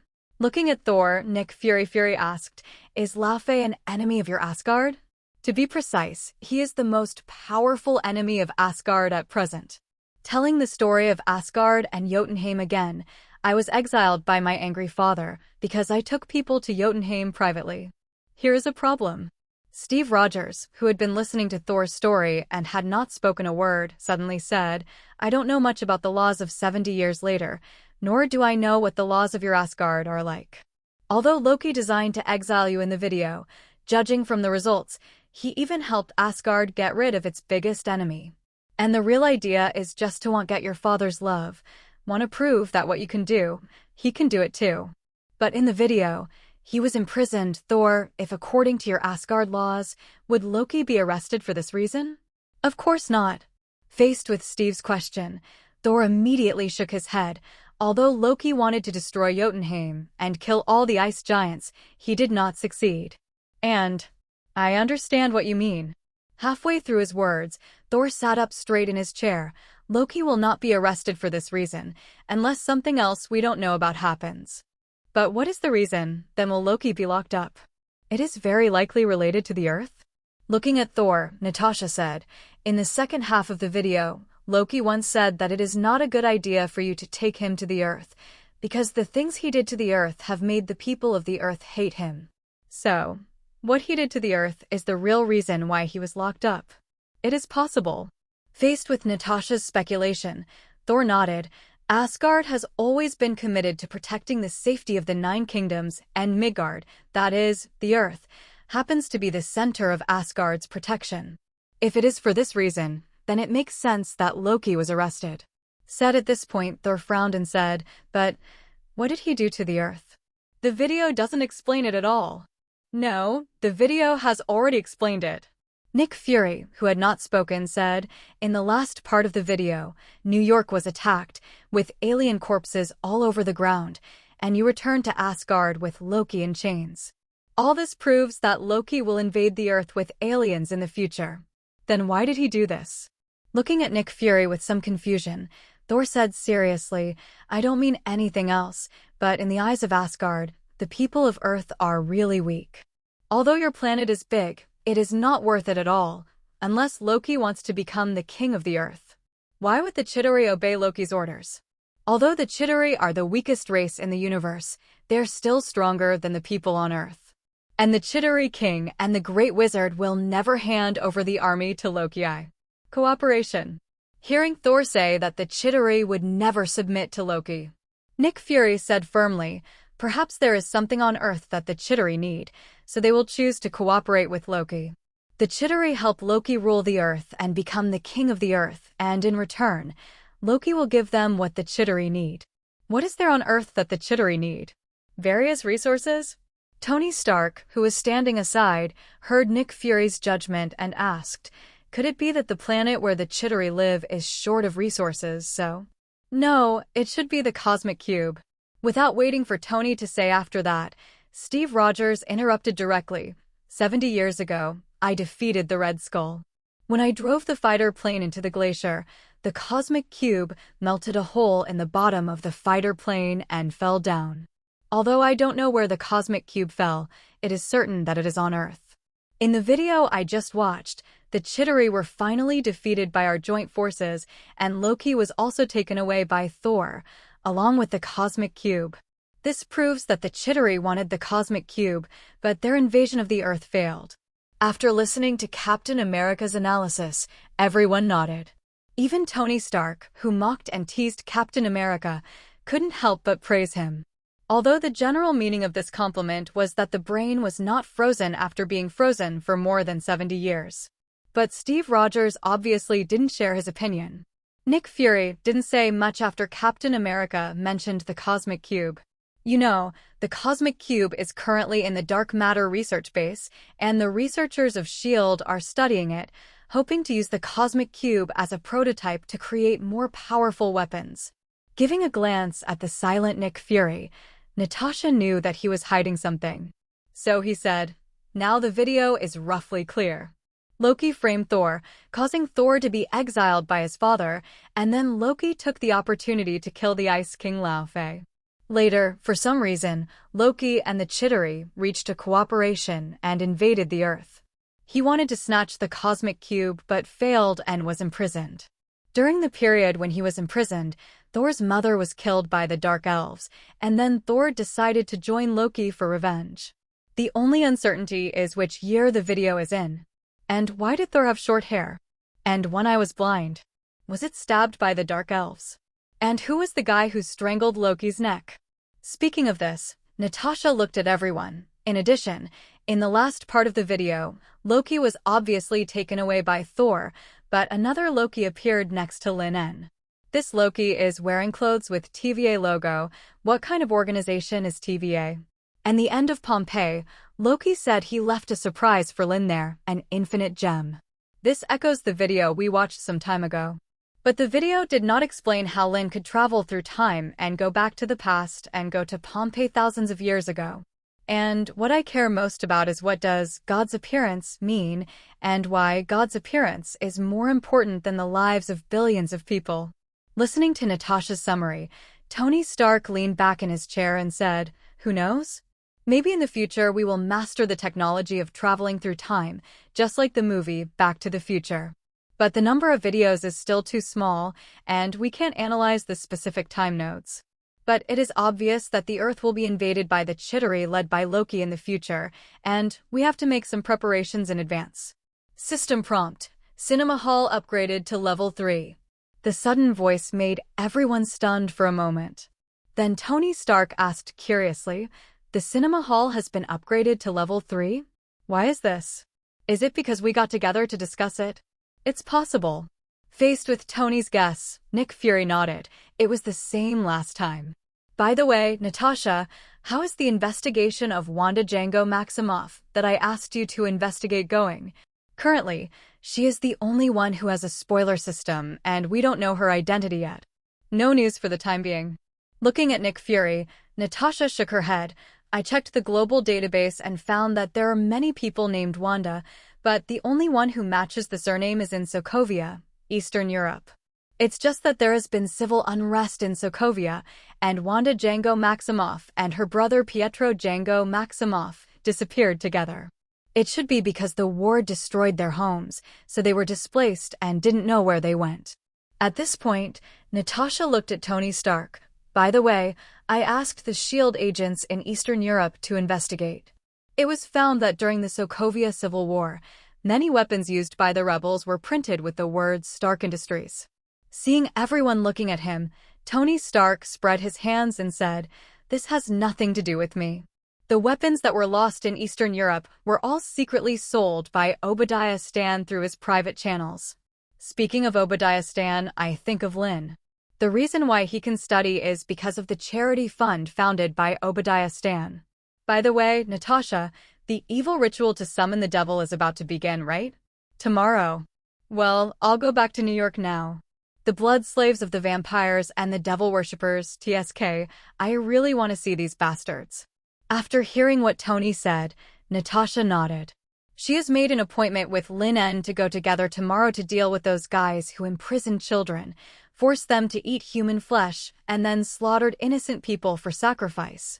After the video conference ended, Nick Fury said to Natasha, "Natasha, since Thor wants to go to New Mexico, let Coulson arrange someone to send him there. Maybe he will have a turnaround there and can pick up the hammer again. In addition, find a way to continue looking for Wanda Django Maximoff's trace." Got it. Hearing Nick Fury's arrangement, Natasha nodded. After hanging up the video, Natasha looked at Thor and said, "Coulson will send you to New Mexico. Then what are you waiting for? Let's go now." With a sense of urgency in his heart, Thor didn't want to stay here for a second. Took out his mobile phone and called Coulson and arranged everything. Natasha sat back in the chair and thought. At the same time, in Lin's apartment. The overall trust value of the video exceeds 80%, and a new skill is obtained, Transformation, Primary. Skill Introduction. People killed by the host can be transformed into skeleton warriors. Note: 1. The stronger the person killed by the host, the stronger the transformed skeleton warrior. 2. The current number of transformable skeleton warriors, 300. 3. After the transformation magic skill is released, the skeleton warrior will enter the hell dimension and wait for the host's next summon. 4. Skeleton warriors are consumables. They cannot be regenerated after being destroyed. The host can replenish them after consuming skeleton warriors. Looking at this new skill given by the system, Lin En's eyes flashed with joy. As long as the person killed by himself can become a skeleton warrior belonging to him? What if I kill Thanos in the future and then transform him into a skeleton warrior?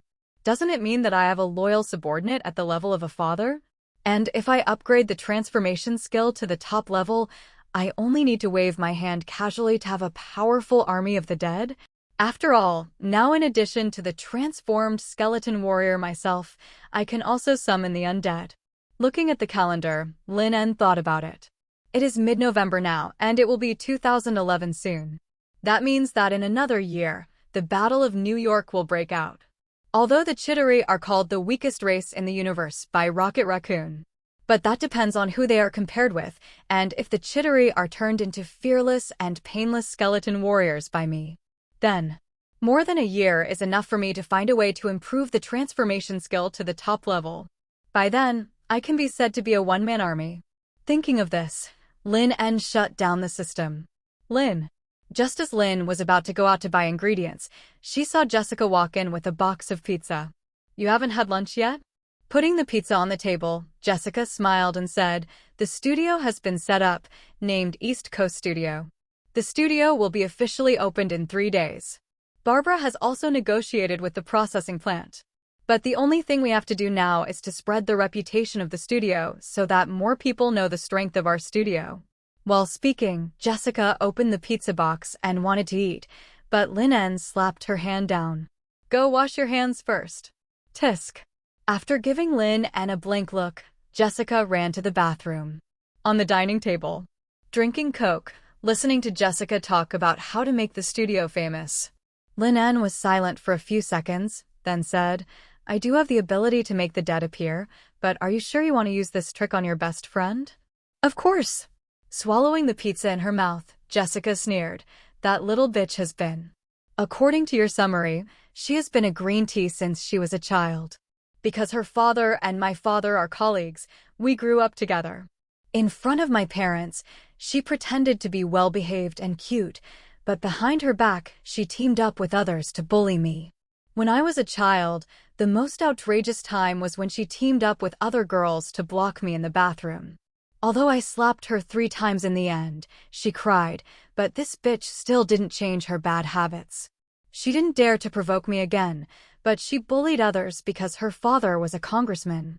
At this point, Jessica put down the pizza and said, let me put it this way, Lin, you're a civilian, and my father is the deputy mayor, but I am still willing to kneel at your feet and eat your white jade pillar with Barbara. But if it were her, she wouldn't even look at you straight in the eye, so you understand. If you pass by her, she doesn't like you, and she might even instruct others to cause trouble for you. Listening to Jessica's description, Lin nodded. What happens after I summon the undead? Leave the rest to me. Looking at Lin, Jessica raised her eyebrows and said, although my brother is reluctant to admit it, because of my family, he is now an executive of Fox TV in New York. When that little bitch is entangled by the undead, the TV station will expose it, which will definitely attract the attention of countless people. I can even let my brother open a special news column, or even a TV program, to broadcast the exorcism live. At that time, no matter whether they find a wizard or a priest, as long as their exorcism methods fail in the end, let panic begin to spread among the people. When you appear like a savior, I guarantee that our studio will be a hit. At this point, Jessica raised her eyebrows and said, by that time, you will be famous and become a guest of honor in New York's upper-class society.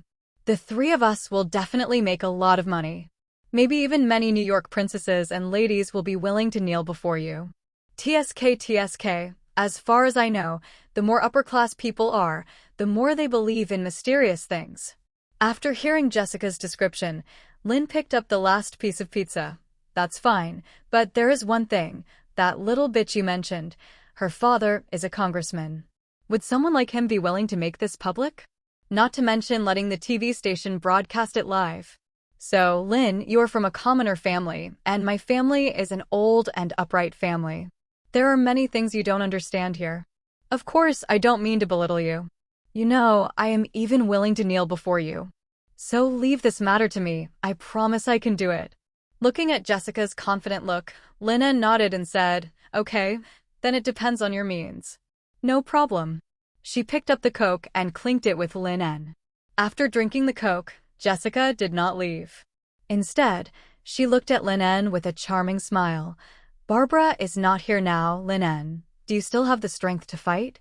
After saying that, without waiting for Lin En to make any move, Jessica knelt directly on the stall. In a car on the roadside in Queens. FUXX Jessica, you're a damn bitch. Listening to Jessica's high-pitched voice from the other end of the phone.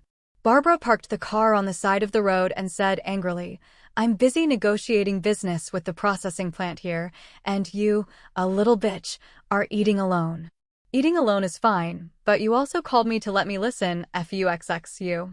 Just as she was about to hang up the phone, She heard Jessica on the other end of the phone, saying in a high-pitched voice that if she hung up the phone, she would break up with her. Barbara was so angry that she wanted to smash her phone. Subconsciously rubbing her legs, Barbara put the phone on the co-pilot and turned on the speaker, then started the car and drove towards Lin's apartment. We must not let Jessica, a little bitch, eat alone. The next morning, after moving his body for a while and listening to the crackling sound of his bones, Lin En nodded with satisfaction. Well, he was only 19 years old and still growing up. Barbara was really considerate. She brought back a lot of supplements yesterday afternoon, although he didn't need those things.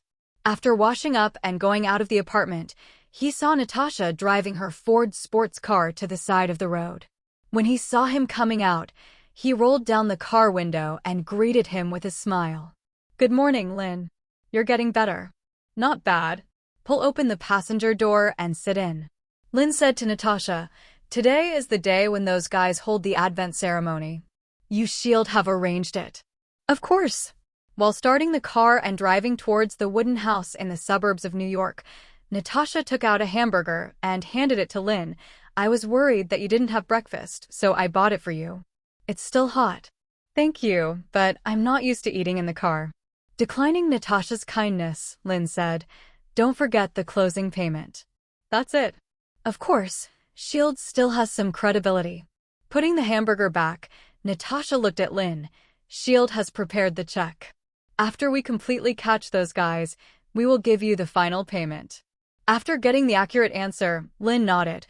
"By the way, you'd better let the people who are monitoring me at S.H.I.E.L.D. withdraw, otherwise." "Is there anyone monitoring you at S.H.I.E.L.D.? Hearing what Lin said, Natasha frowned. "Wait a minute, I'll ask." As she said that, Natasha picked up the phone and called Nick Fury. After a while, Natasha put down the phone and said to Lin seriously, "It can be confirmed that S.H.I.E.L.D. has not arranged anyone to monitor you." "Then you have to be more careful." Focusing on the beautiful face of Black Widow, "You know I have some special methods, so I am sure that the people monitoring me are indeed S.H.I.E.L.D.'s." Natasha frowned when she saw Lin's affirmation. She remembered that in the video she had watched in the theater, it was Lin who reminded her that S.H.I.E.L.D. was not safe. It was also because of Lin's reminder that she knew that joining S.H.I.E.L.D. was just walking from one quagmire to another. After the video ended, she and Nick Fury secretly investigated. But nothing was found. "I thought that I would say that in the future because of what would happen to S.H.I.E.L.D. later.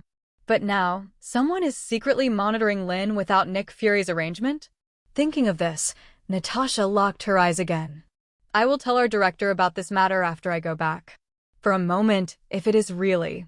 Before Natasha finished speaking, a truck rushed towards the sports car in front of the two people. Seeing the scene, Natasha turned the steering wheel to dodge. The moment the sports car and the truck passed by, two off-road vehicles forced the sports car to stop. Then a group of fully armed people got out of the car and fired at the two people with rifles. Seeing countless bullets shooting at the two people like raindrops, Lin En immediately released a magic shield to block himself and Natasha. The bullet attack on the magic shield made a ping-pong sound, and Lin En and Natasha also left the car quickly. Pulling Lin En to hide behind the car, Natasha took out two pistols from her waist and handed one to Lin En. "You should be able to use it." "Of course, but I can't use this thing." As soon as the words fell, Lin En stood up quickly, and then the surrounding space began to distort. The next second, several chains stretched out from the void like octopus tentacles, directly tied up the gunmen in front of them and threw them into the air and swung them continuously. Seeing the scene, Natasha also quickly got out from behind the car, firing continuously with two guns in her hands. Every bullet hit the enemy's head accurately. "Be careful." Seeing one of the gunmen take out a grenade, Natasha immediately shouted for Lin En to be careful. But the next second, she saw Lin En wave his hand casually, and the magic portal that opened instantly swallowed the grenade directly. Boom! The swallowed grenade appeared behind the group of gunmen and exploded. The strong air wave generated by the grenade explosion blew the gunmen away.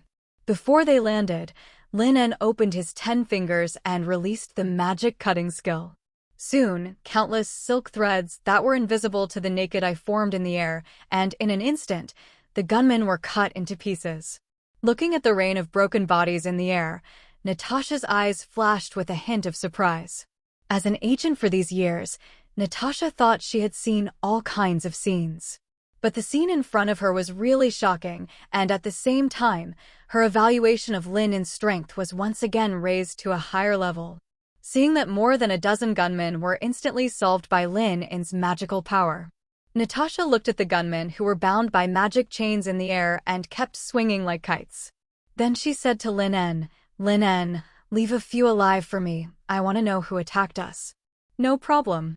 Hearing Natasha's request, Lin En nodded, and then the magic chain began to shrink and soon strangled the group of people to death. Putting the fainted guys on the ground, Lin En signaled Natasha that she could go to interrogate them. Nodding to Lin En, Natasha looked at the passers-by screaming and running away around her, and then walked up to take off the mask of one of the guys. Looking at the terrified expression under the mask, Natasha pointed the gun at his head.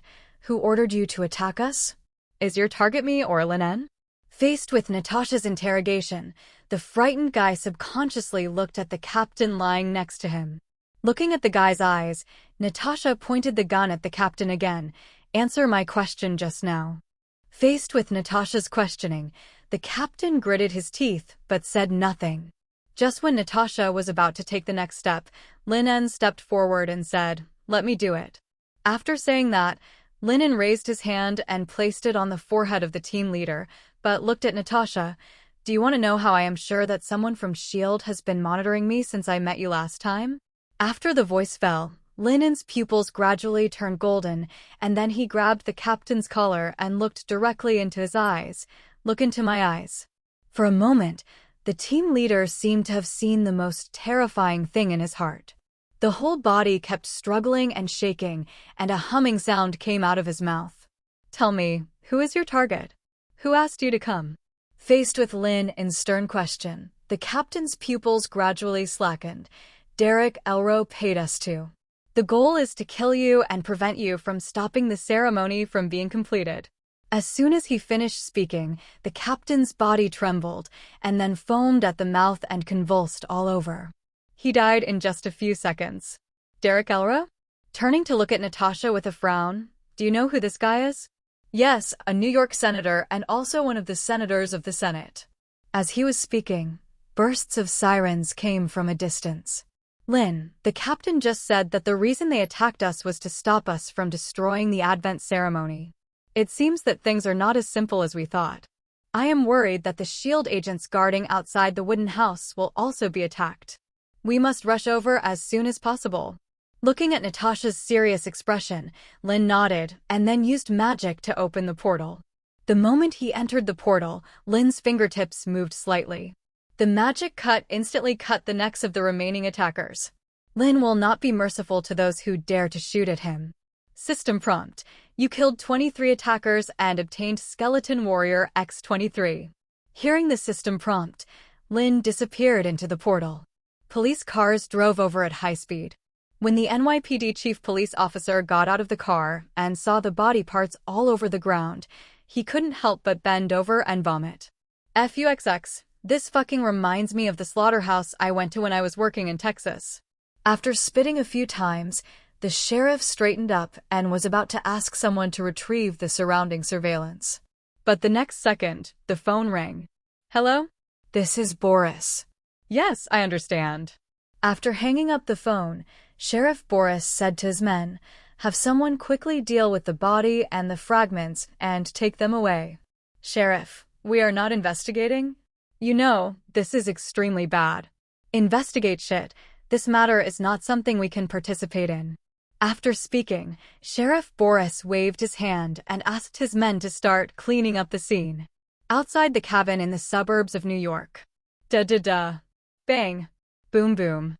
When Lin and Natasha came to the scene through the portal, they found that the S.H.I.E.L.D. agents were fighting with a group of fully armed guys.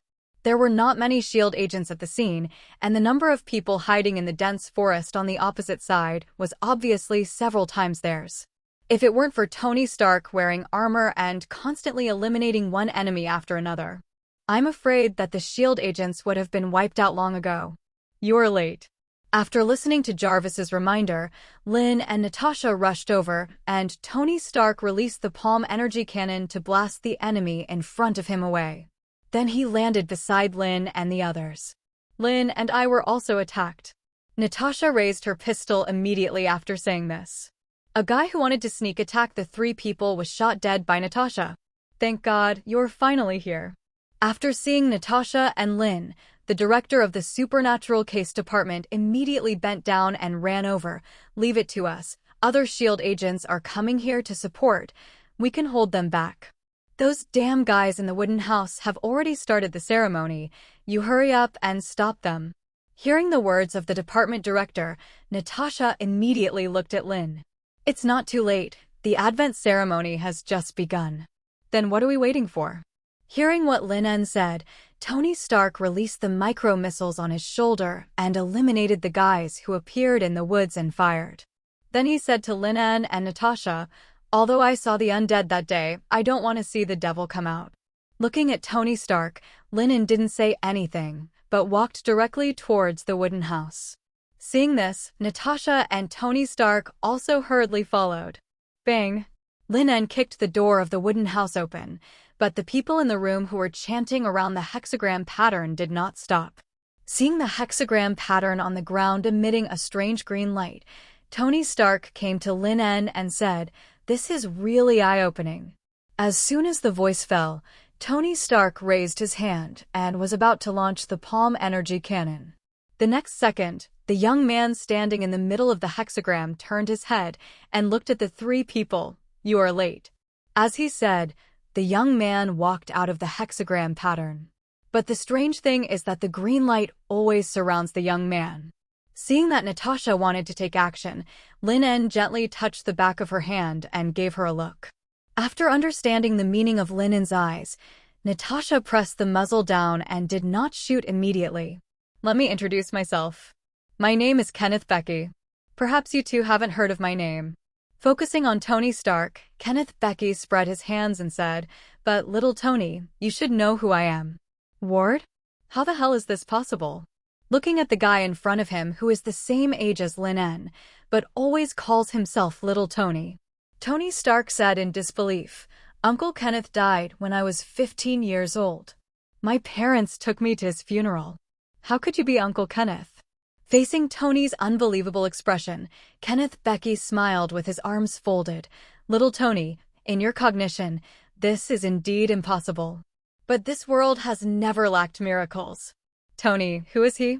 On the side, seeing the shocked expression on Tony's face, Natasha turned around and asked, "Kenneth Becky is my father's old classmate and one of his old friends. The family group he founded once overshadowed Stark Industries. But when I was 15, Kenneth Becky died suddenly, and the police did not find out the cause of his death at the time. After his death, his family group declined within a few years." Speaking of this, Tony Stark's eyebrows were almost twisted together. "I saw his body with my own eyes and saw the process of his burial, so he can't. Nothing is impossible." Listening to Tony's explanation, Kenneth smiled and said, "Little Tony, a person's life seems long, but in fact it is only a few decades. I am honored to be appreciated by a big man. He gave me endless life, just like what you see now. And all I have to pay is some money. The big man you are talking about should be a vampire." Lin En, who had been silent, looking at the smug Kenneth Becky.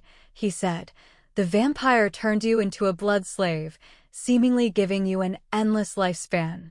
But in fact, every 10 years, you have to go through an extremely painful transformation. And every time you transform, without the help of that vampire, you will turn into ashes. This is the price of being a blood slave, having an endless lifespan but being able to walk in the sun, and it is also the means by which vampires control blood slaves." Kenneth Becky was not angry when he heard Lin En directly expose the price of his immortality. Instead, he looked at Lin En with admiration. "I didn't expect you to know so much, but unfortunately, you are not on my side." On the side, Natasha glanced at Lin En.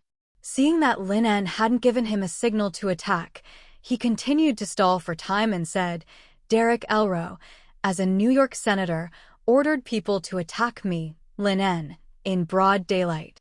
And the mercenaries who are fighting S.H.I.E.L.D. outside the cabin, this should also be your work, right?" Faced with Natasha's question, Kenneth smiled and nodded. "Yes, I have been hiding in the dark for these years, running for my master. You should know that the richer and more powerful people are, the more they fear the approach of death. When I give them a chance to extend their lifespan, they are naturally willing and even beg to work for me. No wonder Lin En said that there are many Hagui people in the world, but since you already have endless lifespan, why do you still need to hold the ceremony?" At this time, Tony Stark also noticed something wrong. After all, what I saw in the video was that Lin En, as a judge, almost never talked nonsense when he took action. And Natasha was not a person who talked a lot of nonsense. But now, the two did not choose to take action immediately, but were stalling for time. Then, I naturally have to cooperate with them. Why? Why else? Of course, to get rid of my vampire master. After the voice fell, Kenneth Becky, who had originally maintained an elegant smile, now had a ferocious expression. The strange green energy filled his eyes in an instant. Do you know how painful the process of transformation is? It's as if countless knives are cutting off your skin inch by inch. And I have been working diligently for him for decades, lobbying one wealthy person after another. But he never fulfilled his promise to turn me into a real vampire. He just treated me like a dog. After the words fell, Kenneth Becky's eyes were full of anger, and even his body began to swell rapidly. Now, I have obtained the power of the demon Sarato through the ritual, and I will completely get rid of the control of that damn vampire. Haha, from this moment on, I will completely become the god of the world. Speaking of this, Kenneth Becky looked at the three people with pity. Little Tony, although I respect your father very much, you and your friends are going to die here today. Hey, are you cosplaying the Hulk? Looking at his body getting bigger, the weird green energy spread all over his body. Lin took a step forward, and the golden light in his eyes began to flash. Do you know why I have been listening to your endless nonsense? Because you are stalling for time, so am I. After the voice fell, Lin En raised his hand, and a golden sword appeared in Lin En's hand. Looking at the golden sword condensed by magic in Lin's hand, Kenneth Becky's eyes flashed with a hint of ridicule. Why, you want to kill me with this cold weapon? Just like the group of idiots with guns outside. Faced with Kenneth's ridicule, Lin motioned Tony and Natasha to retreat. There is a countercurrent secret technique in the exorcism magic, but it takes some time to complete this countercurrent secret technique, and I have never used it. But now, I want to try it on you. After the voice fell, Lin held the sword in one hand and stabbed it to the ground. The next second, the dazzling golden magic circle instantly enveloped the entire wooden house. Countless golden magic particles rushed to the evil green hexagram pattern that was being sacrificed. In just a few breaths, the evil green energy was swallowed up. No. Feeling that the power originally given to him by the demon Sarato through the sacrificial ceremony was rapidly draining away, Kenneth Becky pounced on Lin in the golden magic circle with his eyes wide open. But before he could take a step forward, the golden magic particles instantly formed dozens of chains that bound him tightly in the air. No, stop, you can't do this, damn it, stop. Feeling that the power of the demon was being sucked away from him, Kenneth Becky kept wailing and roaring. But Lin turned a deaf ear to it and just turned the hilt of the sword. The next moment, the magic circle under his feet suddenly spun wildly. The vitality of those believers who were performing rituals around the evil hexagram also began to drain away. The skin gradually shrank and shrunken, and finally even turned directly into a pile of skin and bones and fell to the ground. No. Feeling the last trace of demonic power being drained from his body, Kenneth Becky howled in despair. Then he glared at Lin with his eyes wide open. Want to take revenge on me? You're welcome anytime, but not today. As soon as the words fell, Lin waved his right hand, and Kenneth Becky, who was bound in the air by the magic chain, fell heavily to the ground. Before he could get up, a vortex-like water ripples began to form on the floor of the wooden house. In the vortex, blazing flames and magma could be clearly seen. And in the center of the magma, countless shriveled and skinny hands suddenly stretched out to grab Kenneth Becky tightly and then pulled him into the vortex. My God. Seeing the scene, Tony Stark subconsciously took a step back. Because in addition to these dry hands, Tony Stark actually saw several half-bodied undead and hundreds of skeleton evil spirits with black gas all over their bodies flying out of the vortex. These terrifying undead pressed the struggling body of Kenneth Becky to the ground. This is incredible. Turning his head to look at Lin, Tony Stark's expression was shocked. Asked, Lin, are they all the people who were sacrificed to the devil by Kenneth Becky? And the people who were killed by him over the years? Standing up from a half-squatting position, the golden sword in Lin's hand slowly dissipated. Looking at his body falling deeper into hell, he wanted to open his mouth to roar, but was blocked by the evil spirits, leaving only Kenneth Becky with despair in his eyes. Lin turned to Tony Stark and said, I used the reverse flow secret technique to draw out the demonic power from him, and then open the door to the hell dimension. The door to the hell dimension? Oh my God, is there really hell in this world? Does that mean there is also heaven? Looking at Tony Stark, who was shocked and became curious. Lin nodded. Indeed, do you want to go and see? I can take you there. I'd better forget it. Looked at the ghosts who kept dragging him into hell. Even if he tried to climb out of the deep end, his hands were torn apart by the evil spirits. Kenneth Becky finally disappeared on the ground. Tony shook his head and said, I think I'd better continue to study science. I don't want to contact hell and heaven now. Speaking of this, Tony turned his head and looked at Natasha and said, Why are you not surprised at all? You know, this scene is. There's nothing to be surprised about. Since the last time I saw the dead in Central Park. No matter what kind of magic Lin uses, or what kind of demon he summons, I won't be surprised.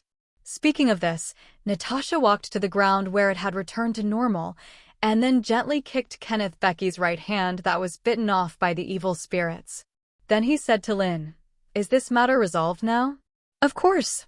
Nodding gently, Lin looked outside where the gunfire had stopped because the SHIELD agents came to support. Prepare the check for the balance. As for the senator who followed Kenneth Becky's instructions and attacked us, SHIELD will handle it.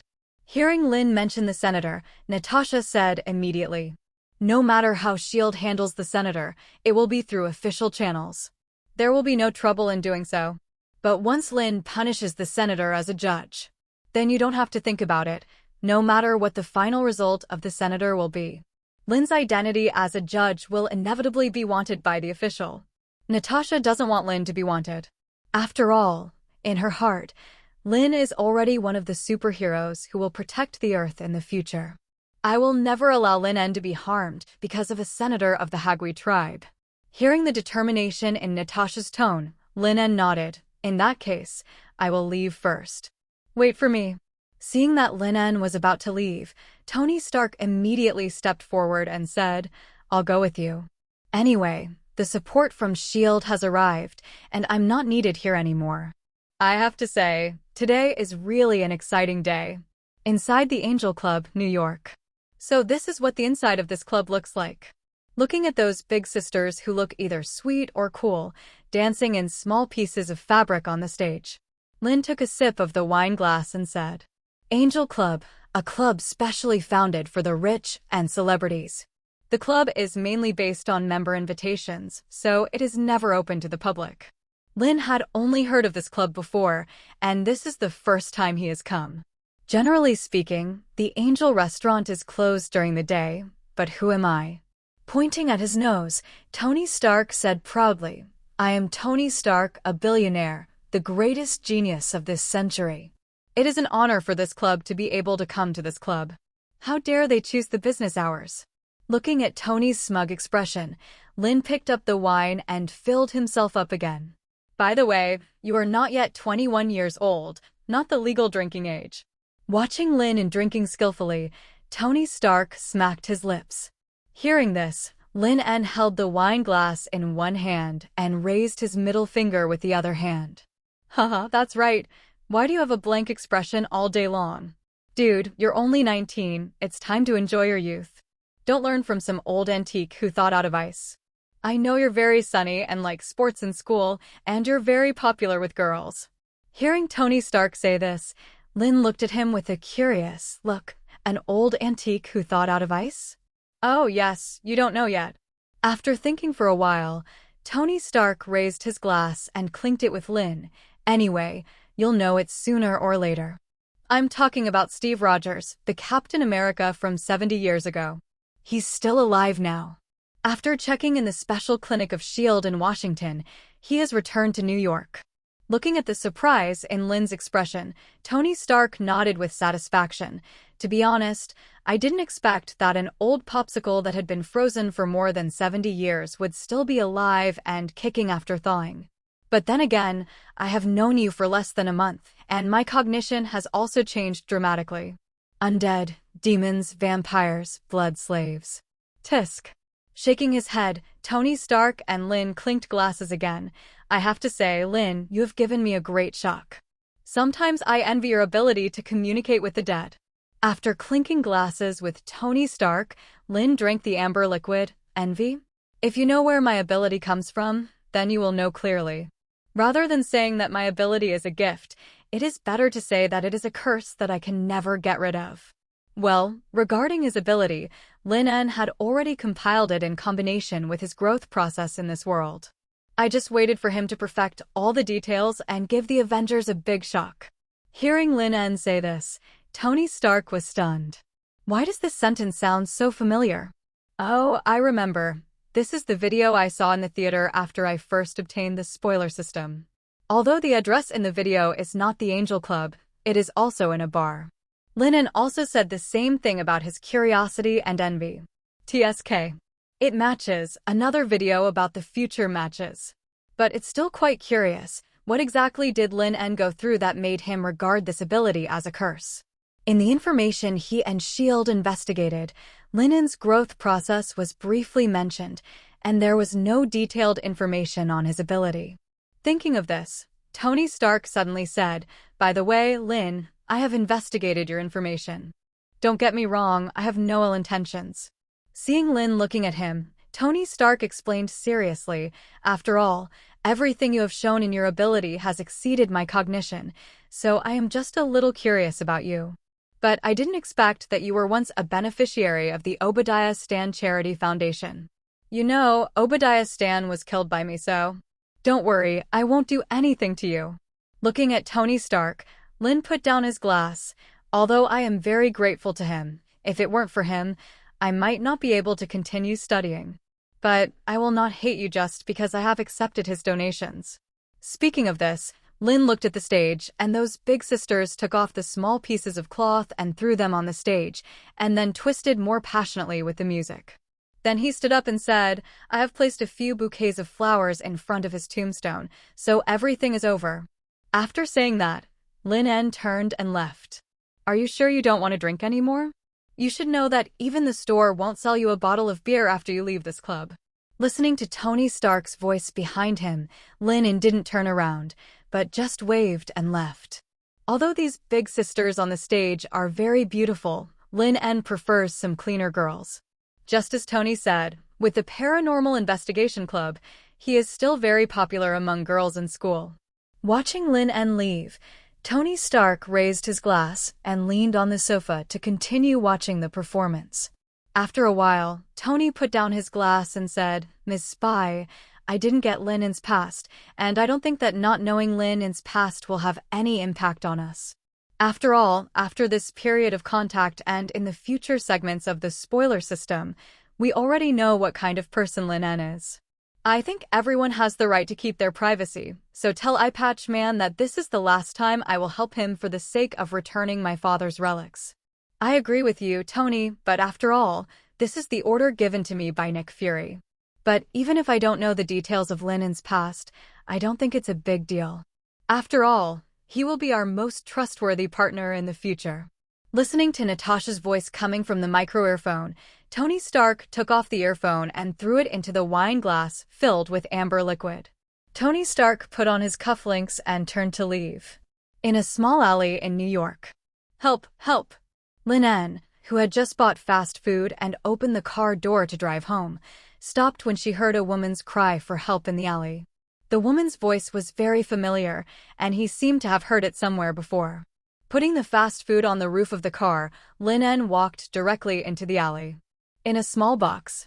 At this moment, a girl with a graceful figure and sweet looks was staring at the three ferocious black men in front of her with a horrified face. She stepped back in panic, but was soon surrounded by three people. Please let me go. I can give you money. Please don't hurt me. Looking at the girl's eyes as frightened as a young animal, one of the big black men took out a dagger and put it on her cheek. Feeling the coolness of the blade on her cheek, the girl's legs suddenly became weak. Haha, boss, this girl is really a top-notch girl. I've been out for so long, but this is the first time I've seen such a beautiful girl. One of the black men looked at the sturdy man in the middle with a flattering face and said, "Why don't we tie her up in our store and hand her over to Mr. Collins when you're satisfied? You know, a girl with this appearance can definitely be sold for a good price, and so many people disappear in the United States every year, no one cares." Even if the NYPD wants to investigate, Deputy Alex, the director, will also delete the surrounding surveillance. After all, he collects so much money from us every year, he will definitely help us cover it up. After hearing the younger brother's suggestion, the gang leader looked up and down at the crying girl, then nodded. "What the hell are you waiting for? Take her back to the store immediately. I can't wait any longer. I'll let you guys have fun after I've had enough." Hearing that the boss agreed to his suggestion, the younger brother who gave the idea smiled and grabbed the girl's arm and prepared to drag her out. "No. Help." Listening to the conversation between the three people, Lily immediately knew her situation. Once she was taken away by these three people, what awaited her would be a nightmare of hell. Puh. Seeing Lily struggling, the black guy slapped Lily on her pretty face. "Damn it, if you keep struggling, I'll peel off your face." The sudden slap made Lily's head a little confused. Before she could resist, Xiaohei's huge pulling force dragged her away. A strong sense of despair enveloped Lily's heart for a moment, and tears kept flowing down. Just when the three were about to drag Lily to the corner of the snap, a figure blocked them. "What the hell are you looking at? Get out of here quickly, or I'll kill you." Seeing Lin En blocking the black guy took out a dagger and told Lin En to get out of here. "Lin En? Run, Lin En. Help me call the police." The moment she saw Lin En, Lily felt like she saw God.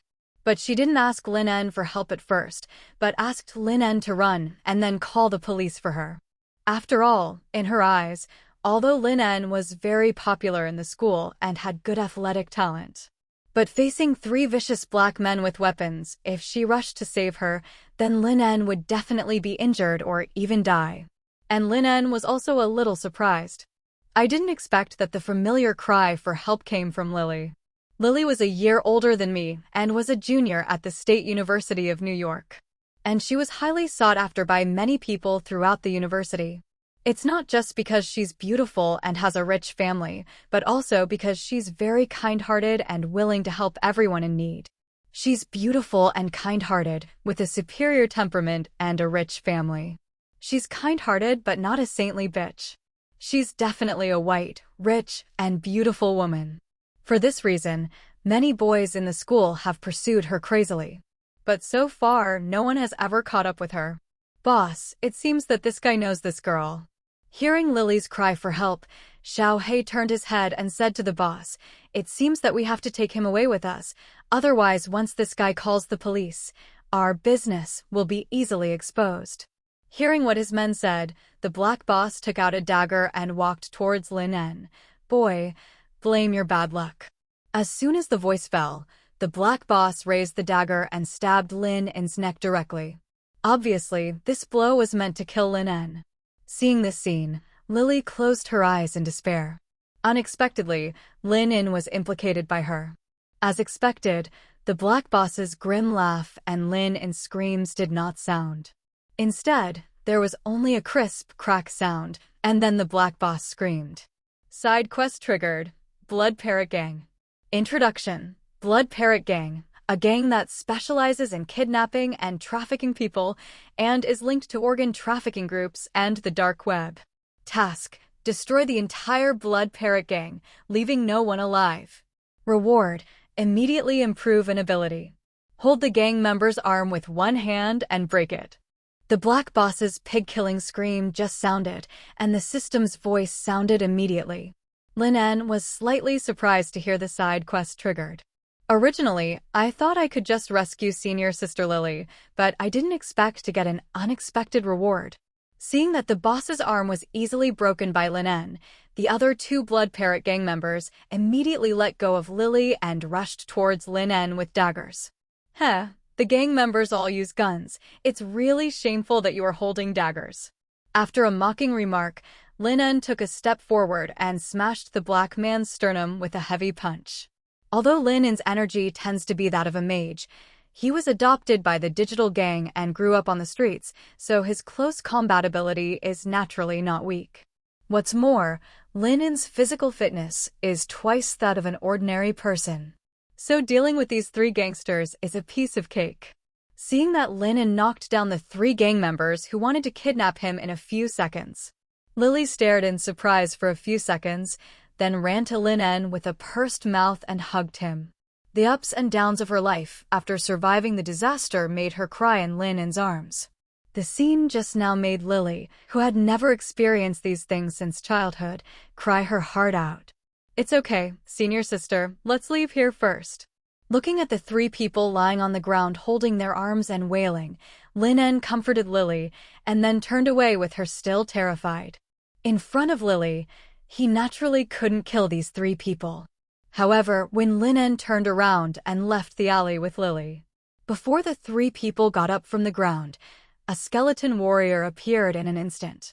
In the terrified expressions of the three Blood Parrot gang members, the sharp bone blades pierced their hearts directly. After doing all this, each skeleton warrior dragged a corpse into the portal. Even the bloodstains on the ground were cleaned up very cleanly. Inside S.H.I.E.L.D. Taken by Natasha to Nick Fury's office. The two S.H.I.E.L.D. agents had no idea why. After all, the highest level of the two of them was only level 4, and they were just ordinary agents. Just as the two were thinking, they saw Nick Fury raise his head. The only remaining, I looked at them very sharply. Who sent you to monitor Lin? Hearing Nick Fury's question, the two agents' faces changed instantly.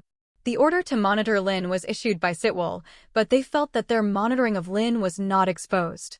And there were so many S.H.I.E.L.D. agents, they didn't understand why Nick Fury would pay attention to them.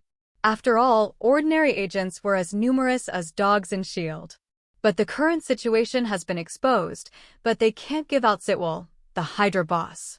Thinking of this, the two passerby-level agents exchanged glances and then took out their guns from behind and prepared to shoot Nick Fury. Bang! Bang! After 2 gunshots, Nick Fury, who was sitting on the chair, was not hurt at all. Instead, the hands of the 2 passerby-level agents holding guns were shot and broken by Natasha, who was well prepared. Seeing this scene, Nick Fury's expression was very cold.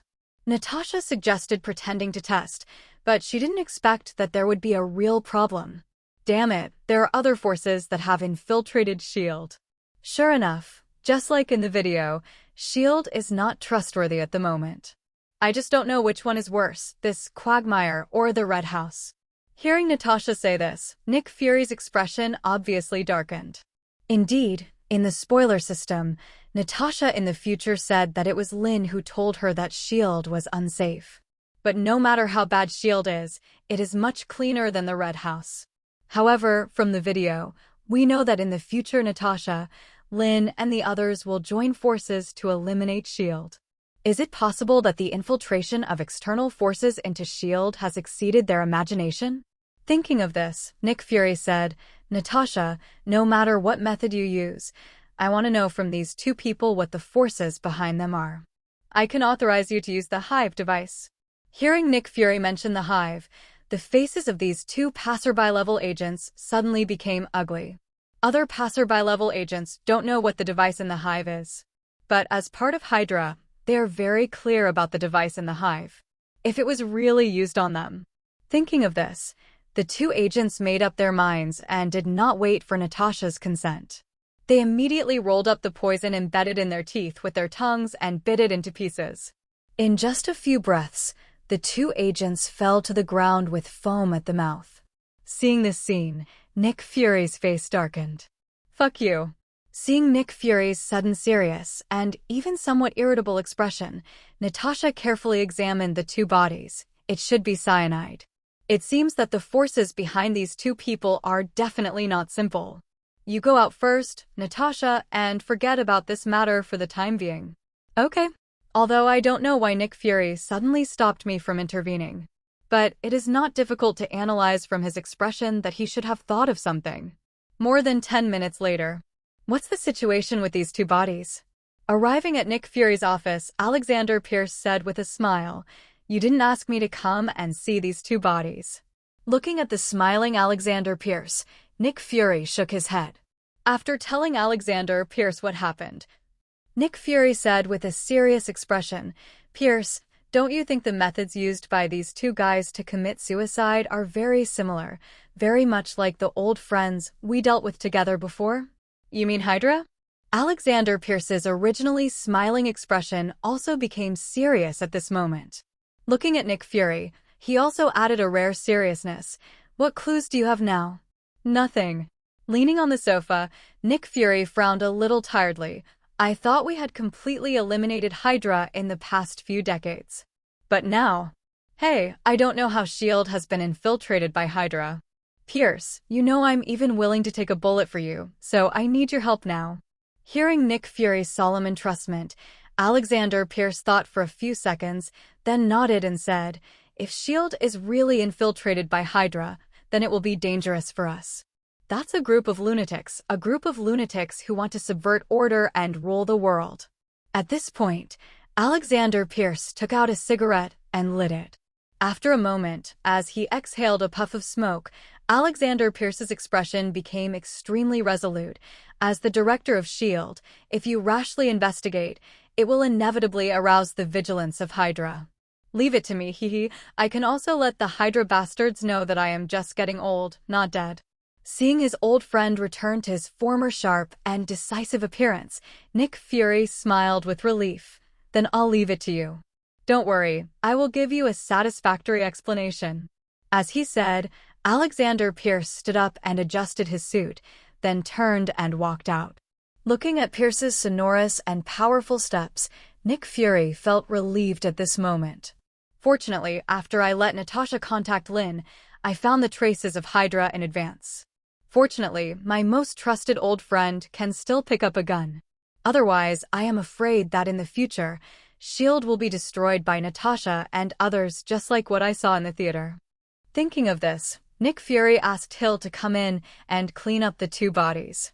At the same time, after seeing off the grateful parents of senior sister Lily, Lin En returned to the apartment, turned on the system, and continued to make a new video.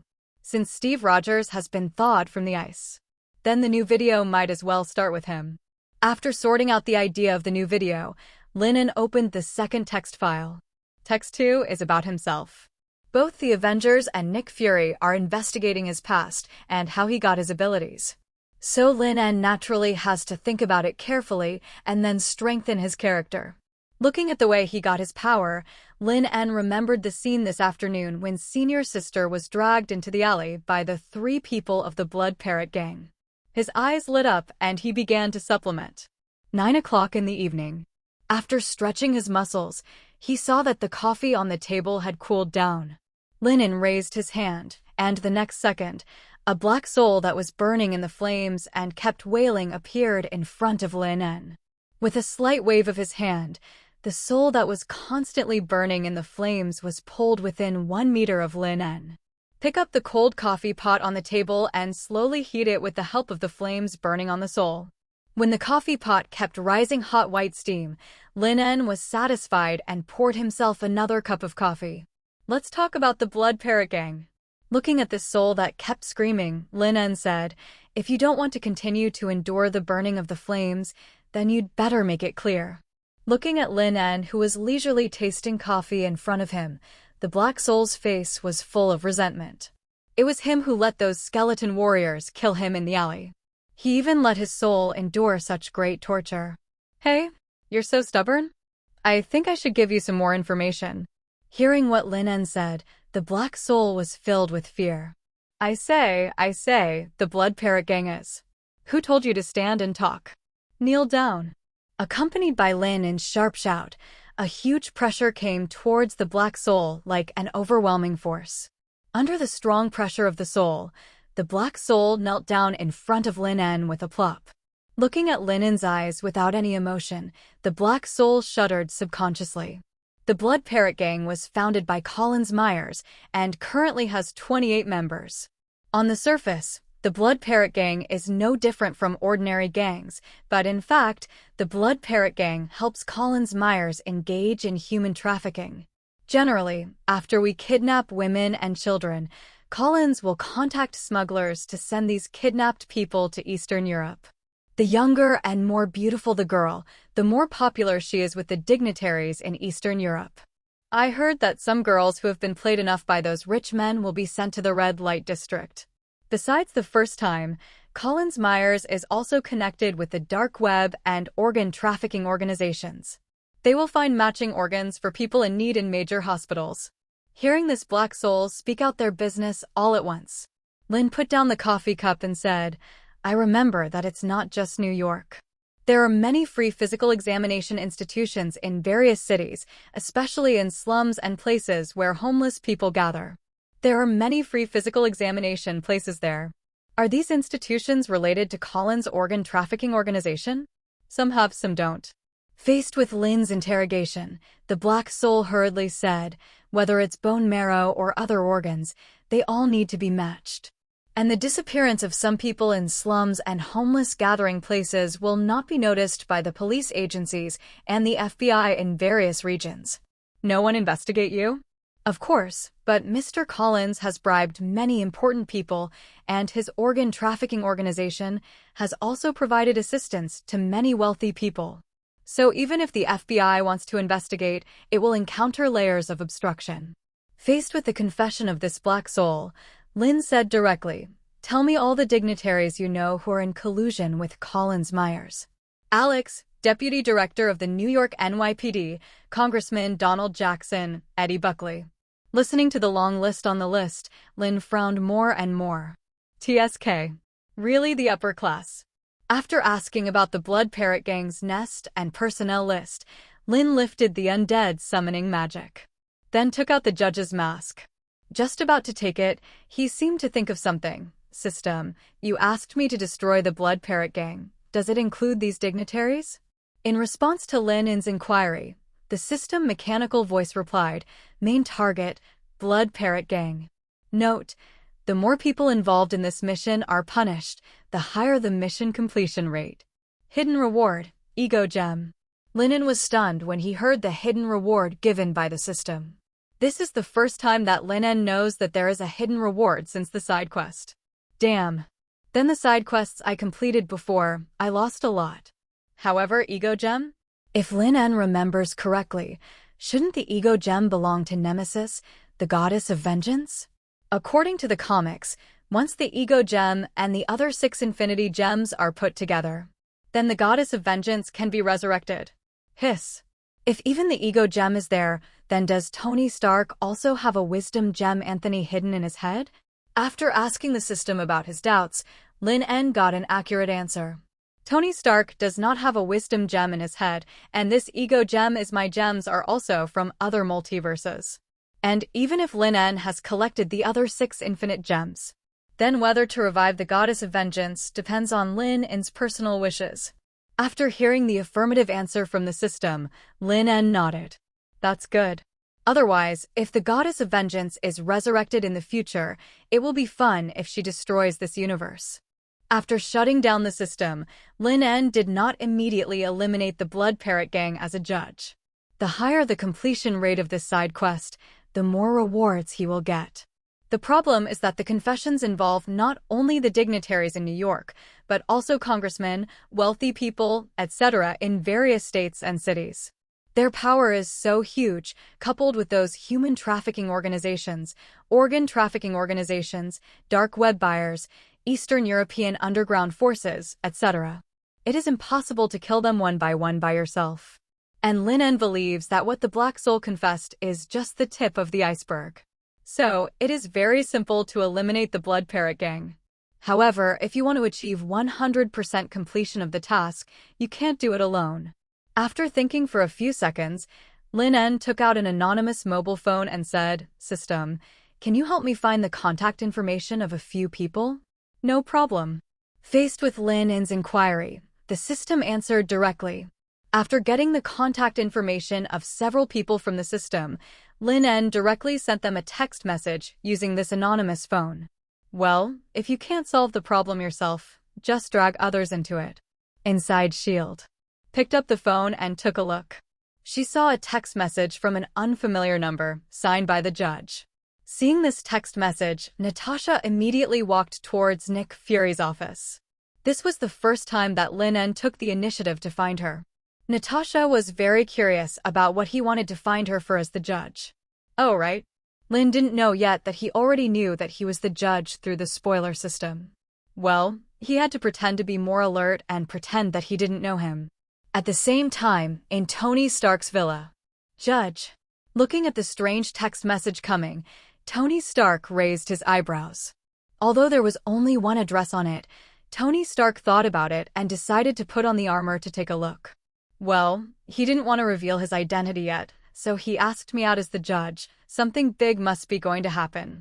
In a small alley in Queens. Click.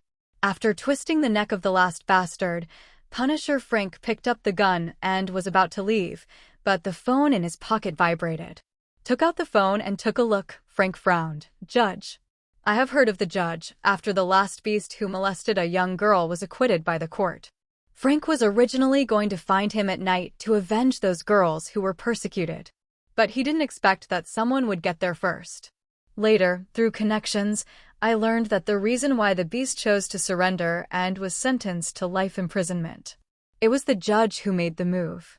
Although according to his temper, he would feel relieved if he killed him directly. However, when he thought that the guy would have to stay in prison for the rest of his life to repent, Frank felt that this would also comfort the persecuted girls. So, although he didn't know where the judge knew his number from, but Frank still wanted to meet the judge. Brooklyn. Picking up his phone and taking a look, Steve pursed his lips. "The judge, is that young Asian youth full of justice?" Putting away the pocket watch with Peggy's photo, Steve picked up the coat hanging on the wall and prepared to go out. Thinking at the door, he took out $100 from the candy box in the drawer. If the city he was familiar with had changed too much, he couldn't find the point the judge sent him. Then he could still take a taxi. I hoped that $100 would be enough for the fare 70 years later. Half an hour later, in an abandoned factory by the Hudson River, Tony Stark, who descended from the sky in battle armor, looked at Lin, who was wearing a mask and exuding an air of "keep away from strangers." Although he knew it was Lin, he still stepped forward and pretended to be ignorant and asked, "Hey, Judge? What do you want to see me for? Who is the guy with the blind stick? Wow, there is also a cool boy with 2 guns here. Man, are you planning to rob Citibank?" Lin didn't know the 2 people around him. Could they be Lin's friends? As soon as Tony Stark's cynical voice fell, Frank, who was holding 2 guns, turned his head and looked at Lin En. "Why did you find this playboy? Can a playboy like him get involved in such things?" Frank, who had already learned about the Blood Parrot gang from Lin En, frowned and looked at Tony Stark with contempt in his eyes. It's not that he looked down on Tony Stark, but he felt that such a frivolous guy would only do bad things. We need to use his influence. Hearing the cold voice under Lin En's mask, Frank thought about it and nodded. Matthew Murdoch, who was standing next to him, could clearly perceive that Tony Stark did not seem to be as frivolous as he said. As he was talking, a Ford sports car drove in from outside. Then Natasha and Steve Rogers, the co-pilot, walked down together. "You guys got together?" Tony was a little surprised to see Natasha and Steve Rogers. But Frank stood up the moment he saw Steve Rogers? Captain America. Frank was not unfamiliar with Steve Rogers. Although he had never seen him, I am not a Captain America, but Frank, who was born in the Marine Corps, is very familiar with Captain America's deeds. He even went to the Captain America Memorial Hall with his children. Unfortunately, his wife and children. Steve Rogers nodded when he saw someone recognized him at once. Judge? I've heard of you. You've done a good job in forcing criminals who molested young girls to confess. So, what's the matter with you calling us here this time? After getting off the car, Natasha walked towards Lin and asked. Natasha Romanoff, the famous Black Widow. Looking at Natasha coming over, Frank directly said her name. Long time no see, Frank. I didn't expect you to be invited by the judge and Daredevil. It seems that something big is going to happen tonight. Smiling at Frank, Natasha turned her gaze to Lin again. As a S.H.I.E.L.D. agent, Natasha naturally knows about the Punisher and Daredevil. This is simply shocking. Looking at the evidence of the Blood Parrot gang's human trafficking in the documents Lin En had sorted out, as well as a large number of people who were connected to the Blood Parrot gang, Natasha looked at Lin En with a very serious expression. No wonder you asked us to come here. There are too many rich and powerful people involved in this case. You can't bring them all to justice by yourself. After Natasha finished speaking, Tony Stark, who had a somewhat exaggerated tone, became very serious at this moment. I know most of these people, like these congressmen and wealthy people. It seems that there is only one person, but in fact, the forces behind these people are extremely huge. If they are really involved, or if they are the beneficiaries of the organ trafficking group, then this matter will undoubtedly become very difficult. Humph. After hearing what Tony Stark said, Punisher Frank snorted coldly. Looking at the evidence of the victims who were disemboweled, Frank's eyes were full of frost. I don't care how high these people stand, how big the forces behind them are, I only know that these people are absolutely unforgivable. If you don't dare to offend them, then leave.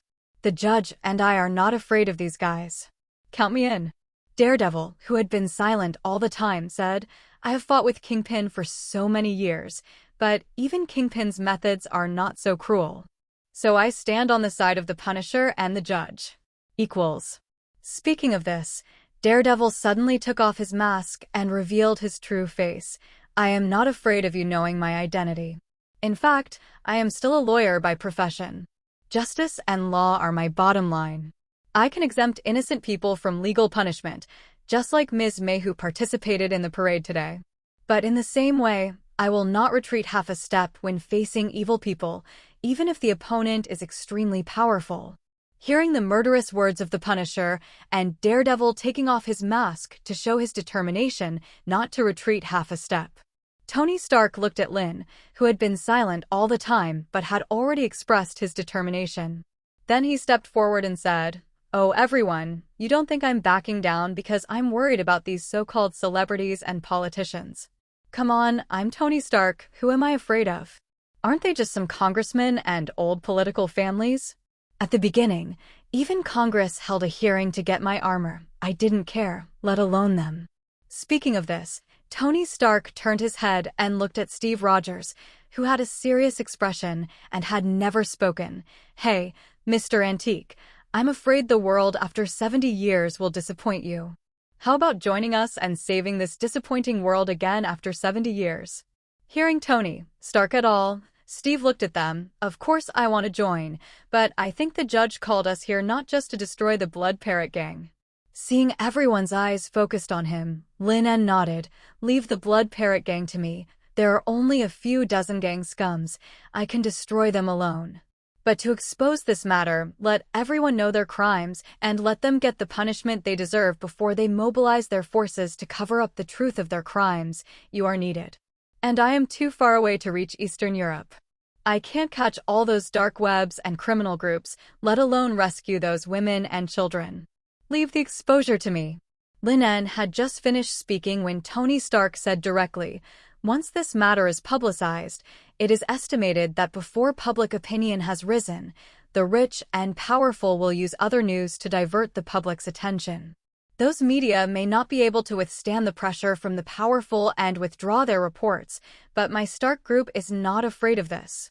You have impressed me a little, Stark. I thought you were still that cynical playboy, but I didn't expect you to have the responsibility of a man in your bones.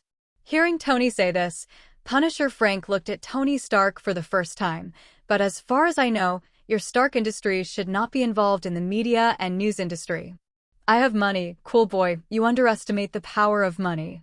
Winking at Frank, Tony Stark said proudly, it only takes 3 seconds for me to buy a newspaper. As for the news TV station, I can also invest in it, and I am the largest shareholder. Then let me rescue the kidnapped children and women in Eastern Europe, as well as the criminal groups there. After Tony Stark finished speaking, Natasha said, S.H.I.E.L.D. also has its own power in Eastern Europe, but we need someone the public can trust to stand up and endorse and tell the public that this is true. Otherwise, with only Stark Industries exposing the story, I'm afraid that many powerful celebrities and wealthy people will mobilize their forces, and the dirty water will inevitably be thrown back, and we may even be bitten back. At this point, everyone looked at Steve Rogers. After all, after more than 70 years of exaggeration, the reputation of Captain America Steve Rogers among the American people is simply terrifying. As long as he is willing to stand up, all the people will trust him. Wait. Thinking of this, everyone once again turned their eyes to Lin, the judge. Have you thought of this? Daredevil Matthew on the side praised Lin En, really amazing. That's nothing. Shaking his head slightly, Lin En looked at Steve Rogers. Captain Rogers, once you choose to stand up, then from this moment on, I'm afraid that everyone in the world will know that you are still alive. At that time, you may not be able to live a low-key life. Not only that, you will probably be led by those rich and powerful people who use the media and the internet to blacken and scold you when you stand in front of the stage. Even before Lin En finished speaking, Steve took a deep breath and interrupted. Compared to the Hydra led by the Red Skull John Schmidt, these opponents are nothing now. Besides, Dr. Erskine told me not to be a good soldier, but to be a good person. I think if Dr. Erskine knew what I would do first after thawing in 70 years, he would not regret choosing me to inject the tube of super soldier serum. Everyone, no matter how dark the future is, the light of justice will illuminate the whole world like a fire. Looking at Steve's resolute expression, Tony Stark smacked his lips and then applauded. Wow, it's a really moving speech. So, what are we waiting for? Let's take action, everyone. By the way, should we give this action a name? What do you think of the Crusader Alliance? Hearing Tony's proposal, everyone fell silent again. Tisk. Looking at everyone's reactions, Tony Stark shrugged. I'll let Pepper buy a news media. Tony, I don't understand why we buy newspapers and join TV stations. Handing a cup of coffee to Tony Stark, Pepper asked in confusion. The main business of the Stark Group is to develop new energy. Although the media field can promote the company's main business. But even so, there is no need to buy 3 newspapers and invest in them. Because I want to be a good person. Tony Stark interrupted Pepper and put down the coffee cup in his hand and said, after returning from the cave in the Middle East, I have always been puzzled why God took Ethan's life and let me come back alive. Later, when I was poisoned by palladium, I thought I was dead, so I was passive and lazy, and gave away the inheritance. Maybe God thinks that my mission has not been completed, so he let me find a way to solve palladium poisoning. But Pepper, since then I have been thinking, what should I do? Looking up at Pepper, Tony Stark's expression was very serious at this time. I think Ethan was right to point at the arc reactor on my chest before he died and told me to be a good person. But flying to the Middle East in armor and destroying the weapons sold privately by Obadiah Stane under tank shells is considered a good person? No, this is not enough. This is far from enough. Pulling Pepper's hand and placing it on his heart, Tony Stark said very seriously, Pepper, I am not having a sudden thought, I finally understand the meaning of my life. Or, I understand the meaning of God not abandoning me in that cave in the Middle East. Listening to Tony's affectionate words, Pepper's eyes were full of tenderness, and even her tone became warm. Putting Tony's hand on her cheek, Pepper smiled and said, Tony, no matter what you want to do, I just want you to know that I'm always on your side. Of course, I'm absolutely sure of this. kissed the back of Pepper's hand gently. Tony Stark smiled and said, "So the matter of buying a newspaper and investing in a TV station is up to you." "Well, Mr. Stark has grown up." Smiling at Tony, Pepper stood up and said, "I'm going to take a shower first. Are you sure you don't want to go together?" Looking at Pepper with shining eyes, Tony asked expectantly, No, don't even think about it. TSK. Watching Pepper walk into the bathroom, Tony Stark spread his hands, then took out his cell phone and dialed. As the call was connected, Tony Stark asked directly, "Matthew, have the Judge and Punisher taken action?" On the other end of the phone, listening to the Judge and Punisher pulling out the safety of the stun bombs in front of them and then throwing them into the building in front together. Matthew Murdock kicked the corpse on the ground casually and said, "The Tuit has already started." The Judge asked a Blood Parrot gang scum about the hiding place where they kidnapped and trafficked women and children. Captain Rogers and Ms. Natasha have gone to rescue. Listening to the sound of machine guns and screams in the building in front, Matthew frowned, then said, "Mr. Stark, everything is going according to plan. I'm going to help too." "Okay, be safe." "Don't worry, they're just a bunch of gang scum, not even 1/10 of the guys in Hell's Kitchen." After hanging up the phone, Matthew Murdock rushed in with a weapon. Inside the gathering place of the Blood Parrot gang. Bang! Da-da-da. Accompanied by bursts of gunfire, Lin and Frank mercilessly shot at anyone they saw. Bang! One bullet killed the guy who wanted to attack Frank. Lin waved his hand and 2 magic chains directly tied up several guys hiding in the dark. Seeing this scene, Frank raised his submachine gun and fired a burst of bullets without hesitation. In just a few seconds, the Blood Parrot gang's base was full of corpses. Seeing Lin's decisive and ruthless actions, he showed no mercy to the Blood Parrot gang. Frank took out a cigar from his pocket and threw it to Lin. "I like your style of doing things. This is much more refreshing than those so-called righteous people." Take the cigar thrown by Frank, but Lin did not light it, but pointed to the second floor and said, "There is another guy upstairs who is about to escape through the window. He should be the leader of the Blood Parrot gang." As soon as the voice fell, there was a sound of glass breaking outside. But before Lin and Frank could make a move, Matthew came over with the screaming leader of the Blood Parrot gang. "I didn't even have to do anything. This guy broke his leg when he fell down from the second floor window. I thought that as a gang leader, even if he was not as strong as Kingpin and his subordinate Bullseye, he was at least as strong as Bullseye's younger brother. But, hey." At this point, Matthew sniffed the thick smell of blood in the air, then frowned slightly and said, "Kill them all. It's the biggest crime to let these bastards live." As he spoke, Frank raised his gun and prepared to shoot the Blood Parrot gang leader who was shaking with fear. But he was stopped by Lin En. Coming in front of this guy, Lin En pressed one hand on his head. "Look into my eyes." In a short moment, the Blood Parrot gang leader let out a very shrill scream. The fear and trembling from the soul made the gang leader tremble like a sieve. "Tell me, where are the accounts of the Blood Parrot gang's trafficking of women and children and its collusion with those big men over the years?" Faced with Lin En's stern tone, the leader of the Blood Parrot gang had confused eyes and subconsciously spoke out the evidence that he had hidden for years. After hearing the hiding place of the evidence, Matthew immediately turned around and went upstairs. And Lin raised his gun without hesitation when he had no value. Bang! A bullet smashed the gang leader's head. Lin turned around and walked to the basement with Frank. When they came to the basement and opened the iron door, they saw more than a dozen girls and children hiding in the corner. After seeing the 2 people who opened the door, they were even more frightened. Looking at the scars on these women and children and the inhuman treatment they suffered, Frank's dead wife and children appeared in his mind, and his eyes turned red in an instant. "FUXX, these damn beasts, fuck the big shots, I'm going to kill them all."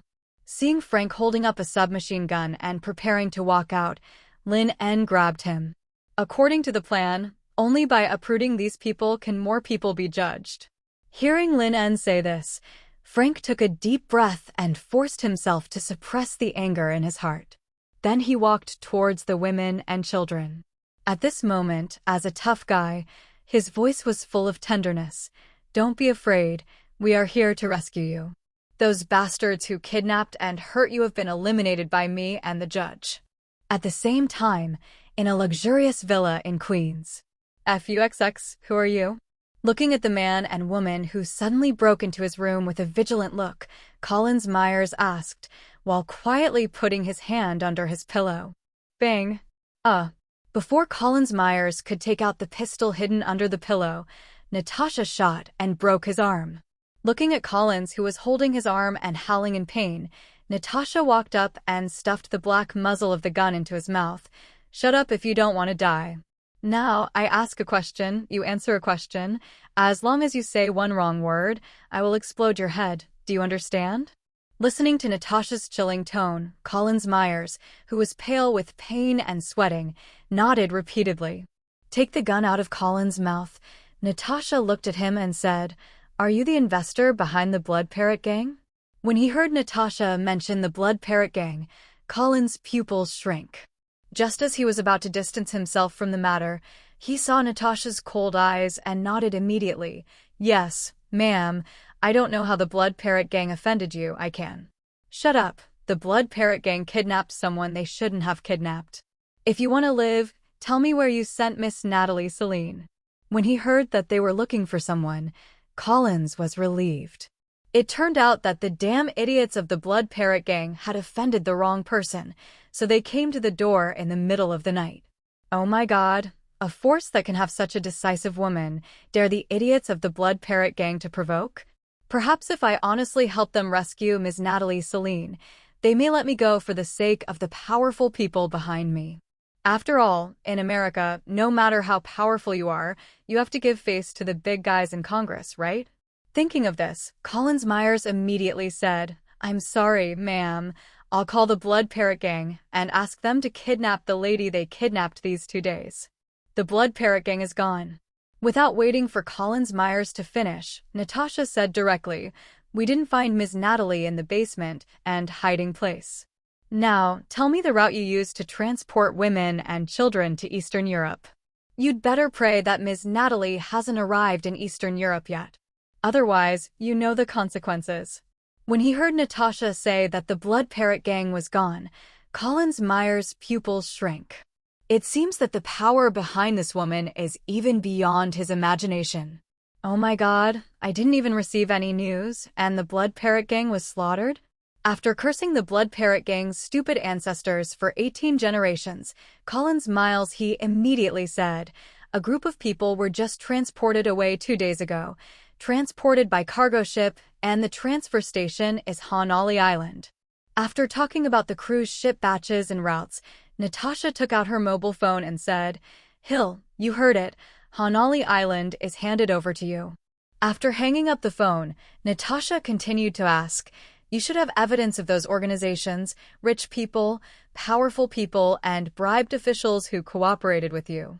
Don't tell me you didn't prepare these backups for yourself. Gulp. Hearing Natasha's evidence of those big shots, Collins swallowed subconsciously. Madam, I suggest you don't touch these, because those big shots are far beyond your... Bang, bang, bang. Before Collins finished speaking, Natasha fired 3 shots at his limbs without hesitation. The severe pain made Collins Myers roll around on the bed, but the next second Natasha held a gun to his head. Ask again, where are the evidences? I advise you to speak frankly, otherwise you will die if you fall into the hands of another companion of mine. Second, there is a secret compartment above the bathroom on the 2nd floor of the villa, and there are some evidences in it. After hearing what Collins Myers said, Steve immediately went to the 2nd floor. After a while, several account books in waterproof bags, as well as USB flash drives with various recordings and secretly filmed videos were taken out. Natasha took the evidence and took a look at it, then raised the gun. Don't kill me, I'm still useful. Bang. A bullet opened Collins Myers' skull, and Natasha handed the evidence to Steve. Let's go, things are far from over. Why not keep him? After all, he is also a witness. Besides, you should tell me that you just played the role of looking for Natalie. It's useless for him to be alive. Even if there is this evidence to convict these big shots. But within 3 days, they will be bailed out for various reasons. Looking at Steve, Natasha said very seriously, "This is why Lin wants to push you to the front of the stage to let the public know that you are still alive." Sometimes, for people who cannot be judged by the law, public opinion can also become a weapon. After hearing what Natasha said, Steve took a deep breath. I hope so. I didn't expect that the world 70 years later would be the same as it was back then. Hey, when has this world really changed? Patting Steve's arm, Natasha walked out and said, "By the way, don't call him Lin En in front of Lin En. He doesn't have a spoiler system, so he doesn't know that we already know that he is the judge. In addition, if you want to integrate into this world as soon as possible, finding a girlfriend is the best choice." Do you need me to introduce you to a girlfriend? I thank God the girls in S.H.I.E.L.D. are pretty good. Ward? What did you say? The Blood Parrot gang was wiped out. Listening to the subordinate on the other end of the phone saying that the Blood Parrot gang was wiped out tonight, Deputy Director Alex Boris sat in a chair in a daze. "Sir, we received a call saying that there was a gunfight, so we immediately went to the scene, but when we arrived at the scene, we found that all the people in the Blood Parrot gang were killed." Hearing the report from the police officer, Deputy Director Alex Boris immediately said, "Check the surrounding surveillance videos and ask the nearby residents if anyone saw who did it." "Sir, the surrounding surveillance has been destroyed by humans and no images are left. FUXX, I don't care what method you use, you must investigate this matter thoroughly." After hanging up the phone, Alex Boris felt a little flustered. As someone who has been protecting the Blood Parrot gang for many years, he has received a lot of money from them over the years. Alex doesn't care how the Blood Parrot gang died. He just wants to know whether this matter will implicate him. Thinking of this, Alex Boris immediately took out his mobile phone and dialed a private number on it. Overnight, the Blood Parrot gang was wiped out, and the news that Collins Myers, the man behind the scene, was shot 8 times and died in his bedroom spread among many wealthy and powerful people. That night, many people couldn't sleep. Many people went to the hiding place of the Blood Parrot gang and Collins' home to look for evidence. In fact, these wealthy and powerful people knew that Collins Myers had evidence that could ruin their reputation. It's just that they didn't know where Collins hid the evidence, and once they took action against him, would the evidence be automatically exposed? In addition, Collins's survival could provide them with a stable source of money and goods. So they assumed that Collins Myers had lived a relatively free and easy life in recent years. But now, the dog Collins Myers is dead, and the bones left behind are likely to hurt the owner. This made these celebrities and dignitaries nervous. Unfortunately, no matter how they investigated, they could not find any news about the mysterious guys who killed Collins or the entire Blood Parrot gang. It was as if these people fell from the sky, killed them, and disappeared. For 3 whole days, these people were worried, fearing that some evidence against them would be exposed. But these 3 days were calm, as if nothing had happened. Just when these celebrities and dignitaries were nervous, the media suddenly came up with an explosive news.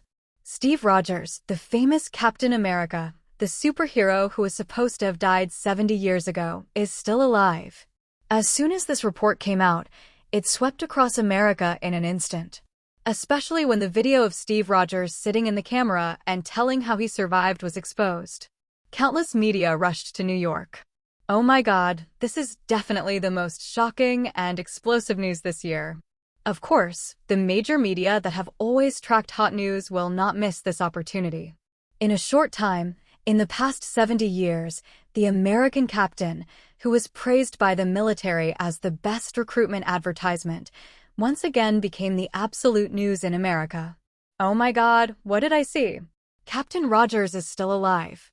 Oh my God, I swear to my dead grandmother that I go to the Captain America Memorial every year, and he is exactly the same as the video image in the memorial. I used to dream of going back 70 years and fighting side by side with the great Captain Rogers. I think it is the most wonderful dream of every American child. Praise God, he gave us Captain America back, even though the great Captain America was frozen for 70 years. Oh, Look at Captain Rogers wearing the classic blue uniform again and holding the shield. This is the most exciting thing I have ever heard in my life. Captain Rogers is so happy. Years old. Inside Tony Stark's villa. Looking at the video about Captain America being alive online, the number of hits exceeded millions overnight. Tony Stark poured a glass of red wine for Lin. Your plan succeeded, and now our antique captain is once again popular all over the United States. Speaking of this, Tony Stark poured another glass of wine for Steve Rogers. How do you feel? Isn't it great to be pursued by countless people? Faced with Tony's ridicule, Steve took the glass and was silent for a few seconds. I just feel a little noisy, a little difficult to adapt. I haven't really integrated into this world yet, and I don't want to be chased by so many media. Hearing Steve say this, Matthew Murdoch nodded. The media's excessive exposure is indeed a bit distressing. Hard work, Captain Rogers. It should be. Putting down the wine glass, Steve Rogers said seriously, as long as we can defeat those criminal organizations, bring all the people behind them to justice, and save more innocent women and children, then it's all worth it. At this point, Steve turned his head and looked at Lin and asked solemnly, Judge, when will I expose those celebrities and dignitaries in the account book? Faced with Steve's question, Lin looked at Tony Stark. After the news that Captain Rogers is still alive was exposed, did those people in the account book add fuel to the fire behind the scenes? You really got it right. Nodding, Tony Stark sat on the sofa and said, Perhaps after Collins Miles died, the news of their crimes was leaked. So he used his connections to start vigorously adding fuel to the fire behind the news that Captain America is still alive. After all, the news that a superhero who was supposed to have died 70 years ago suddenly appeared can definitely cover up any shocking evidence and scandals. They hope that Steve Rogers will be more popular, which also saves me millions of publicity fees. That's good. Hearing Tony's conversation, Lin stood up and said, Then when the heat is at its highest point and the media is chasing the highest heat, Captain Rogers will personally come out to detonate this bomb. I want them to taste the evil consequences of their own hands. By then, this matter will definitely become the biggest news in the whole of America. Seeing Lin preparing to leave, Tony Stark asked curiously, Where are you going? I have some things to deal with.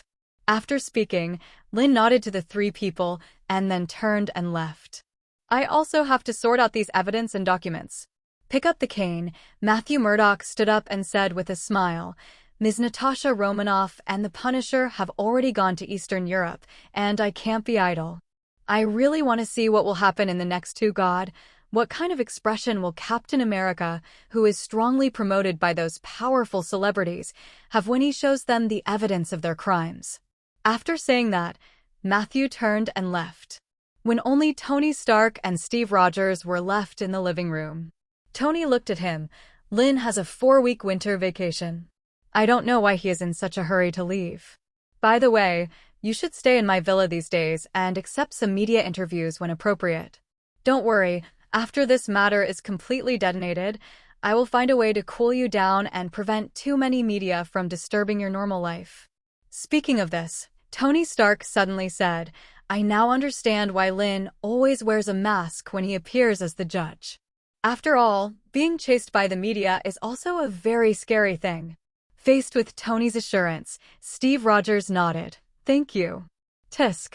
After hearing Steve's thanks, Tony Stark said arrogantly, I'm just helping my deceased father and taking care of his former friends. Heh.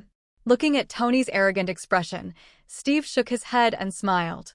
It's really exactly the same as Howard Stark's arrogant personality.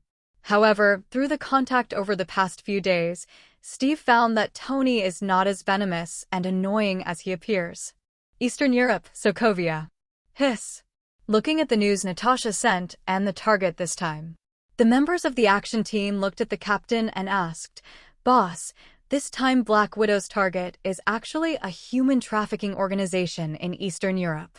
You know, the human trafficking organization in Eastern Europe has some business dealings with our Hydra. Should we? Looking at his team members, he made a gesture of wiping his neck. The team leader raised his hand and slapped him on the head. Don't fucking think about it. We will do whatever Black Widow tells us to do. Although this human trafficking organization has business dealings with Baron Strucker's Hydra base, what does it have to do with us? Don't forget, since 23 years ago, these guys headed by AM disagreed with our ideas and split off to form the Hydra Dark Department. We are no longer the same as them, so don't say that this time the human trafficking organization has business dealings with the Sokovia base. Even if Black Widow really discovered the Sokovia Hydra base and asked us to take down this base, we would do it. Hearing the captain say this, the team member was a little confused. Captain, no matter what, they are all our own people. Our own people? Huh.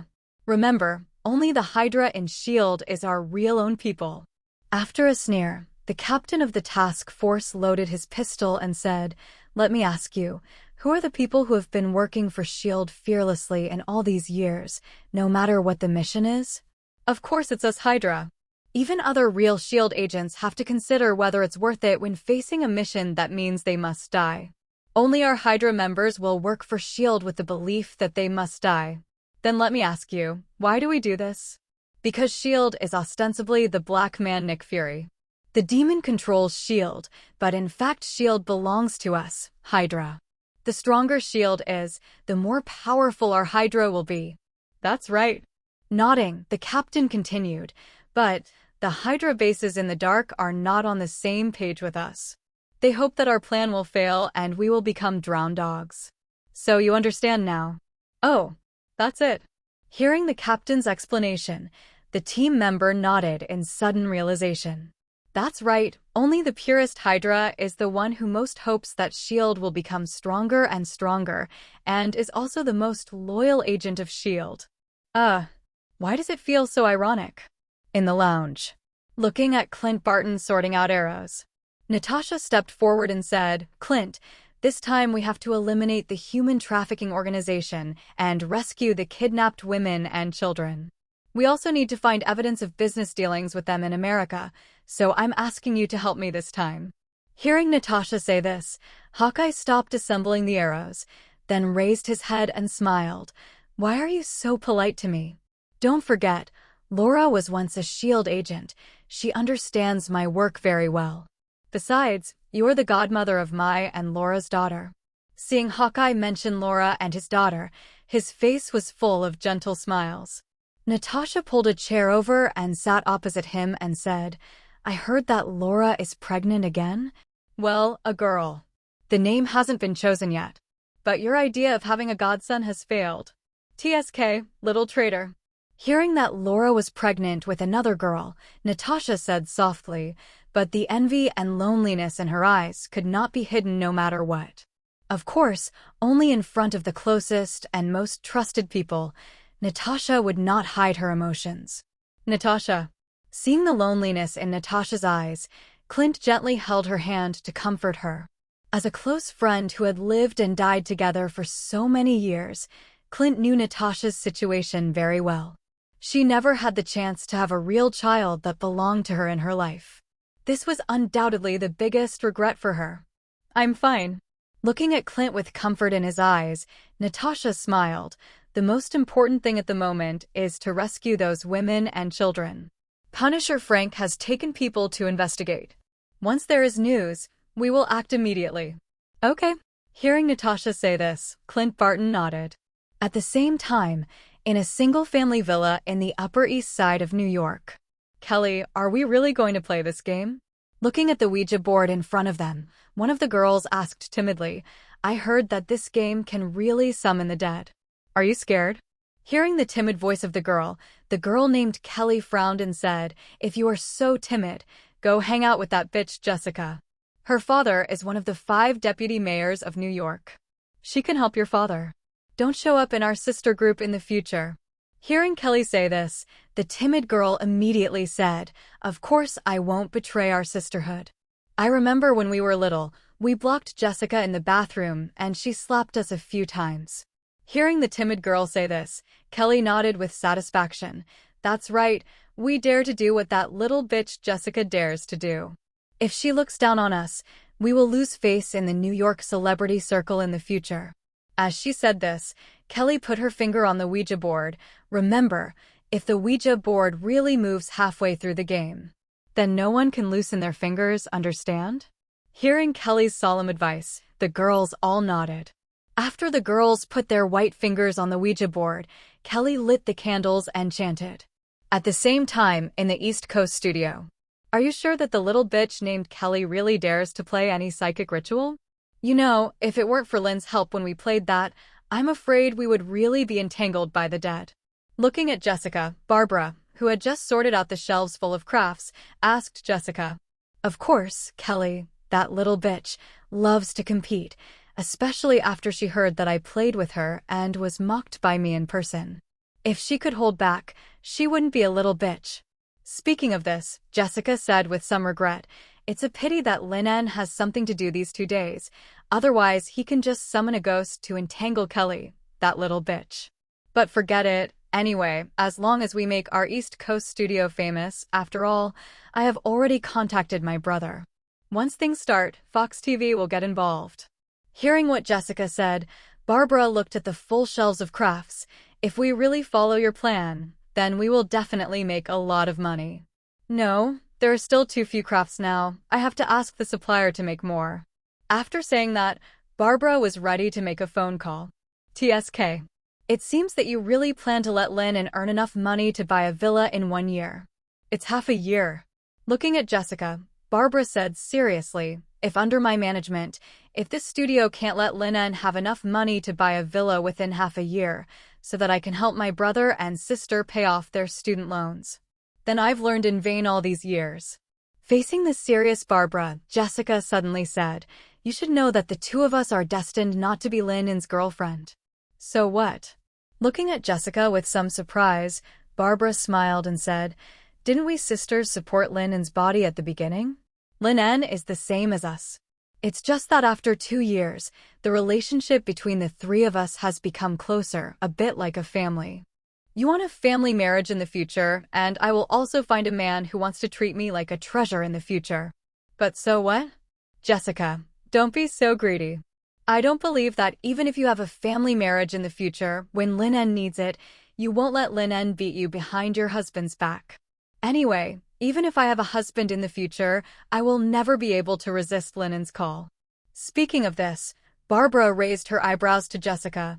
After all, the feeling of flying to the sky is simply too intoxicating.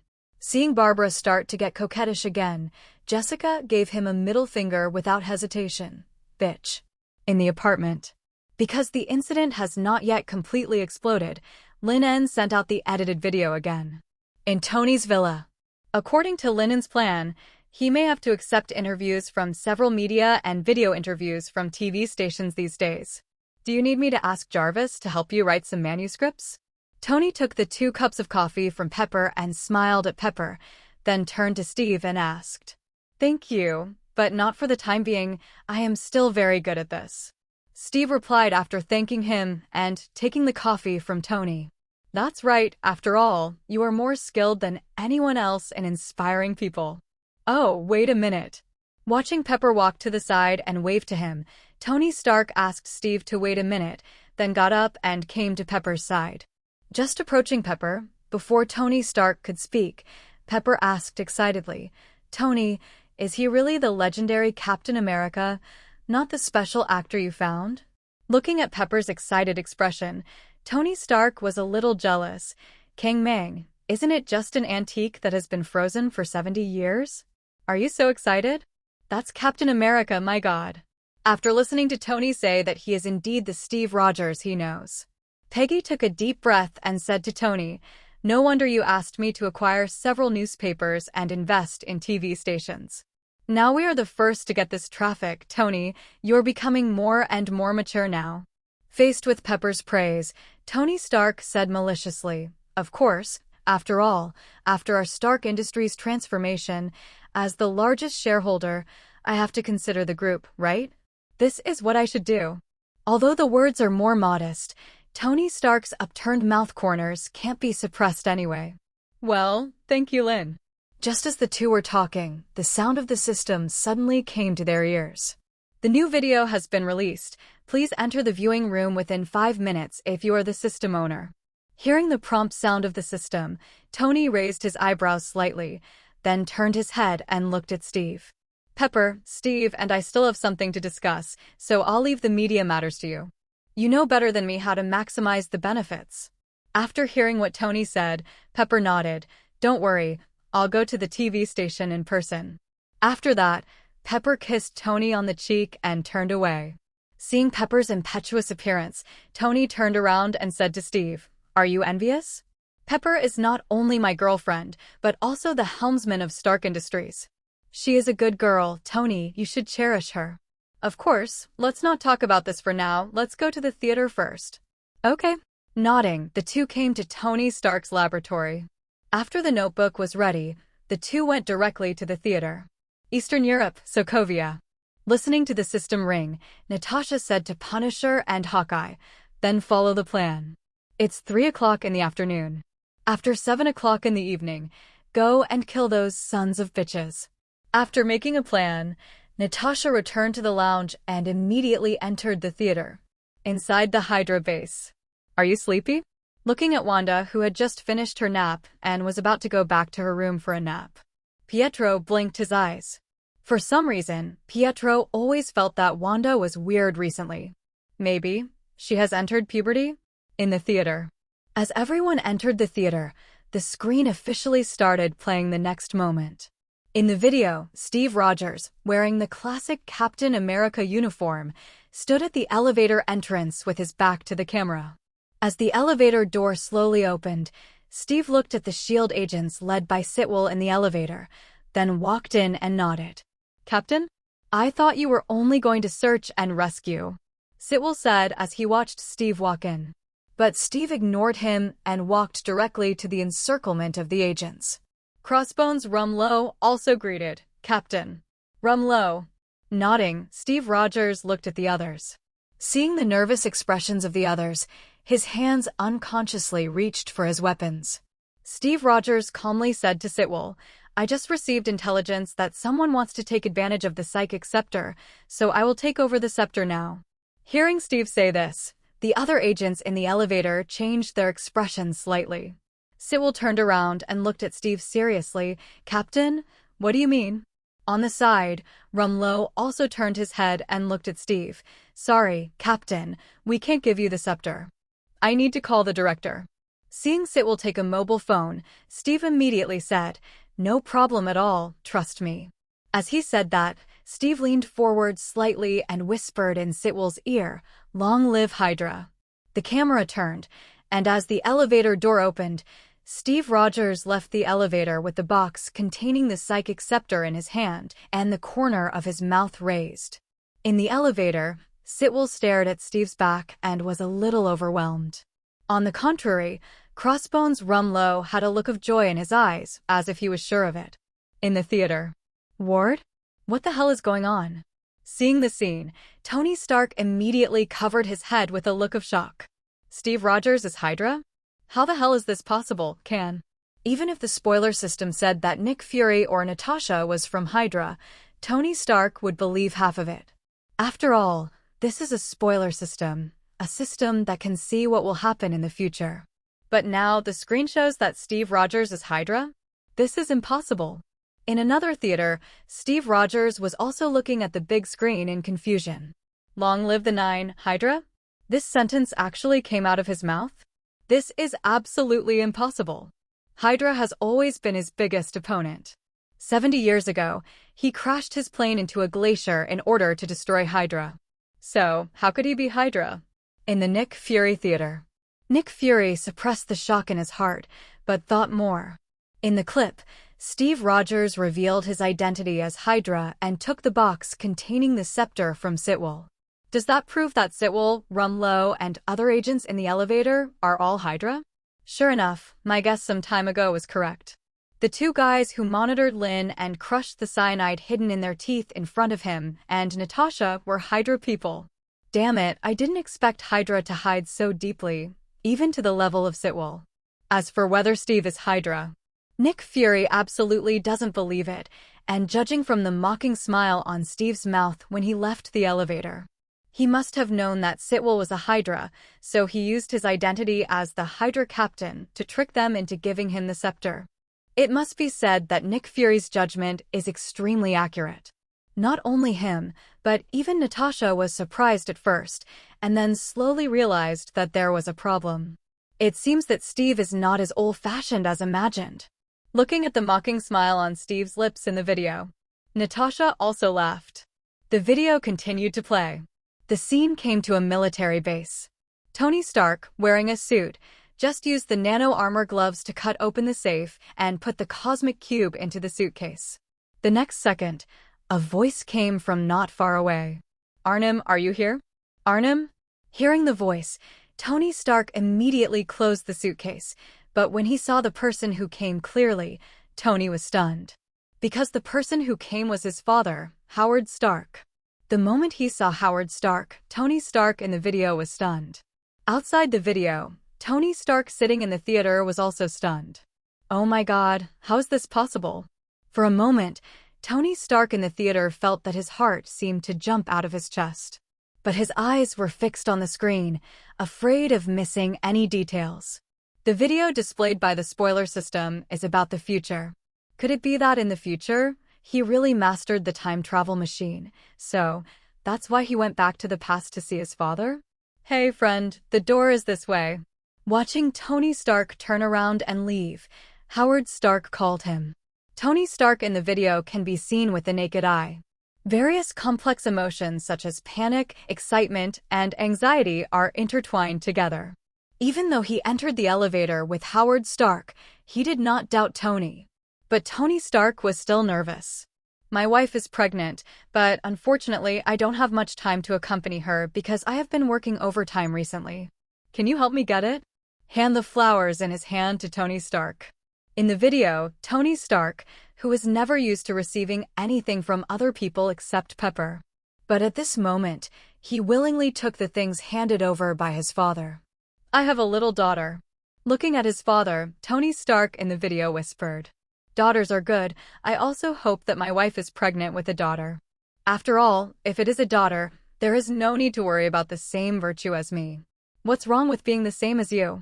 Facing the old man who was tidying up his suit, Tony asked, "Let's put it this way, I always put my personal interests above the collective interests." Leaving the elevator, the two walked out and said, "So I am very annoying, but they can't do without me. By the way, let me ask you, when your child was born, were you nervous?" Faced with his father's question, Tony answered truthfully, "Super nervous." "Do you think you are qualified as a father?" "Well, I really thought about it carefully from beginning to end. I thought about what my father had done, so I think as long as I do the opposite of what my father did, then I must be a competent father." Hearing Tony Stark's answer, Howard Stark nodded. "Well, this is good. With my father, there is no problem that he can't solve with a belt. But my father has tried his best to teach me." Hearing what Tony said, Howard was silent for a few seconds. "I tell you, although my child is not born yet, I am willing to do anything for him." In the theater, watching the conversation between himself and his father in the video, Tony Stark felt mixed emotions. Although he had reconciled with his father in his heart. But after hearing what his father said, Tony Stark felt an indescribable emotion surging in his heart. When he was alive, his father always liked to attack him, criticize him, and perfunctorily deal with him. He even always used Steve Rogers' story to teach him a lesson. This is also the reason why I was always so mean after meeting Steve. In my memory, my father never really praised me. But now, watching the video of my father saying that he was willing to do anything for me, for a moment, Tony Stark felt like crying. Especially watching the video of himself awkwardly shaking hands and hugging his father. Sitting in the theater, Tony Stark pretended to be calm, but he was trembling with excitement, and his eyes were red. All these proved how excited he was at the moment.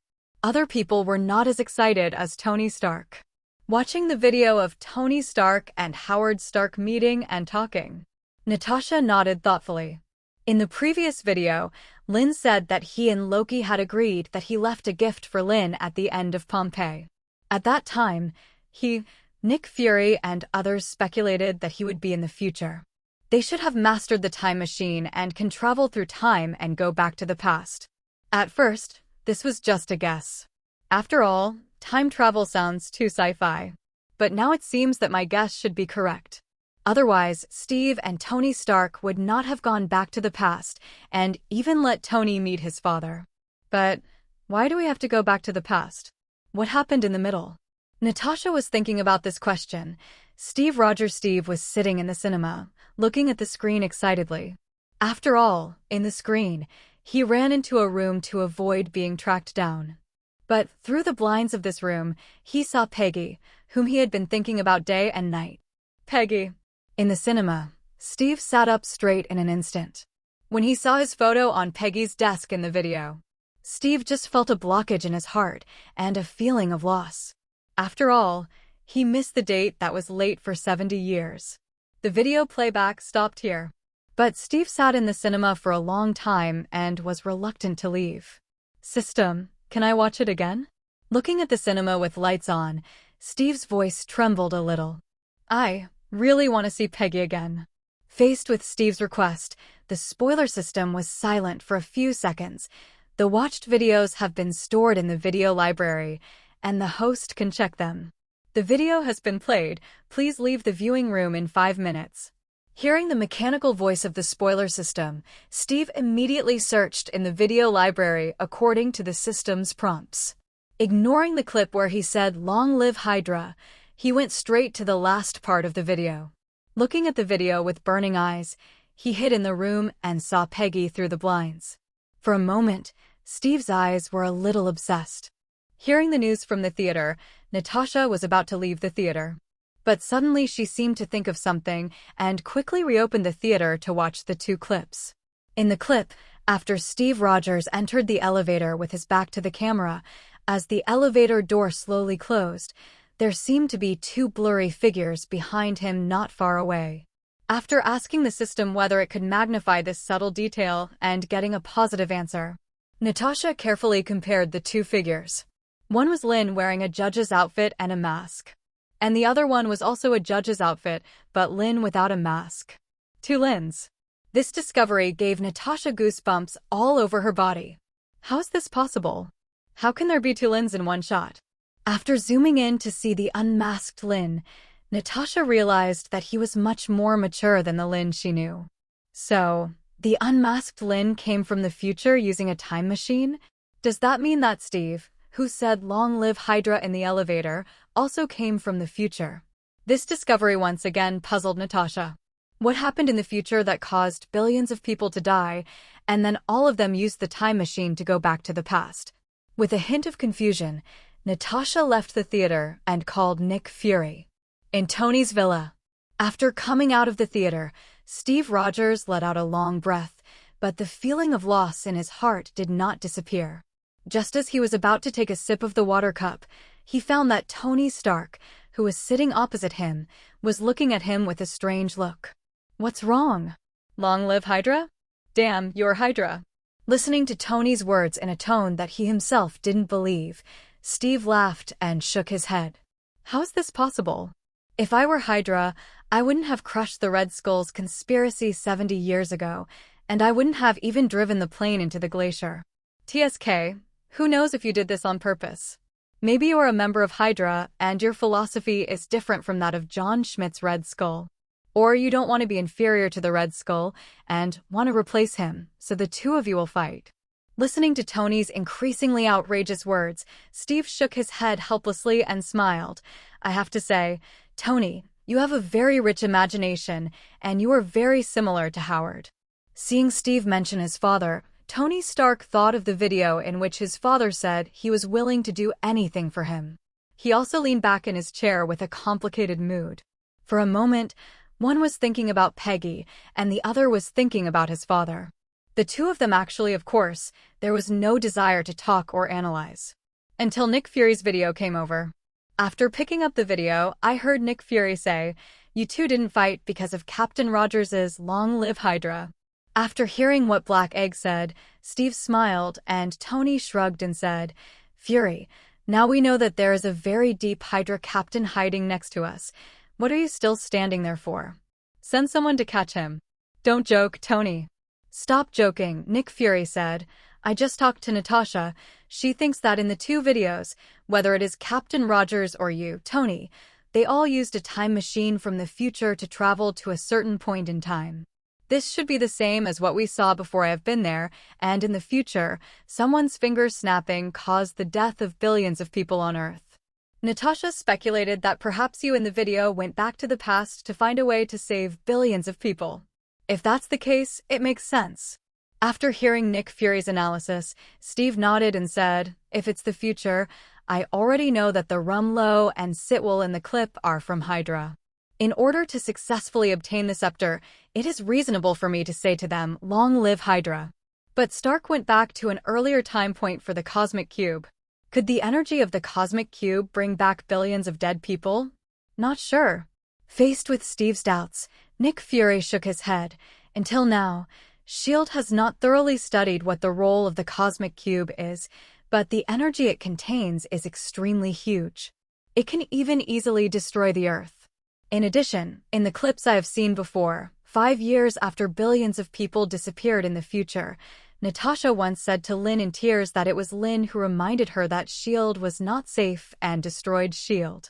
Now, from your conversation with Sitwell and Rumlow in the last video, I am sure that Hydra has been lurking in S.H.I.E.L.D. Speaking of this, Nick Fury shook his head self-deprecatingly. I didn't expect, as the director of S.H.I.E.L.D. for so many years, I didn't even notice this group of dark reptiles. Wait. Aside, Tony Stark, who had been silent all this time, suddenly said, how did Natasha determine that the Steve in the video also traveled from the future to that time point? The video doesn't seem to show it clearly, right? Anyway, only the second video, the one where I saw my dad, can prove that I went back to the past. I didn't find the key point at first, and it was Natasha who found it. In response to Tony's doubts, Nick Fury explained, she saw two Lins talking to each other in an inconspicuous corner of the video, and one of them was much more mature than the Lin we knew. More. Hiss. I didn't even notice this. Turning his head to look at Steve, did you notice it? No.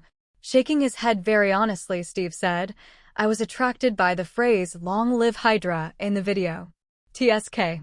But I still suspect you are the captain of Hydra. Faced with Tony's unreasonable way of covering up his inner emotional fluctuations, Steve just smiled and shook his head.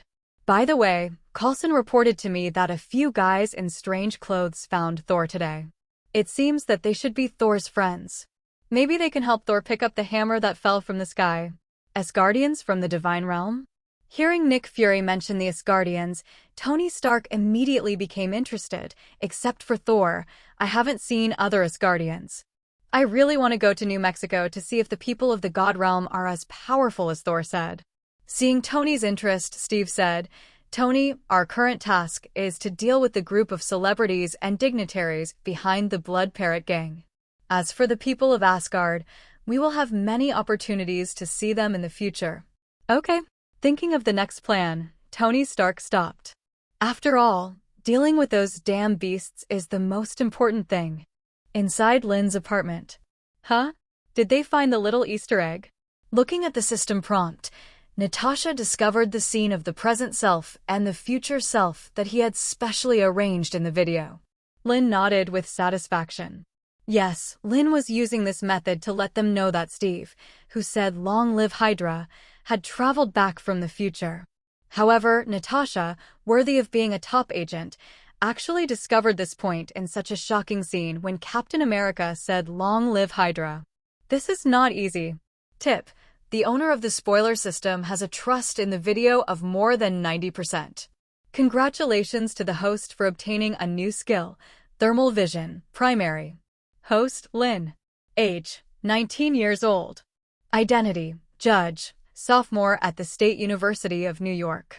Abilities, magic shield, primary, teleportation magic, intermediate, exorcism magic, advanced, self-healing, intermediate, regeneration of broken limbs, physical fitness peak twice that of an ordinary person, demon eye, primary.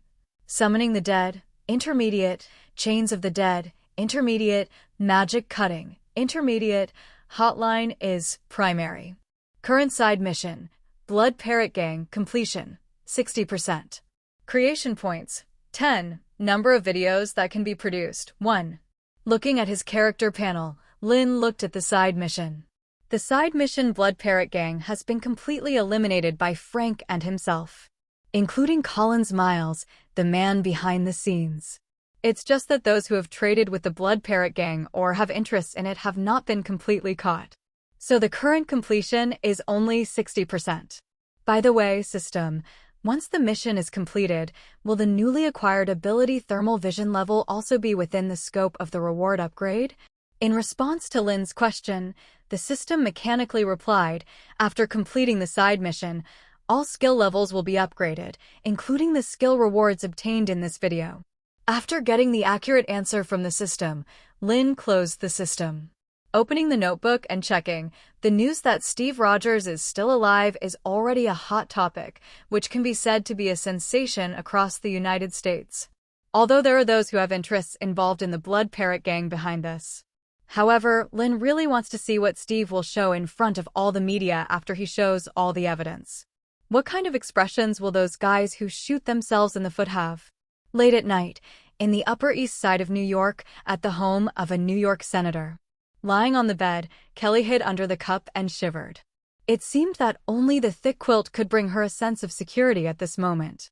If she could do it again, Kelly vowed that she would never play any psychic games just for the sake of excitement. I didn't expect that the Ouija board actually summoned the dead. It's all Jessica's fault. If it weren't for her, I wouldn't have known about the spirit summoning game. Wow! If I had known, I wouldn't have asked the ghost how she died. Just when Kelly was full of regret, the next second she heard the sound of the air conditioner automatically shutting off in the bedroom. The sudden sound made Kelly's heart tremble suddenly, and then the whole person began to shiver. At some point, the temperature in the room began to drop suddenly, as if she was in the Arctic at this moment. Who? Shivering and panting, white cold air came out of Kelly's mouth. Just when Kelly couldn't stand the cold anymore, she stood up and prepared to run out of the bedroom. The next second, a woman's face with bloody pupils and extremely horrible death appeared in front of her. Looking at this female ghost who was only a few centimeters away from her face, Kelly screamed in fear. Before she could escape, a strange force threw her off the bed. She screamed and wanted to run out of the bedroom, but just as she ran to the door, the invisible force pulled her hair and pulled her back. Kelly, who fell heavily to the ground, screamed again. The scream from her daughter's room woke up the couple who were sleeping in the master bedroom. After hearing the scream, the two hurriedly ran to their daughter's room on the second floor in their pajamas. Standing outside the door and holding the handle, Kenny found that he could not open his daughter's door no matter what. Hearing his daughter's screams in the bedroom, Kenny stepped back anxiously and then hit the door with all his strength. Bang! The huge impact force knocked the bedroom door to the ground, ignoring the pain in his shoulder. Kenny and his wife ran to their daughter, who was lying on the ground. Holding Kelly, who was screaming and crying in his arms, the couple realized that the temperature in their daughter's bedroom was extremely cold. Without saying anything more, the couple took Kelly to the living room. Looking at the shivering daughter hiding in her husband's arms, the wife immediately made a cup of hot cocoa for Kelly. After a while, when Kelly's emotions gradually stabilized, Kenny and his wife asked their daughter what happened. Listening to their daughter crying and talking about some spiritual game, she really saw a female ghost or something like that. Kenny and his wife's expressions became extremely ugly. Now is not the time to blame my daughter. Looking at her husband's hesitant expression, his wife Laura comforted him and then asked her daughter, Kelly, you just said you saw a female ghost. Are you sure you didn't see it wrong? Absolutely not, Mom. It's real. Her face was almost touching mine. Seeing that her daughter's fear was not fake, Laura Frownmay said, Who are the girls who played this spiritual ritual with you? Tell Mom. I want to see if this weird thing happened to them. There are Debbie, Sophia, Blanche. Trembling, she told all her girlfriends. After Kelly finished speaking, Laura asked her husband Kenny to comfort her daughter, and she went to the living room to pick up the phone and dialed out. A few minutes later, looking at Laura who came back, Kenny asked, "How's the situation?" They didn't encounter anything weird. Shaking her head, Laura stared into her daughter's eyes. "Think carefully about the whole spiritual ritual process. Did you say anything you shouldn't say?" Faced with her mother's questioning, Kelly hesitated for a moment, then nodded. 3 days later, East Coast Studio. Looking at this 3-story studio that belongs to him, Lin En nodded with satisfaction. The first floor of the studio is more like a store, with a variety of goods on the shelves. And each product is engraved with this unique mysterious symbol pattern, which is obviously a master's work. The second floor is used as a warehouse, with at least thousands of spare goods in the warehouse. Once the goods on the shelves on the first floor are out of stock, they can be replenished immediately. The third floor is a multifunctional place such as a reception room, a lounge, and Lin En's office. How is it? I have a good eye, right? Looking at Lin, Barbara smiled proudly. Originally, I wanted to open a studio in Manhattan, but the rent of shops there is too expensive, so I can only move to Queens. But this is the place with the largest flow of people in Queens, and there is a patrol booth within 20 meters, as well as the largest shopping mall in Queens. In addition, there are subways, shops, and parks. It can be said that as long as our studio's reputation is spread, money will flow to us like water. Listening to Barbara's introduction, Lin praised, "Senior, I have always trusted your business vision, so I'll leave these to you." Speaking of this, Lin looked around. "Where is Senior Jessica? Haven't you been together every day during this period?" While Lin was talking, Jessica walked in from outside in a hurry. "Lin, Barbara, I have good news for you." Putting the pizza and hamburgers on the table, Jessica said excitedly, "That little bitch Kelly played that spiritual ritual and was really entangled by the dead. These past 2 days, her father Kenny has been looking for a priest everywhere, trying to drive away the evil spirit for that little bitch Kelly." At this point, Jessica looked at Lin. "Lin, those priests will not really drive away the evil spirits. If they succeed, then our work will be in vain." Faced with Jessica's concerns, Lin thought about the priests in the churches in New York and then shook his head. "There are indeed some priests who are really capable, but I have seen their exorcism methods. I can only say that they have some ability, but not much. Unless they can ask the red robes of the Vatican and bring the holy relics over, but as far as I know, according to their cumbersome procedures, it will take at least 3 months to do it." "That's good." Hearing what Lin En said, Jessica nodded. "Fox TV, where my brother works, is ready, and because of Stark Industries' investment. The TV station is very cooperative with us and is preparing to set up a special mystery show, which is dedicated to talking about evil spirits and the like." After saying that, Jessica hesitated for a few seconds. "Lin, are you sure that Kelly, that little bitch, is not in danger of life? Although she is a green tea bitch and has a princess syndrome that is very annoying, she is not guilty of death." Hearing Jessica's concerns, Lin En felt relieved. "Very good. This is the Jessica I know, not a vicious woman who wants to maximize her benefits and even kill people. Don't worry, I taught you the spiritual ritual, and I know too well what kind of evil spirits will be attracted by the ritual. She will only suffer some pain and be frightened, and this level will not kill people." "That's good." After feeling relieved, Jessica blinked and turned to the door of the store, raised her hand and pressed the shutter door, and the shutter door slowly fell. Jessica turned around and smiled at Lin En. "Junior, I heard that you can only have an appetite after exercise. Are you sure that in front of 2 beautiful girls like us, you only have eyes for hamburgers and pizza?" After Jessica finished speaking, Barbara took off the leather sleeve on her wrist and tied it into a ponytail. Then she knelt in front of Lin En immediately. "FUXX, you little bitch, I was the one who thought of this, but you actually grabbed it." Facing Jessica's anger, Barbara raised a middle finger behind her incoherently. "Whoever grabs it first gets to eat it first. Humble? Heh, that doesn't exist." At the same time, Sokovia. "FUXX, these damn beasts." Looking at the information obtained after defeating this criminal organization, Punisher Frank's expression was grim. "I fucking regret handing those beasts over to the police here. They should go straight to hell." Hearing Frank's cold tone, Clint, who had also read the information, nodded. Although he has joined S.H.I.E.L.D. for so many years, Clint thinks he has seen many tragic things in the world. But after becoming a husband and father, Hawkeye's heart has gradually softened. He couldn't imagine what he would become if these things happened to his wife and daughter. These beasts should go to hell. Putting down the information and looking at Natasha, Clint silently picked up the bow and arrow and said, "I'm going to work overtime. Count me in." Frank on the side picked up his double guns and said to Hawkeye, "For the first time, I feel that in addition to the good old man Coulson, there are people in S.H.I.E.L.D. who are worthy of my admiration." Seeing the Punisher and Hawkeye preparing to work overtime, Natasha shrugged, "Go early and come back early." Another suggestion for you is that it is best to cut off the surveillance line when breaking into the police station. After all, this is Eastern Europe. Once things get out of hand, S.H.I.E.L.D. can't help us clean up like in New York. "Aren't you going?" Hawkeye asked after hearing what Natasha said. "I have to send the information back to New York first, so that Tony and the judge can prepare. I heard that Captain Rogers has been active in front of the media for the past 3 days.